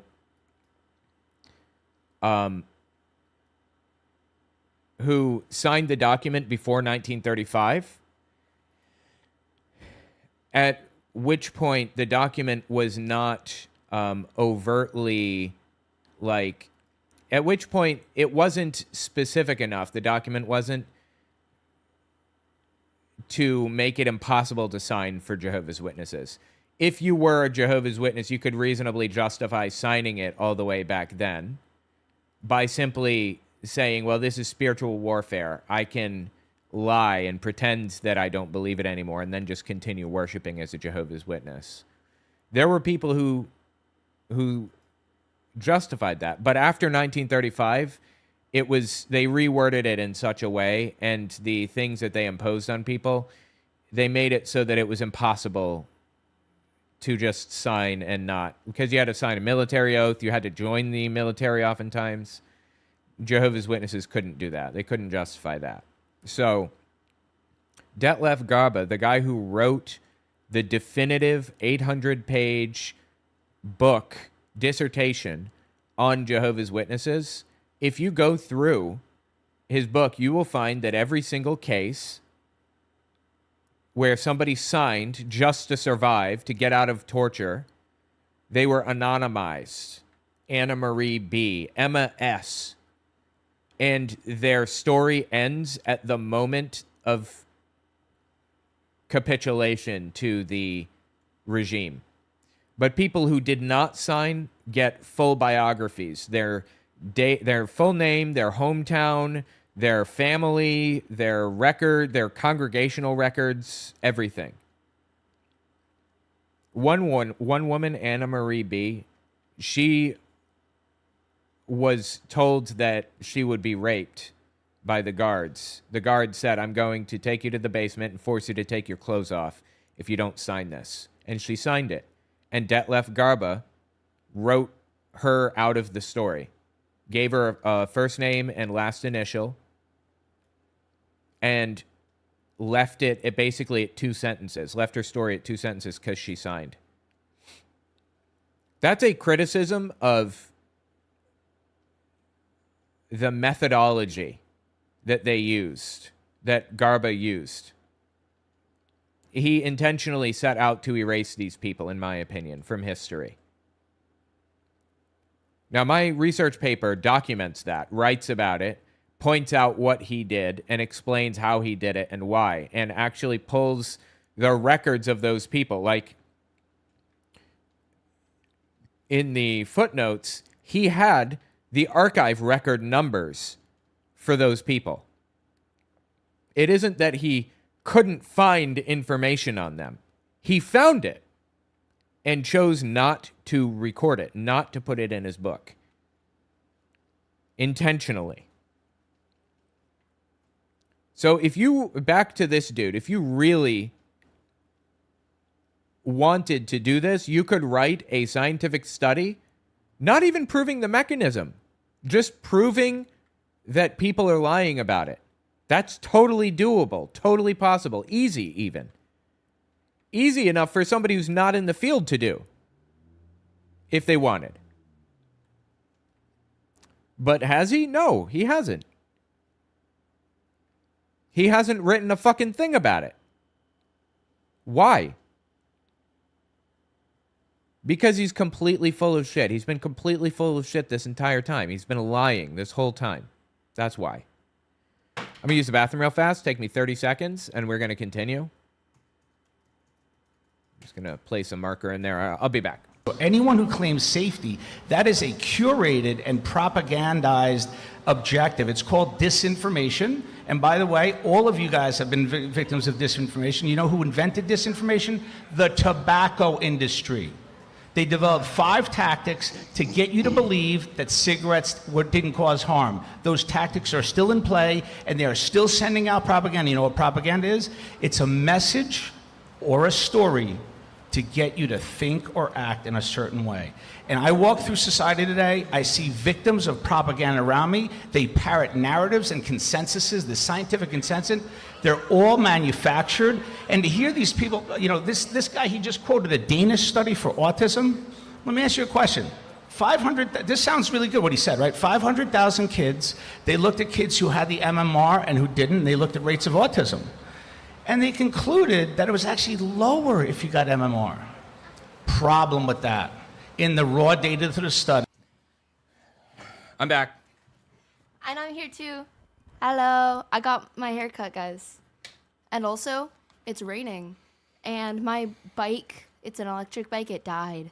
It did? On my way home. Power? Yeah, like it just wasn't charged. I charged it last night, but the thing, it didn't plug in properly. And it was really difficult and evil to get home. But it's a bike, so you could pedal, right? Yeah, but it was difficult for me to pedal, and then I switched gears, and it was easier for me to pedal, but it still took a long time. Do you not know how to switch gears on a bike? I do. I just forgot that they existed. Is there a reason you're swaying back and forth? Yeah, because I'm really sick now. Okay. Sick? Yes, because I got my face painted, and I got my arm painted, and I got my hand painted. And that made you sick?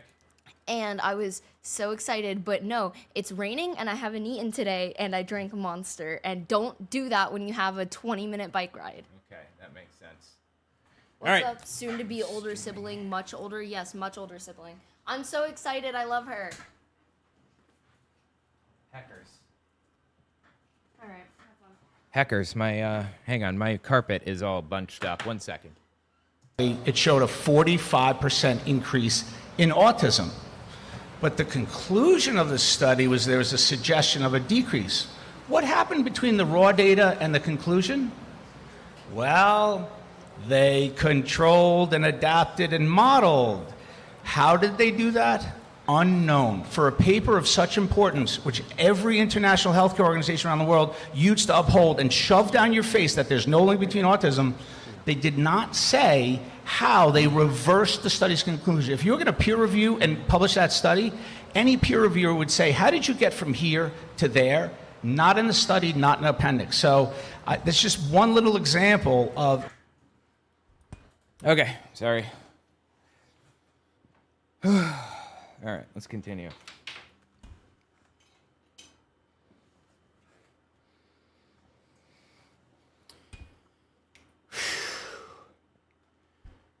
Hang on. Just a second here. Alrighty, cool. Let me go back to where we were.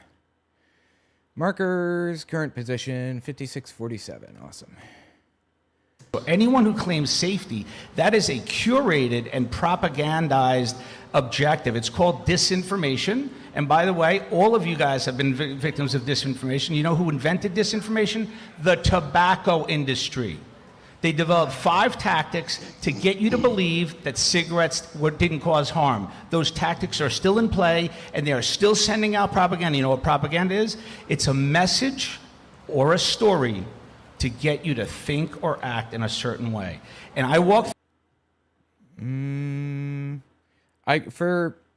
right. I guess I'll accept that definition for now. Through society today, I see victims of propaganda around me. They parrot narratives and consensuses, the scientific consensus. They're all manufactured. And to hear these people, you know, this guy, he just quoted a Danish study for autism. Let me ask you a question. This sounds really good what he said, right? 500,000 kids, they looked at kids who had the MMR and who didn't, and they looked at rates of autism. And they concluded that it was actually lower if you got MMR. Problem with that. In the raw data to the study, it showed a 45% increase in autism. But the conclusion of the study was there was a suggestion of a decrease. What happened between the raw data and the conclusion? Well, they controlled and adapted and modeled. How did they do that? Unknown. For a paper of such importance, which every international healthcare organization around the world used to uphold and shove down your face that there's no link between autism, they did not say how they reversed the study's conclusion. If you were going to peer review and publish that study, any peer reviewer would say, how did you get from here to there? Not in the study, not in the appendix. So, okay, just some info on this. Here's what the study did. Retrospective cohort of 537,000 Danish children born 1991 to 98 had 316 cases of autistic disorder, quote unquote, and 422 of other autism spectrum disorders. After adjusting for confounders, relative risk for MMR vaccinated kids versus unvaccinated was 0.92 or 95%. 95% CI, 0.68 to 1.24. Basically, no association, possibly very slight protection, not statistically significant either way, is the answer. His 45% increase reversed to 8% or lower. That's what he claimed. This is the adjustment inversion critique. Comes specifically from Brian Hooker. Wow, what a last name. And Carl Jablanowski at Children's Health Defense, RFK Jr.'s organization. They published a research letter in 2025 in Integrative Medicine, a clinician's journal, a low-impact journal, not top-tier one, arguing the raw, unadjusted data showed harm, but adjustment flipped it. Why scientists adjust data. The confounders Madsen controlled for were disclosed in the paper. Age, calendar period, sex, birth weight, gestational age, mother's education, and socioeconomic status. These matter because vaccinated and unvaccinated kids in Denmark are systematically different populations. Unvaccinated kids tend to have parents who delay medical visits in general, including for autism diagnosis. Vaccinated kids have more contact with the medical system, so they get diagnosed earlier and more often. So that's what they changed, or that was the data adjustment. That was the data adjustment and why they did it, and that's a completely reasonable explanation. This is epidemiology 101. That's how this works. This is not unusual. This isn't questionable. He's literally just saying they adjusted data. Everybody adjusts data in their scientific research papers. This is not new. What? So that's just one little example of what these guys don't know. This guy's literally putting, when I saw that paper in the thing, I laughed. I laughed out loud. I was like, okay, yeah, of course they're going to put that paper in because that's what supports their thing. This guy's saying hundreds of papers and hundreds of thousands. There's two other papers they use for autism. DeStefano, you know what he did? He looked at number of antigens and tried to correlate with autism. Do you want to know why he didn't look at number of vaccines and what the difference is? During the period of his study, the DTP vaccine went from 3,000 antigens to... Wait, DTaP? Or, I'm sorry, Tdap? Is that what he's referring to? The Tdap? 4 to 6. And that's when he was doing this study. It's a very bizarre choice. Do you think that's a little weird that someone would choose antigens? Then the third one which is banana. That's another one the entire world holds up, like you guys. That one, remember, that's the one in Canada, where they saw autism rates rise while MMR vaccinations fell. And they said, see, it disproves the link. Fun fact, the autism rates were increasing in Montreal, and they used data from Quebec City. Could you possibly tell me why they wouldn't use autism rates in Montreal and vaccination rates in... Wait, I bet Quebec City is in Montreal. Hang on. Let's see if I can find an answer to this one too, because this is just propaganda line after propaganda line after nonsense. Okay, so this study is Fambon et al., 2006, published in Pediatrics. It examined 27,000 children born in Quebec from 1987 to 98, across 55 schools, looking at autism prevalence versus MMR vaccine uptake and thimerosal exposure. He said they pulled autism rates from Montreal, but vaccination rates from Quebec City. Here's what actually happened. The study used autism prevalence data from 55 schools in the greater Montreal area, where Fambon worked at Montreal Children's Hospital / McGill, and compared it against MMR vaccination uptake data from the province of Quebec. Not Quebec City specifically. Quebec is the province. Quebec City is the capital. Corey apparently confused or conflated the two. I mean, I'm assuming that this was intentional deception, because that's the type of person he seems to be here. Montreal, why would they use a different city? Just a question. I mean, is that like a kind of a study design It was from the same area. that you guys would come up with? All right, thank you, Pierre. Steve, yeah, go ahead. Like, I don't understand what this has to do with the ultimate point, though. What are you trying to disprove? Are you saying that this study that proved autism has nothing to do with it is not fully trustworthy? That's nonsense. But even so, you haven't proven a link to autism. This one disproves the link, like, fully and completely. You still have not proven the link to us, though. Steve, did you have something quick to add on the measles topic? I'll just say something quick. Yeah. Whenever they report these measles cases in the press, they have two buckets: vaccinated or unvaccinated and unknown. Why do they always lump the unknown with the unvaccinated? I mean, they don't lump them in together, but both of those two things are usually in studies, unknown and unvaccinated. I'm not a scientist, so I've never looked at these studies closely, but I seriously doubt that they lump unknown and unvaccinated together.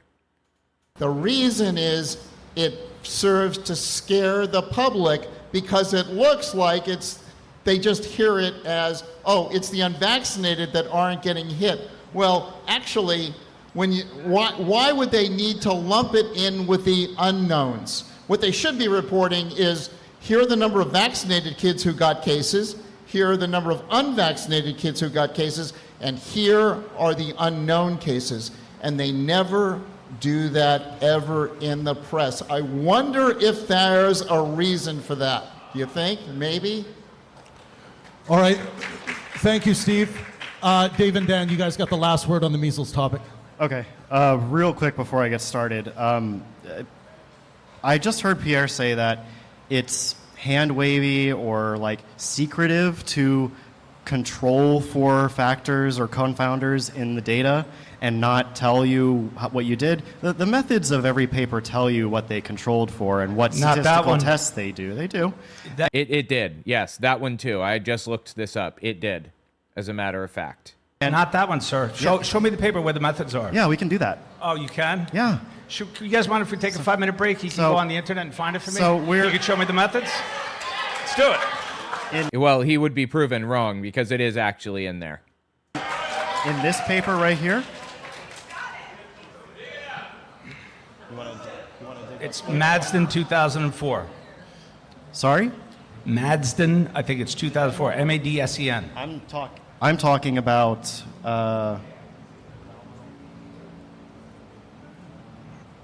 Danish paper, 500,000 kids. Yeah, that was the author chief.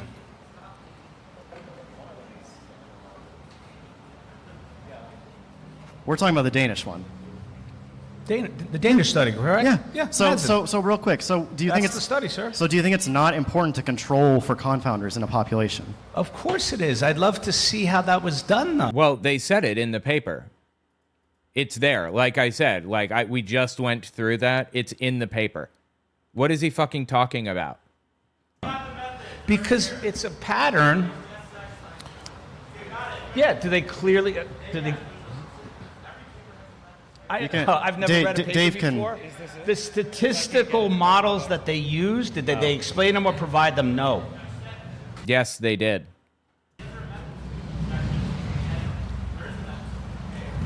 Yep.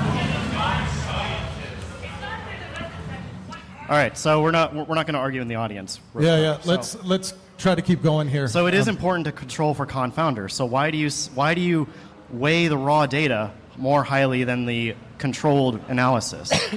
It's here's the thing: a pattern of suppression and manipulation of trials around autism has all over the scope world and a scale you don't even have any. There is no proof of that. There is no pattern of manipulation or whatever. This is completely made up. Idea how all to over the comprehend. world? That's just, how about the three that I just gave you that are used all around the world? Madsden goes from 45% increase to 8% lower.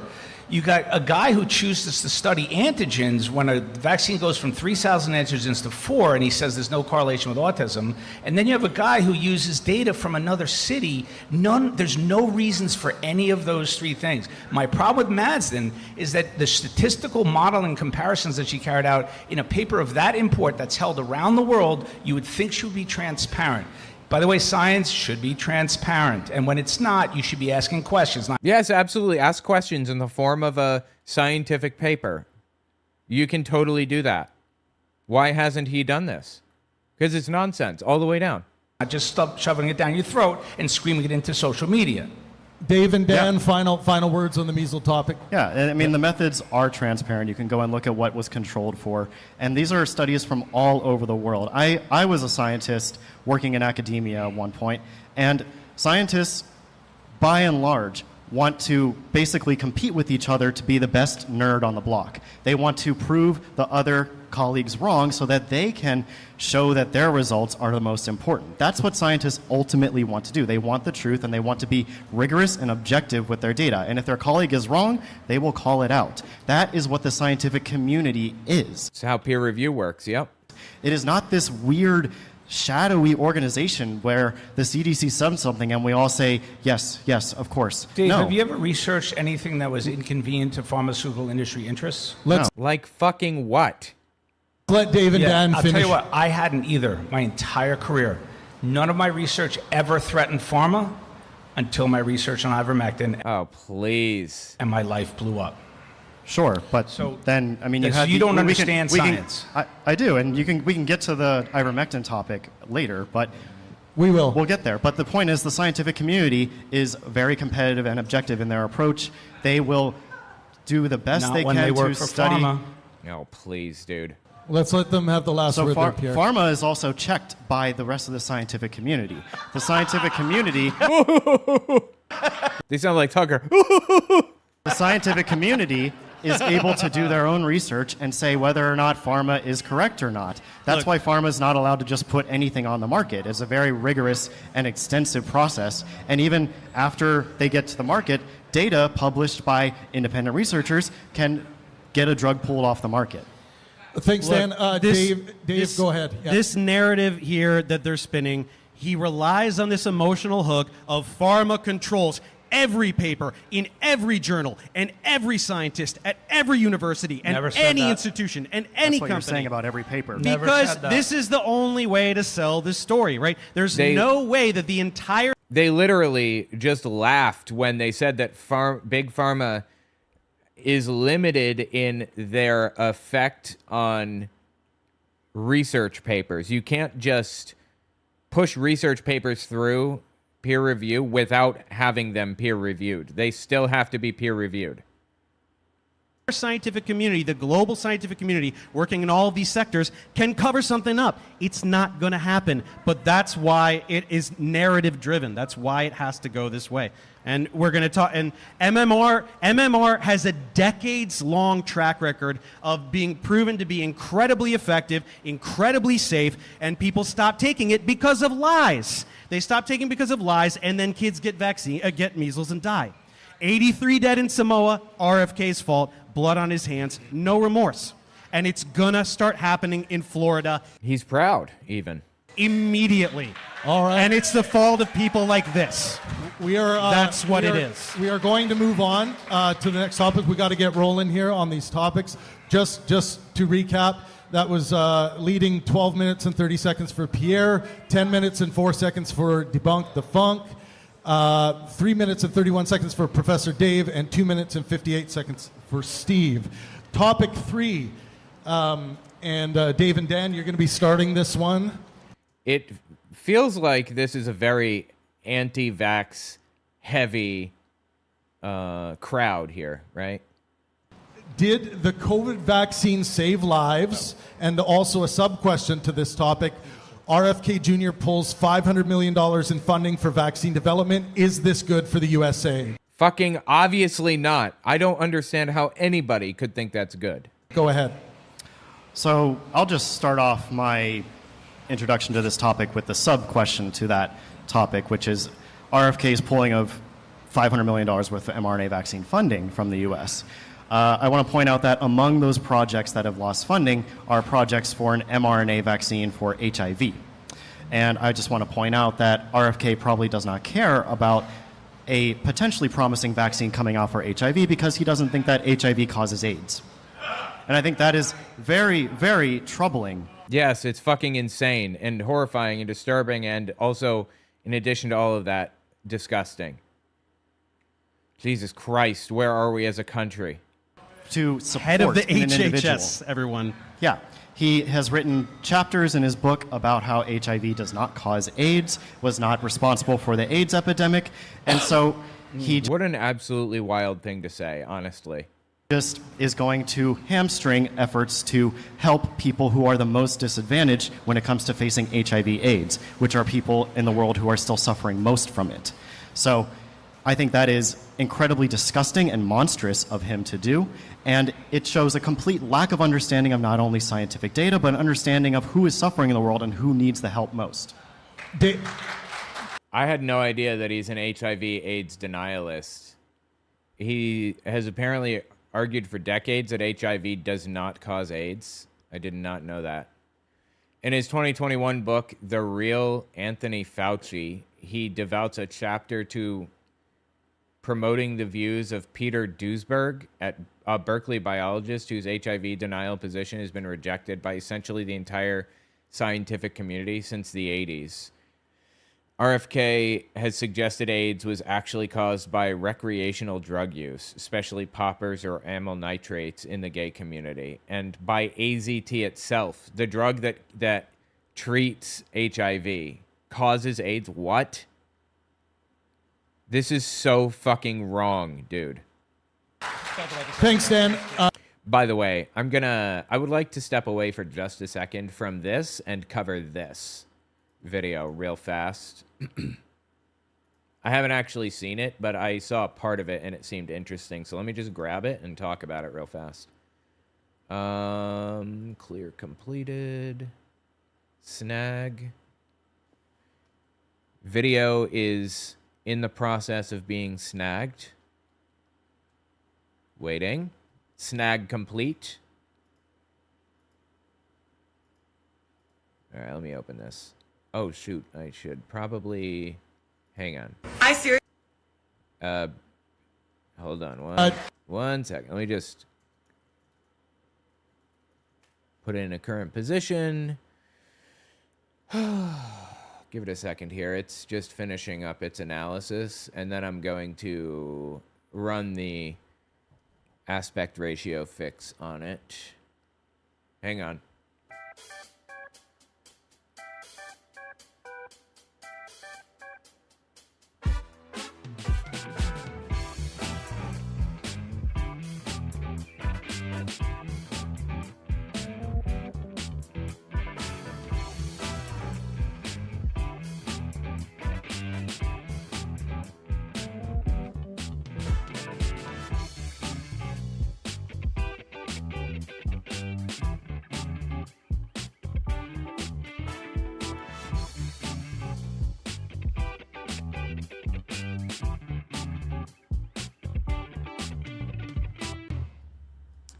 Okay, let's just maximize this for a moment and cover it. I was really hoping that it was going to finish a lot quicker than that, but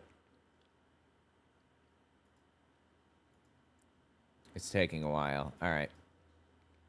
Check this video out. I found it on Reddit.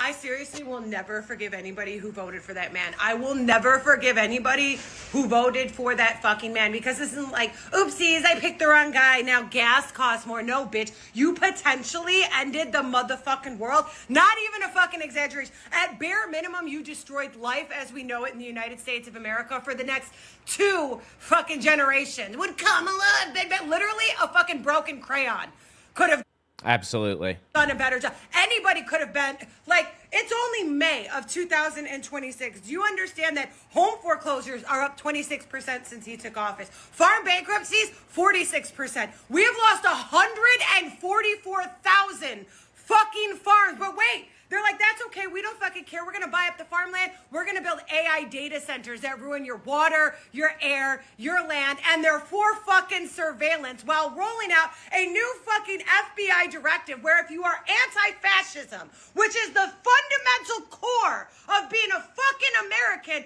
that makes you a domestic terrorist, all while simultaneously dumping more of your tax dollars into ICE funding. They have a bigger budget than the fucking Marines, but please tell me they have no intention of coming for the fucking people. And this is all happening while they're dropping fucking mutated ticks all over the world, announcing that Pfizer, shockingly, is coming out with a fucking Lyme disease vaccine.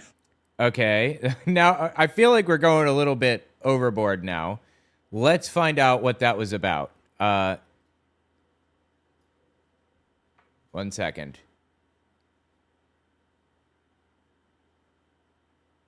Foreclosure starts are up 26%. That is accurate. Farm bankruptcies up 46%. Accurate. Pfizer Lyme vaccine, real. Pfizer is seeking FDA approval despite the shot technically missing its statistical endpoint in the phase 3 trial. The mutated ticks released to sell the vaccine framing, that's conspiracy. I don't know where that came from, but that's wild. Otherwise, this seems pretty legit. ICE budget versus Marines. Correct. 144,000 farms lost, what she said a minute ago. The real figure is 141,000 farms lost between 2017 and 2022. But that's not something that happened when he took office, so incorrect. Well, the oligarchs are coming out with lab-grown fucking meat, and this tick just happens to make you sick. Like you're allergic to meat products. That's true. Yeah, I actually know somebody who got bit by a tick and is now allergic to meat. Seriously. That's wild, right? I didn't know that was a thing until I met them. But lab-grown meat, that has nothing to do with anything. Also, the AI data centers thing, like, data centers have existed since long before AI. And the whole, they drink a ton of water, that's not realistically a problem. Corn takes up way more water than data centers. When I was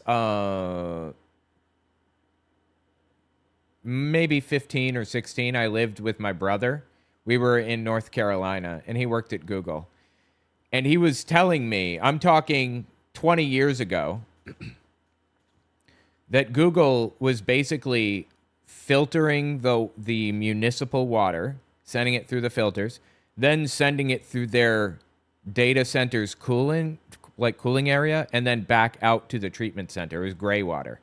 They've been doing that for a very long time. And yeah, okay, I guess it evaporates some water, but most of it is a closed loop nowadays anyway. I don't really understand the water complaint with AI data centers or data centers generally. I get the electricity complaint, but the water one is just, yeah, that doesn't really make sense to me at all. It's nonsense. The whole argument's nonsense about water in data centers. Are you fucking with me? Are you fucking with me? Gas is through the fucking roof. Guess what? The tariff war, it didn't pay shit to Americans. In fact, it's going to pay dividends to the fucking corporations affected by the tariffs that jacked up your fucking prices on the account of the tariffs that got... That's absolutely true. annexed from the fucking global economy in the first place. And the tariff war is the least of our fucking concerns because we're currently waging economic warfare on fucking Cuba. That's true too. Yep. It's horrifying. The whole thing is fucking horrifying. All of it. Like, seriously. What the fuck? Wait. I was just trying to reopen this video. Why does it keep... I seriously... I don't understand why it keeps... Okay. I think it's going to error in a second. We're currently waging economic warfare on fucking Cuba, doing bullshit to Venezuela just so he could steal their fucking oil and put the money he earned off of it into his private offshore account. That's not an exaggeration. While we are... That's true. Yep. Simultaneously committing a schmenocide, which I can't even say out loud on the internet because of fucking censorship, in Palestine and fucking Lebanon, waging war on Iran, which is a 6,000-year-old empire responsible for inventing fucking chess, and they are dog walking us. They are fucking dog. We are a fucking joke. We are. Well, I don't think Iran is dog walking the United States, but I think that war of attrition is a mistake. And honestly, what's the last war that the United States has won? I mean, really think about this. Did we win Afghanistan? No. No, we didn't. Did we win Vietnam? No. Not even close. Did we win the Korean War? Obviously, we did not. Did we win in Iraq? Not really. I mean, we met some objectives and then everything just kind of fell to pieces, right? The last war we won was like 100 years ago or 80 years ago in World War II. And that's partly because we keep going to other places and like harassing the communities. That's not helpful. A fuel shortage. We have a food crisis coming at the end of fucking fall. The Secretary of Agriculture in the United States announced that. That's not shit that I'm fucking making up. I swear to we have political extremists pew-pewing our children in fucking school, a defunded education system, food benefits and health care are now eliminated from the poor and the fucking elderly. Nobody has free health care. Nobody has affordable health care. Nobody even has access to actual medical treatments. It's just sustaining pharmaceutical sales. That's... Okay, this is partially conspiracy theory and partially reality. The whole big pharma thing is nonsense. That's not accurate at all. The Lyme disease, like, thing that they're doing to try to get people to get the vaccine, I don't know where all of that came from. But all the rest of this shit is 100% real. It was like she came in with a bunch of correct information and a bunch of very, very incorrect information on top of it. All we fucking have. And while this is happening, right? While all of this horror is happening, breaking news every 37 fucking seconds, the psychological warfare is seeping in. The president's like, hey, that ballroom I was going to pay for, I'm not going to pay for it. Tax dollars are going to pay for it. And guess what? It's not actually a ballroom. It's a bunker that can withstand a nuclear fallout. And then there's fucking conspiracy theories. A new conspiracy theory about the Samson Project where, you know who, is now putting nuclear warheads in strategic locations all over the world. So if they lose the war against the Gentile, which, by the way, is you, they're just gonna blow this shit to pieces. Okay, I that is actually conspiracy. They do have a Samson doctrine, Israel does, where if they look like they're losing control of Israel, then they will blow everything to kingdom come with nuclear weapons. That is true. That's accurate. However, there's no evidence that they're putting nuclear warheads all over the place and preparing to blow them up if they don't take Palestine and everything else. That's just conspiracy theory. And you're like, no, that's crazy. Nobody would actually fucking do that. And then Well, no, I wouldn't put it past them, but that's not actually happening, I believe. finance minister of decides to fucking go on national television and say, you know what, I'm not humble. If you issue an arrest warrant for me, I'm gonna blow this shit to pieces. Paraphrasing that. I'm paraphrasing. But like, we are potentially looking at a nuclear apocalypse.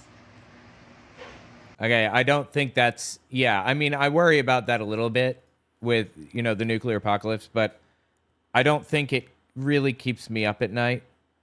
Some of the things that she's laying down are not realistic, are not things that we should really be concerned about, and are not real. But a lot of this shit, you know, that Trump is destroying the economy and everything, that shit is real. There's rumors of him sundowning and trying to nuke Iran. Rumors, allegations, right? This shit is out of control. AI surveillance states, mutant fucking ticks. Then you have the files. Don't even fuck. That confirmed every conspiracy we ever thought to be true, on top of outing global elitists who are Satan worshiping cannibals, like slash PDFs. What the, like, all I wanted was free healthcare for everybody. Free healthcare for everybody, right? A funded education system for our children where they don't get picked off as target practice for a fucking political extremist, and they're like, no. If only, right? No, best I can do as a ruling class of Satan worshiping, cannibalistic. Okay, we've entered QAnon territory. Boy, I'm telling you, dude, there is genuinely a conspiracy theory problem on the left. Like, she's literally repeating QAnon stuff. Everything that she's saying right now is being said from the left, and she's repeating QAnon stuff. That's so interesting to me, and kind of disturbing a little bit. PDF oligarchs milking you in a bout of free-range tax slavery and a potential nuclear apocalypse. That's not education. Nope. Not nutritious food. Nope. Not healthcare. Nope. You get death. Death and stress. Enjoy being a fucking American. Oh my God. Okay, well, most of that was on point, but then, you know, went a little off rails there at a certain point. Jesus Christ. Anyway, yes, things are pretty rough because of Donald Trump. I don't know about Pfizer, you know, doing all this shit. I don't know about, like, Israel trying to nuke the entire planet, but all that other stuff, yes. Jesus. Tell me what you think about it in the comments. Okay. Now, let's finish this. I think we're reasonably close to the end. I know I'm going way over. I usually stop at 2:30, but I'm going to keep going anyway, because Oh, it turns out that we're inducing on Wednesday. 6 days. In 6 days, I'm going to have a baby. You guys ready for that? Pretty exciting. Hang on.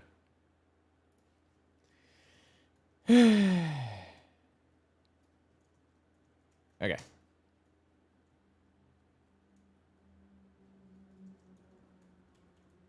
Yeah. All right. Let me give an intro here. Professor Dave Explains, Dave Fiorina, debated a bunch of anti-vax nutcases, and it was fascinating. Let's listen to this. This isn't part one. This stands independently of the rest if you didn't see the others, though. All right, let's check it out. Dave, did you have some opening thoughts there on this topic? Well, we're going to get into the data of the COVID vaccines as well, but I believe that this is about ivermectin. They will try to use things like VAERS database and inflations of unreliable data on VAERS database, personal surveys, all of their sources for trying to pretend that the COVID vaccines killed all these insane amounts of people. 100% fabricated. Plenty of studies showing that they objectively save millions of lives. Once the vaccines had been rolled out, it's extremely clear that the deaths were after that point 90% were unvaccinated. Yeah, so there's just, as with all of these topics, there's going to be a reliance on disinformation, lies, distortion of data, unreliable data to try to pretend that COVID vaccines, like all of the other vaccines that they're railing against, have done things that they simply have not done. All right, Stephen Pierre, So I'll agree with a couple of things you said. So I agree that there are many papers that say that. Granted. Going back to your comment about how it can't all be a conspiracy. Now, let's be clear. I didn't say that all of science. I will say there's areas of science that when they present a threatening to the economic model. You alluded that all of the journals are compromised. Let me finish my sentence, okay? You said a conspiracy. Here's where you do not know what you're talking about. It doesn't require a conspiracy. It's nothing but incentives. No. Stay in line, and that's how it happens. It goes to the societies, the researchers, the journals. All they have to do is behave according to incentives, and not one falls into whistleblower, place, right? okay? Nowhere in the world, not Now, one whistleblower. In terms of this idea that they saved millions of lives, you'd have to really ponder for a second why life expectancy in the U.S. dropped by 3 whole years, starting in late 2020 to 2024. Yeah, no fucking shit. You think that was because of the vaccine and not the literal worldwide fucking pandemic happening? Are you shitting me right now? 3 years. And if you guys can do math, I know you're like master scientists and biologists, but if you remember math, for life expectancy to drop, who has to die? I mean, anybody, literally anybody, factors into the equation if we're taking the average life expectancy. The youngest and healthiest, the least risked towards COVID. And what were they dying of? Nobody knows. Suddenly, young people were dying. Oh, fucking please, dude, no. They were dying of COVID, obviously. He's inventing some ridiculous conspiracy theory where there doesn't need to be one. Like mad. And you know where the data comes from? Doesn't come from your journals. Comes from the life insurance industry, which I've written a lot about. I've sat on calls with executives from all the life insurance companies, all behind cameras, by the way. None of them wanted to show their face. But they saw a massive emergency in 2021. They reported, especially among young people, a 40% rise in year-to-year mortality in 2021. In the youngest and healthiest of society, this was group life health insurance, which is generally Fortune 500, white collar. They were dying at rates that outpaced any other sector, from 25 to 44. And you know when that it spiked? The third quarter of 2021. We saw young people dying in droves. You cannot dismiss that data. I don't care how many studies you show me. I don't understand what the connection is here. I'm trying to understand what the hell he's talking about. One more time. Spiked the third quarter of 2021. So deaths spiked third quarter 2021. I don't even know if that's true, but okay. Saw young people dying in droves. You cannot dismiss that data. I don't care how many studies you show me. I don't understand what point he's making. Yes, young people were dying. Everybody was dying. It was fucking COVID, obviously.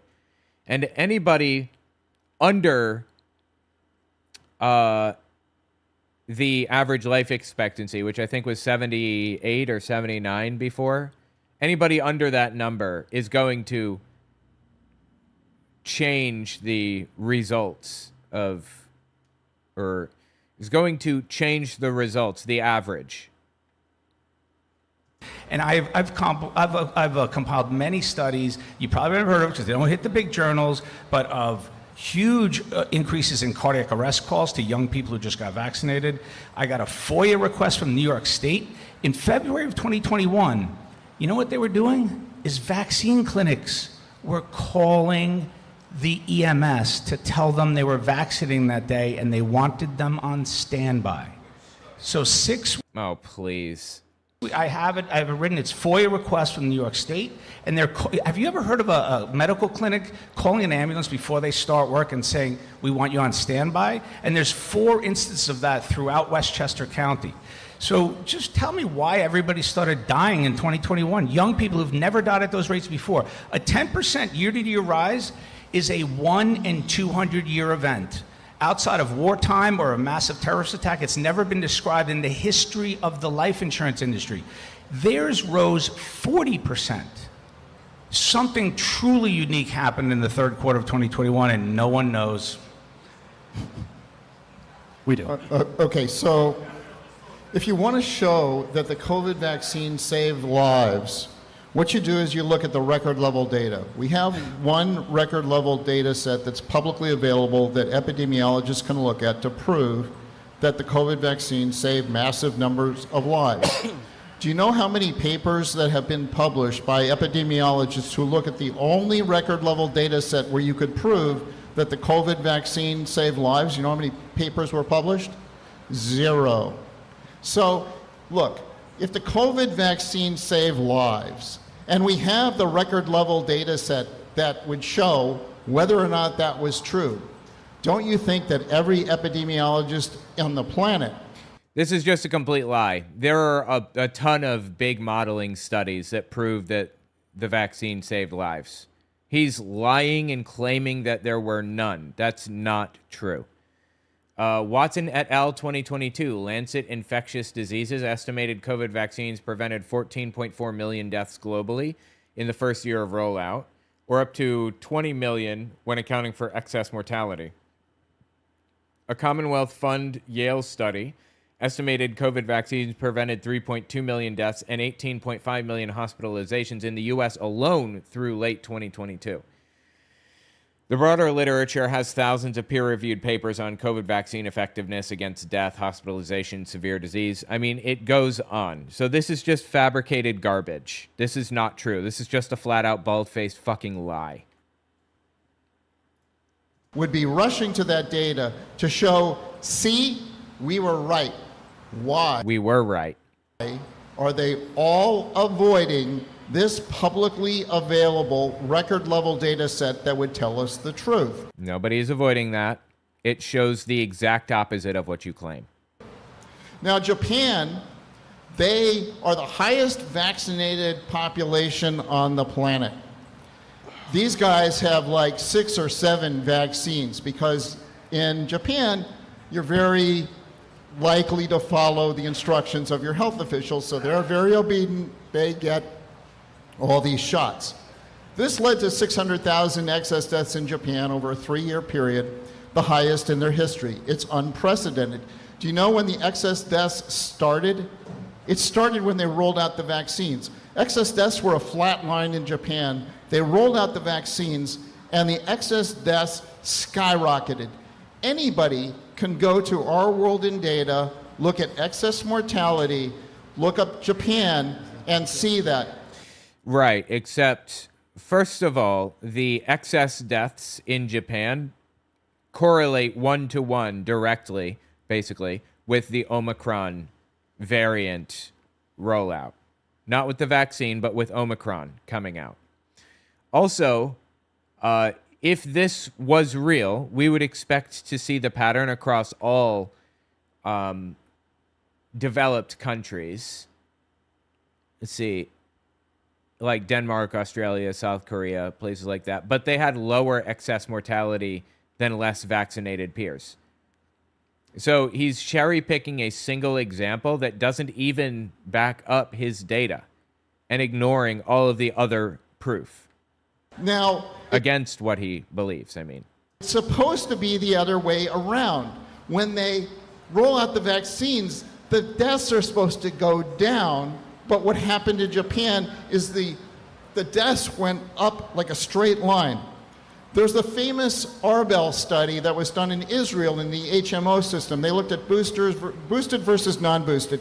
They said, look, if you're boosted, you get a 90% drop in death rate.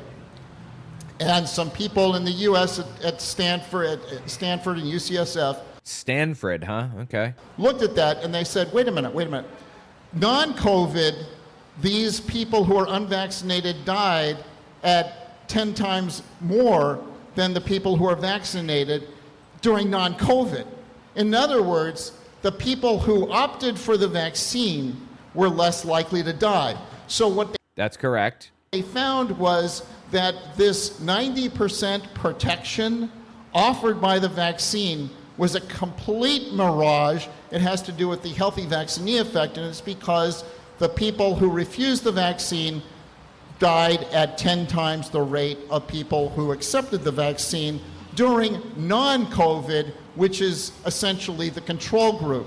So Naturally, you get COVID, they're going to die at a 10 times higher rate as well. This doesn't mean the vaccine worked. It just means the people who opted for the vaccines were healthier. Wait. Okay, so he's attacking the methodology of the paper that studied it, I guess. Is that what he's doing right now? If there's a genuine issue like that, then why don't you write a paper on it and prove it?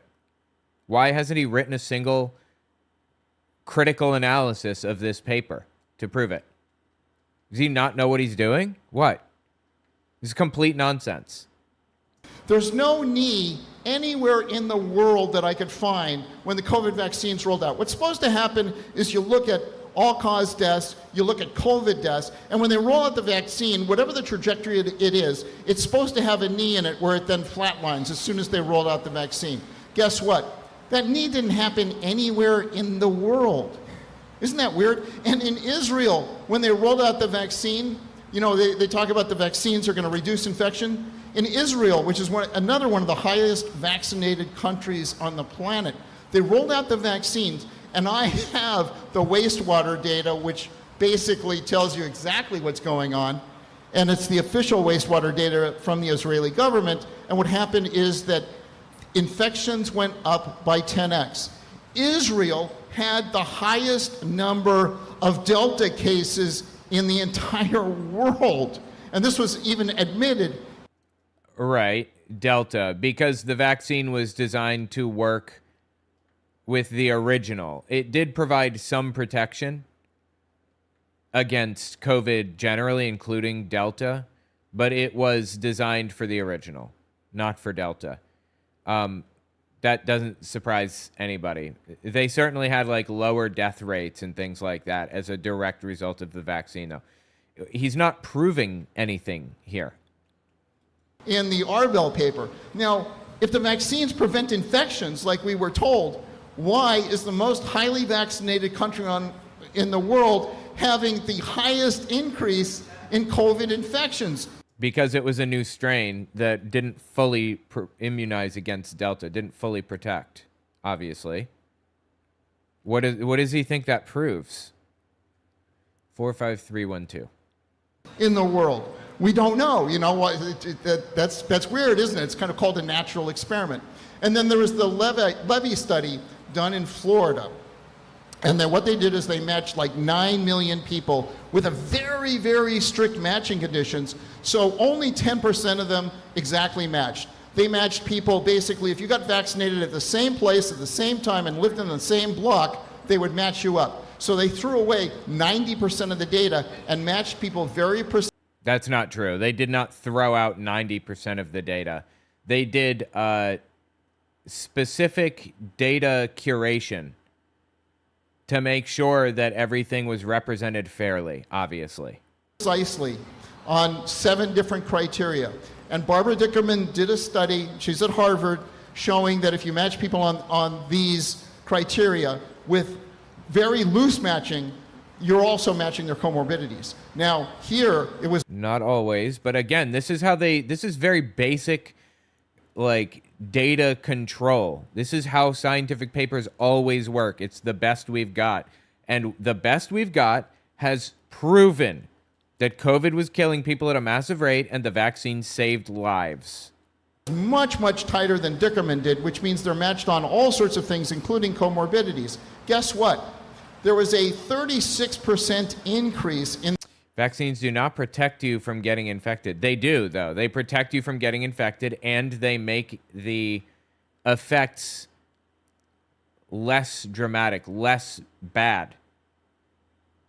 Let me just... Here, let's see. 1 second.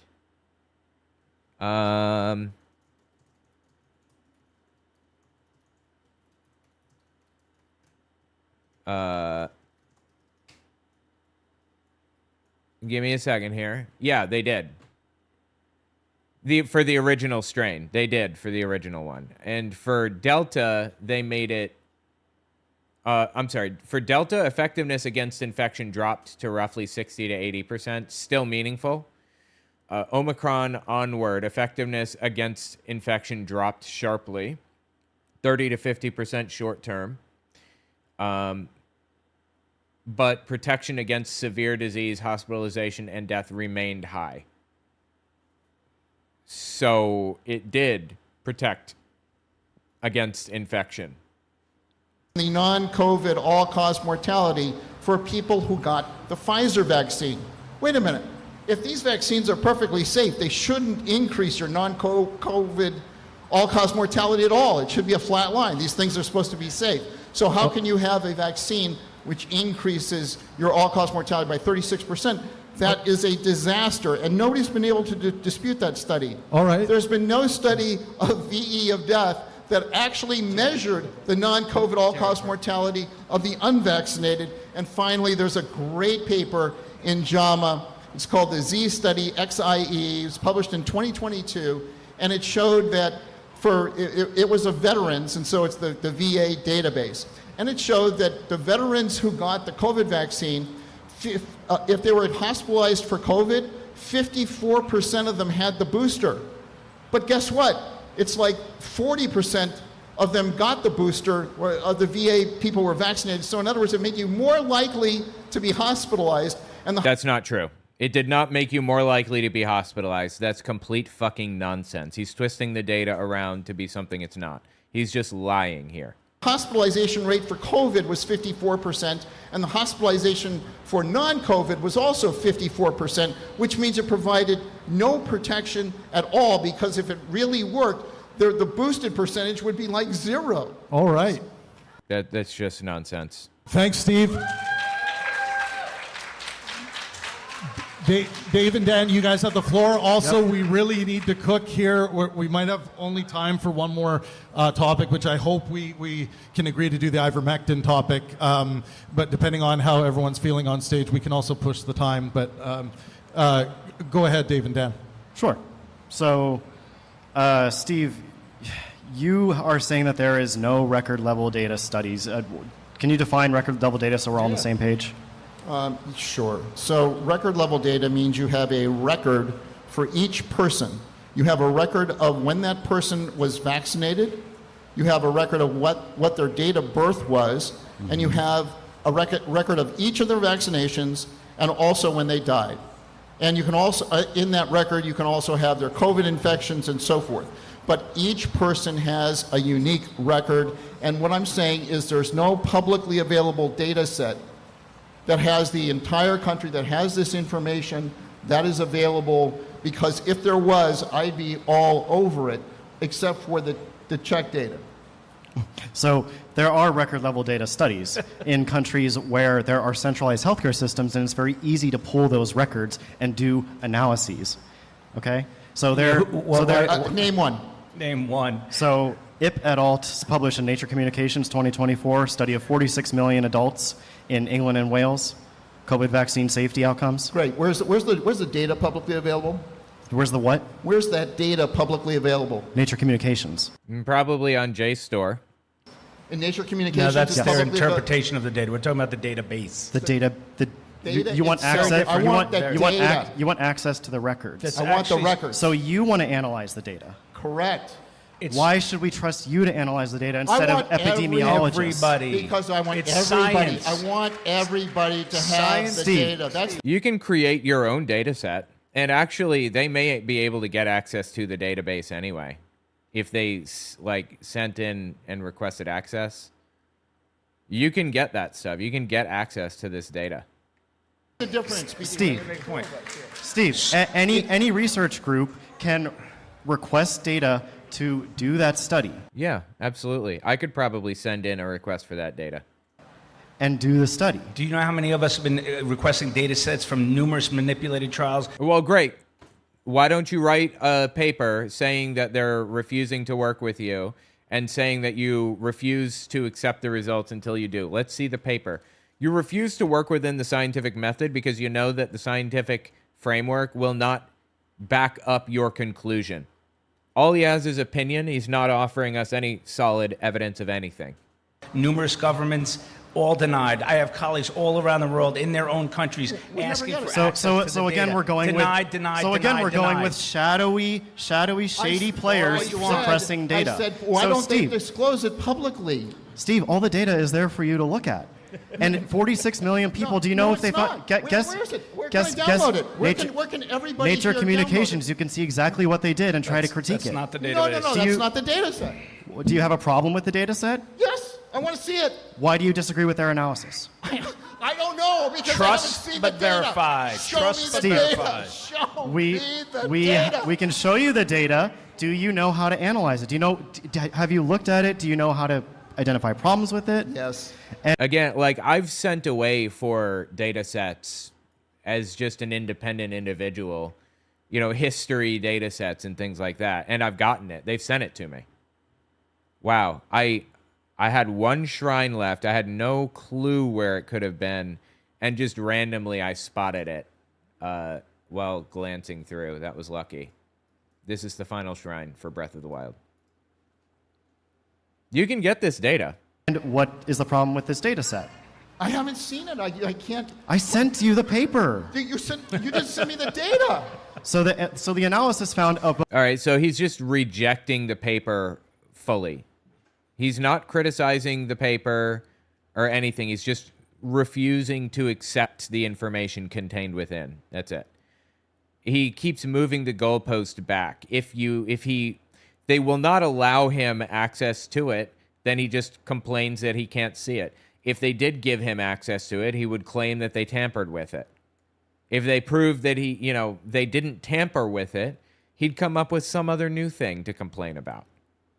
46 million adults in England and Wales that there is no increased risk for cardiovascular events, including heart attacks. Then why don't they disclose the data? They are not refusing to disclose data.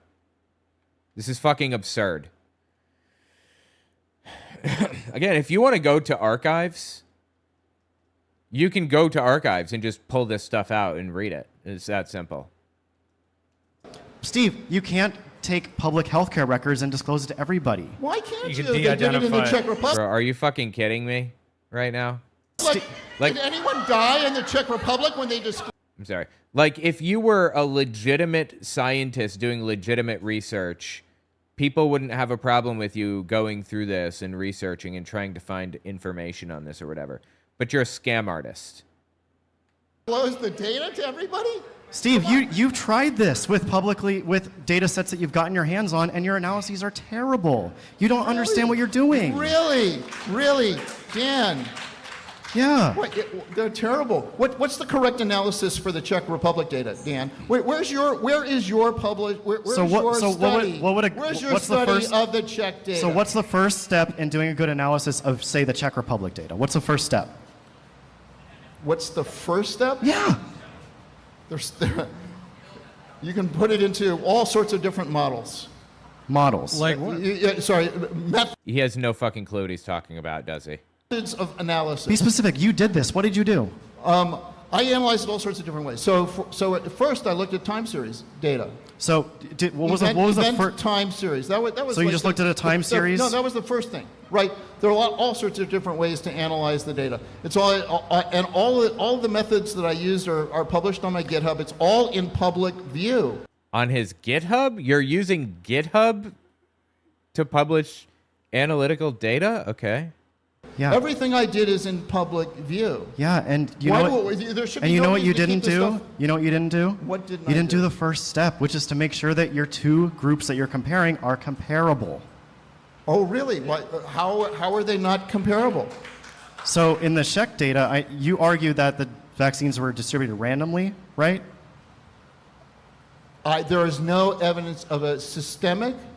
That's what you did, bias. right? There's no evidence. So of a people bias. can choose their vaccine. There's a preferential recommendation against Moderna because we're not all in the pockets of big pharma, and we Right. go with the data. Yeah. So, and there's availability differences across the country, right? Of So course. it's not random. No, it's not random. But you argued it was random at one point. You had to be told it wasn't. No, I said there was no systemic or systematic bias in the distribution of the vaccines. People didn't know which vaccine was going to be safer. Like if you They were ask advised There was a preferential recommendation against No. Moderna. No, there wasn't. Yes, there was. No, that's news to me. Where is it? Steve, really? It's Yes, 2025. really. Where is that recommendation from that shows that there's a bias in the distribution? But it doesn't matter because you can look at It does matter. It does. Oh, okay. Why? Because the first step of looking at this data set is making sure your first two groups are comparable. You want to be able to compare them accurately, so that it's not just statistical biases you're analyzing. Steve wants the data. So do you understand how the K-core method works? K-core method? Yes. Is this what you did? This is one. No, I looked at DSCMRR. I looked at GLM. I looked at. But you didn't make sure your two. You didn't make sure the groups were comparable.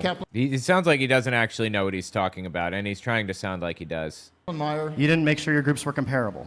Oh, You didn't the adjust. method the method that I use. Sorry? The method Randomized Moderna and It's not random. Yes, it is. It's not random. No, but it doesn't matter, Dan, because Can I people didn't choose break which it- to get, and is there a preferential I didn't recommendation? break it Yes, down. it's not random. I didn't break it down by the vaccine manufacturer. I'm just looking at people who are vaccinated and unvaccinated. Wait, why wouldn't you break it down by vaccine manufacturer? They were very, very different. Pfizer and Moderna were similar enough that it would make sense to lump them together, I guess. But a proper scientific study should probably separate them, even so. But the Johnson & Johnson one, completely different. Why would you not separate like that? Either way, the data he turned up would, if it was honestly done, would not show that there was any kind of an issue with this. It just wouldn't. And of course, you know, Did you make sure those two groups were comparable? As an expert in this. Did you make sure those two groups were comparable? Do you know? Do you understand? Yes or no, Steve? Did you? Dan, Did you? Yes. No. The answer's no, obviously, right? Yes or no? It's the first step. Do you understand that the groups are Do you never understand going- that that's the first step? Do you understand that when you have a vaccination, that the two groups are completely different? Do you understand that, Dan? So why are you asking me this question as to whether the groups are comparable? Because you have to make sure they they're are not. as comparable as possible. Do you know why? No. Yes. That's the whole point. You have to make sure the two groups are But as they're comparable. not. Steve, why do we do randomized controlled trials? Why is that the gold standard for clinical trials? Because that makes it really easy for people to see a signal. Why? That makes it easy. Because they're randomized. Because Exactly, Yes. because your two groups are comparable, Right. because they're So- random. So Dan, when you don't have that available to you, you have Don't have to it- use don't- other techniques that normalize for the mortality of the two groups. Exactly, So that and you so can you make have them to comparable. you have to make sure that exactly So- you have to so- control for confounders. So Right, how did so, you, so the did you first do that? Step in the first step in the algorithm, the first step in the algorithm is to make them comparable The first step in the algorithm. so How? that you can then compare them. How? You fit the slopes to the death curves That's of Steve. fixed cohorts. That's So, not that's Dan- not controlling for the confounders that would make the groups comparable. But it does. No, it doesn't. It does, Dan, because It doesn't sound like he has any clue what he's talking about. do you understand? You understand? It's Gompert's you mortality? versus the epidemiologists of the world on this, Steve. No. It's epidemiology 101. Do you understand? Do you understand Gompert's mortality? Sorry? Do you understand Gompert's mortality? Yeah. You understand Gompert's mortality with when we have when people are dying, right? Gompert's mortality just says, oh, it's an exponential. Great.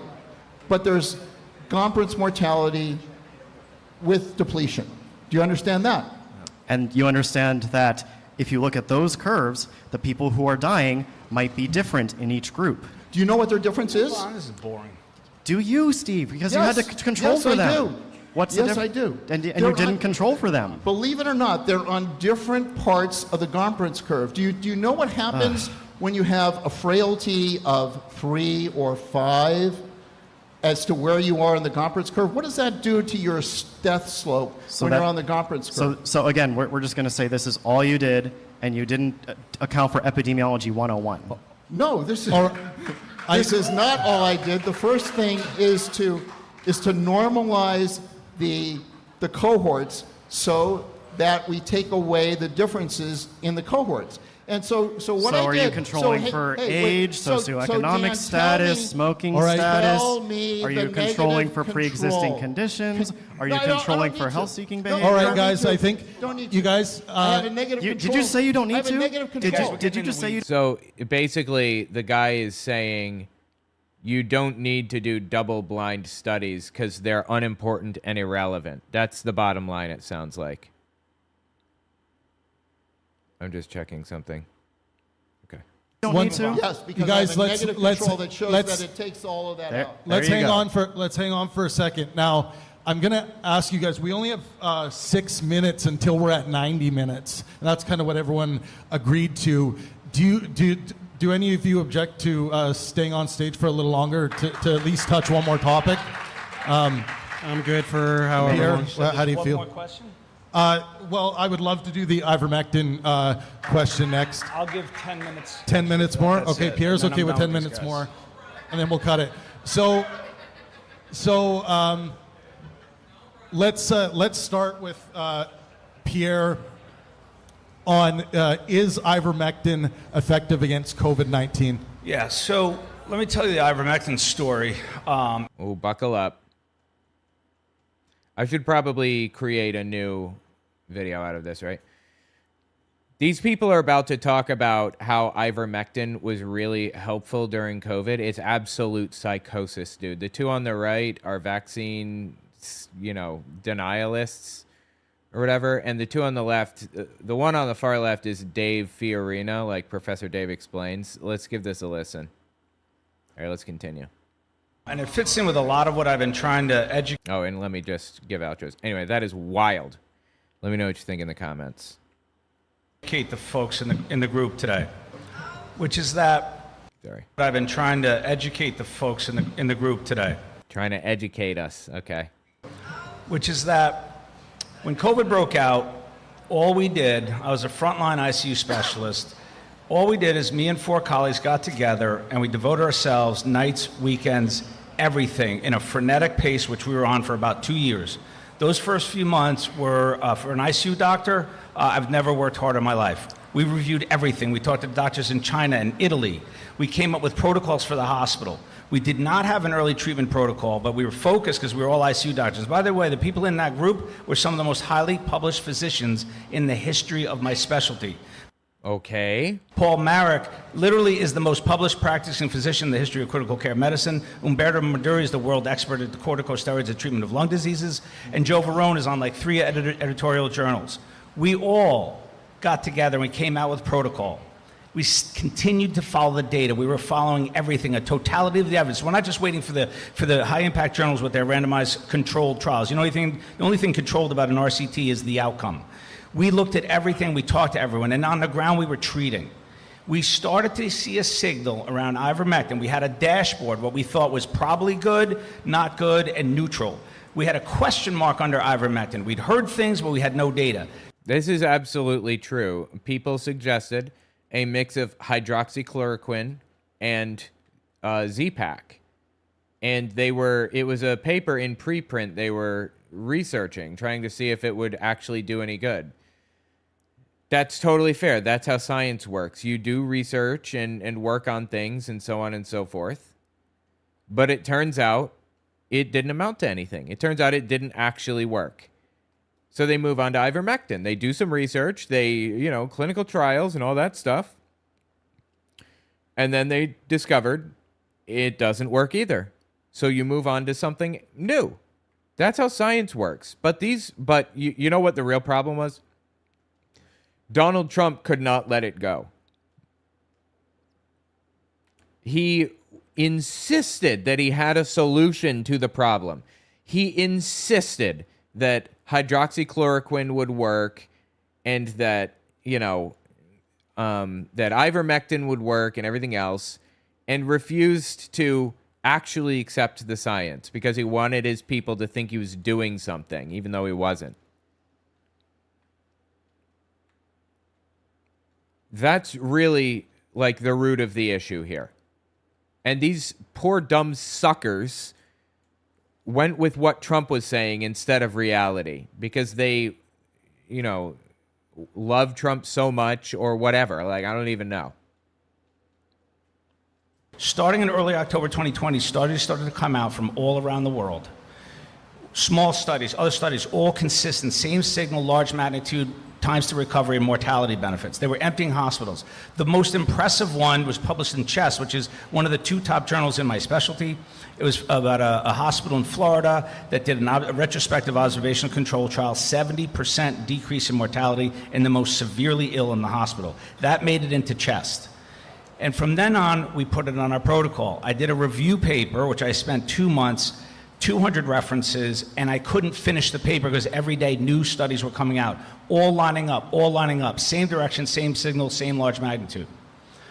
I put it up on a preprint server, and within 1 week, I treated my first patient with ivermectin. She'd been sick for 2 weeks, fever, fatigue, heart rate resting 120 in bed. Well, 2 weeks is about the limit for how long COVID usually lasted, regular COVID. That's on the higher end, if I remember correctly. Usually COVID would last, no more than 2, maybe 3 weeks. Honestly, it usually lasted about a week at most. For me, I had it a couple of times, and I think it only lasted like a few days for the main symptoms. And then I had like a loss of smell for a while, and that was hard. That was like, people underestimate what it's like to lose your sense of smell. It was really, really difficult. But anyway, the point is that that's the upper bound for when, for how long COVID will last. And you're telling me that after 2 weeks, the upper bound for how long it would last, it suddenly got better. Do you have a research study showing us that it was most definitely the ivermectin that fixed the problem? And not just natural, she finally got over it. Do we have anything to prove that? Anything at all? She took ivermectin on a Sunday night. Within an hour, she felt flushed. She went to bed in the morning. Her heart rate was 80 and she was afebrile and she felt energy. She thought her life was saved. Okay, now it could be, remember that's anecdotal, so we should dismiss that. No, it's not that you should dismiss it if it's anecdotal. It's that you need more. You need to put this in a proper study. You need more than just one anecdote, obviously. It could be that night, at that particular time, was when her disease was going to take its natural curve. Correct. There you go. Correct. Happened to me 5 more times that week. What was showing up in all the data we were accumulating was showing up in my clinical observations. Okay, did you write it down? Did you record it anywhere at all? I testified before Ron Johnson, and that's when my entire career came to an end. As soon as I became an advocate for ivermectin, which is a low-cost, off-label, widely available drug that's highly effective at a disease that they were trying to monetize with remdesivir, molnupiravir, and Paxlovid, suddenly all eyes were on me. And this joker wants to make fun of the fact that I lost my boards. He has no idea why. It's only because I was a truth teller trying to recommend for a medicine to help save everyone. And then you know what happened next, guys? You got this COVID? This is where I became an expert at what's called the disinformation playbook. And I didn't understand what was happening. I didn't expect a ticker tape parade, but I did think people were going to be appreciative that we were giving them guidance on how to treat it early and avoid hospitals. Instead, within 2 days of that, a huge hit job got published in the Associated Press on me and my group.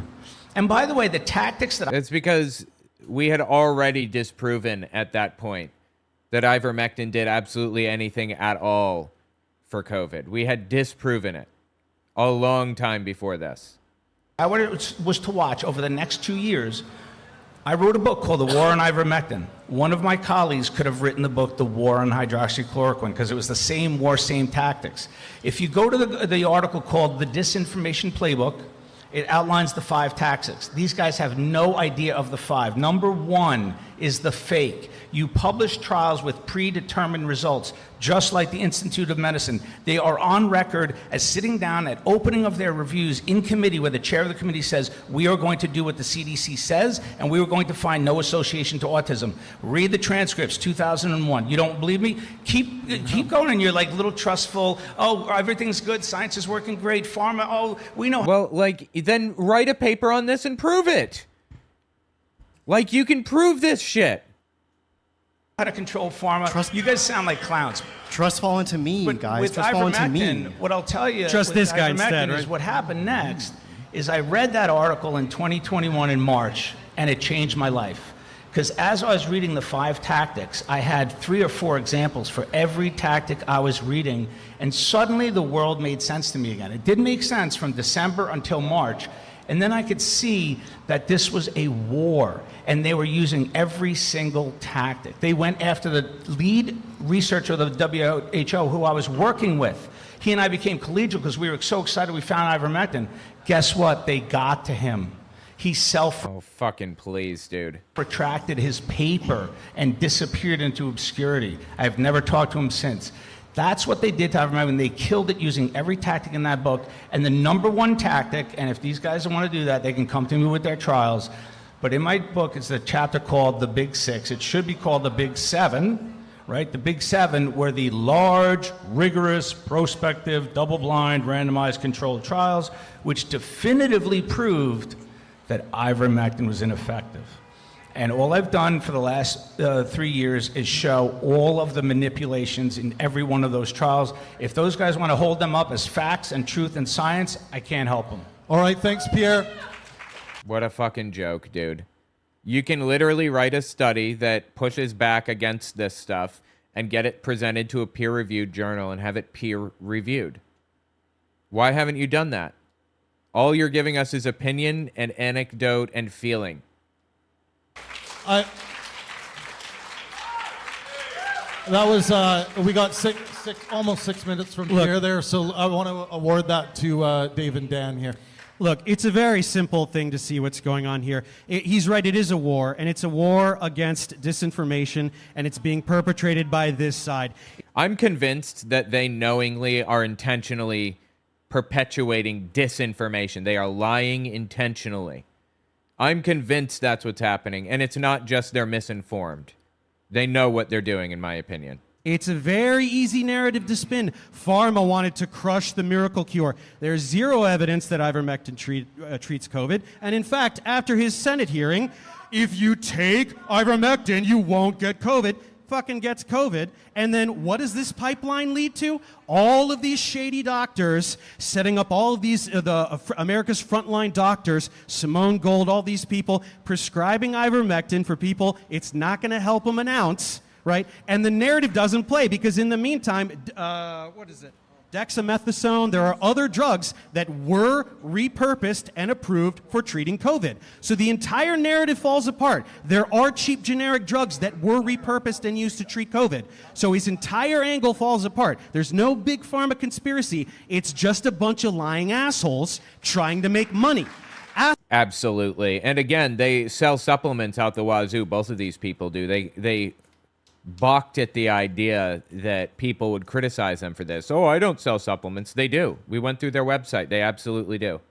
Ask him how much he charges for telehealth sessions. Ask him how much he charges for a consultation. Him, Simone Gold, all of these people, it's just a bunch of quacks selling snake oil. That's all there is to it. 100%. And it's such a shame that we are here in this situation having to deal with these fucking idiots. Have I ever worked with Professor Dave? No, I never have. I could probably get a hold of him, though, if I wanted to. If we had something to work with each other on, I could. Who pays me? Why do I need to be paid? Why do I need to be paid? What am I charging to watch my YouTube videos? Do you have to pay money to get free information? Yeah, it's really cute that you guys are going to lie, but you have fucking nothing to say to what I said. Dexamethasone, all of these other... Yeah, everybody has to make money somehow. I have a YouTube channel. It doesn't mean I'm charging exorbitant fees to sell snake oil that get people killed. Because people took ivermectin, did not improve, and by the time they got to the hospital, it was too late. Pierre Corey. Famously, one woman named... What the fuck was her name?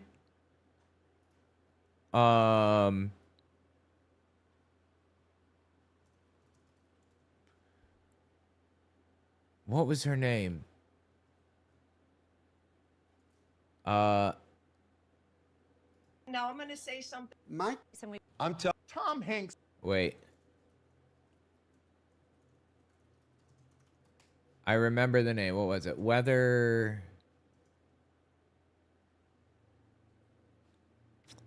the hell was her name? It's on the tip of my tongue. So right now, Here. Kirsten Weldon. She was a conspiracy theorist, a QAnoner. Said all kinds of insane shit about weather guns and the Biden clone and Trump has clones and all kinds of shit. Got COVID. Was in the hospital. Asked if she could get the vaccine to save her life. And they said, no, it's too late to get vaccinated. And she died. It was, hold on, where was it? Wait, it was, here. okay, so 15th, 16th, and 17th from my military intel, he's going to be triangulated by 3 FBI agents. Talking about Trump. And on these 3 dates, 15th, 16th, and 17th, one of these days, they're going to try to take him out. This is what, the 55th attempt? And they have taken out 2 of his clones. So just FYI. They've taken out 2 of Trump's clones, she says. Yes, there's clones out there that are his. So he would not have survived without the clones. So Anyway, it's just so sad, dude. It is so sad. You are responsible for thousands of deaths. You go on Joe Rogan and you tell the fucking world that ivermectin treats COVID. It doesn't, and this is what enough happens. from the audience. The liar is there. I'm sorry. I'll just look at this dude in the front snapping. He's snapping instead of clapping. The snapping. That's the classy way to do it. Snapping. I'm sorry. Okay, that was 2 minutes. That was 2 minutes for Dave. Let's give 2 minutes to Dan. Go ahead. I'll just add to that. So these people hang on 1 sec. You guys calm down. It's important that we let our speakers get their information out, even if you disagree with them, okay? That's what good faith, helpful discourse is all about. Go ahead, Dan. So Steve and Pierre constantly are telling you that it's all suppressed data. Everybody is lying and wants to suppress the data but them. And when I will tell you that when I look at science history and I see true mavericks in the scientific field, what they do is they are rigorous with their work and they convince their colleagues first. They get data that their colleagues, their competitive nerds cannot argue with, and then they go off to say, hey, I have a real result. But what Pierre did and what he mentioned in his congressional testimony in front of Ron Johnson was, I think, really irresponsible because he did not do that. You did not get the randomized controlled trials convincingly showing that ivermectin was what you said a bit beyond irresponsible, but yes. A miracle cure for COVID. That was incredibly irresponsible to do without that data. At that time, you could have been right. You could have been right. We didn't have the studies yet. It was way too early. But yet you were there telling non-experts, politicians, that it's a miracle cure, while your colleagues were not convinced yet. That is extremely irresponsible. Never called it a miracle cure. Are you fucking kidding me? You literally just said that it cured people, countless people, of COVID.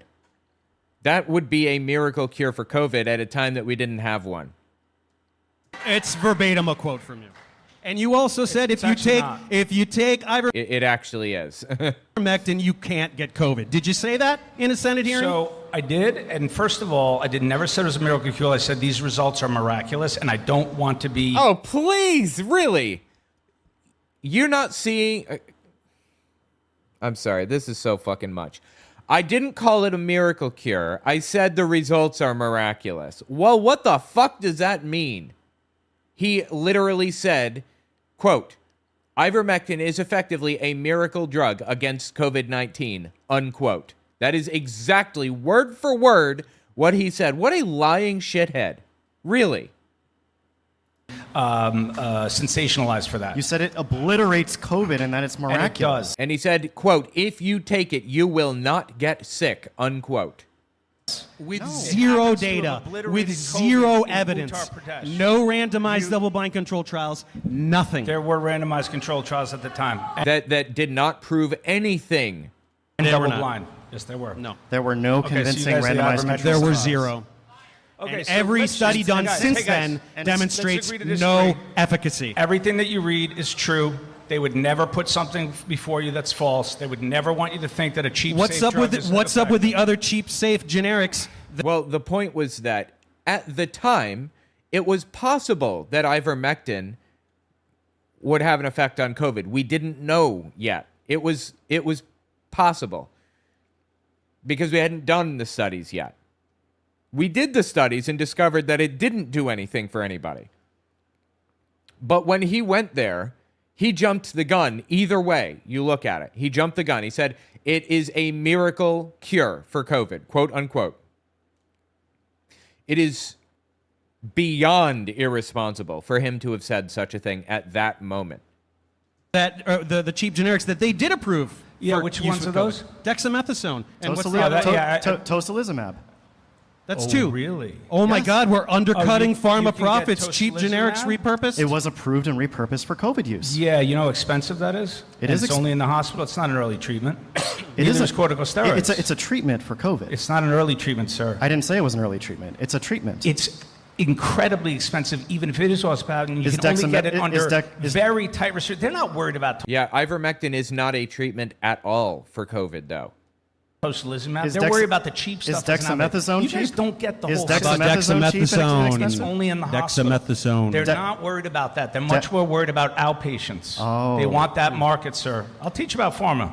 No, I don't pharma think they stood will. to gain No a idea. lot from approving ivermectin. All for you COVID have to use, teach is because grifting. Merck was the biggest producer of ivermectin. If we were in the middle of 2020 and the world was shutting down because of COVID, and Dude, people in the crowd cannot shut their fucking mouths to help themselves. ivermectin was the cure Stop. for COVID. Okay, you can't yell idiot from the crowd. It's not helping anything. That's not good faith or helpful. So please don't do that. Go ahead. If Dan. ivermectin was the miracle cure for COVID, and Merck was the #1 producer of it, and had a monopoly on the production of ivermectin, and could price gouge. What?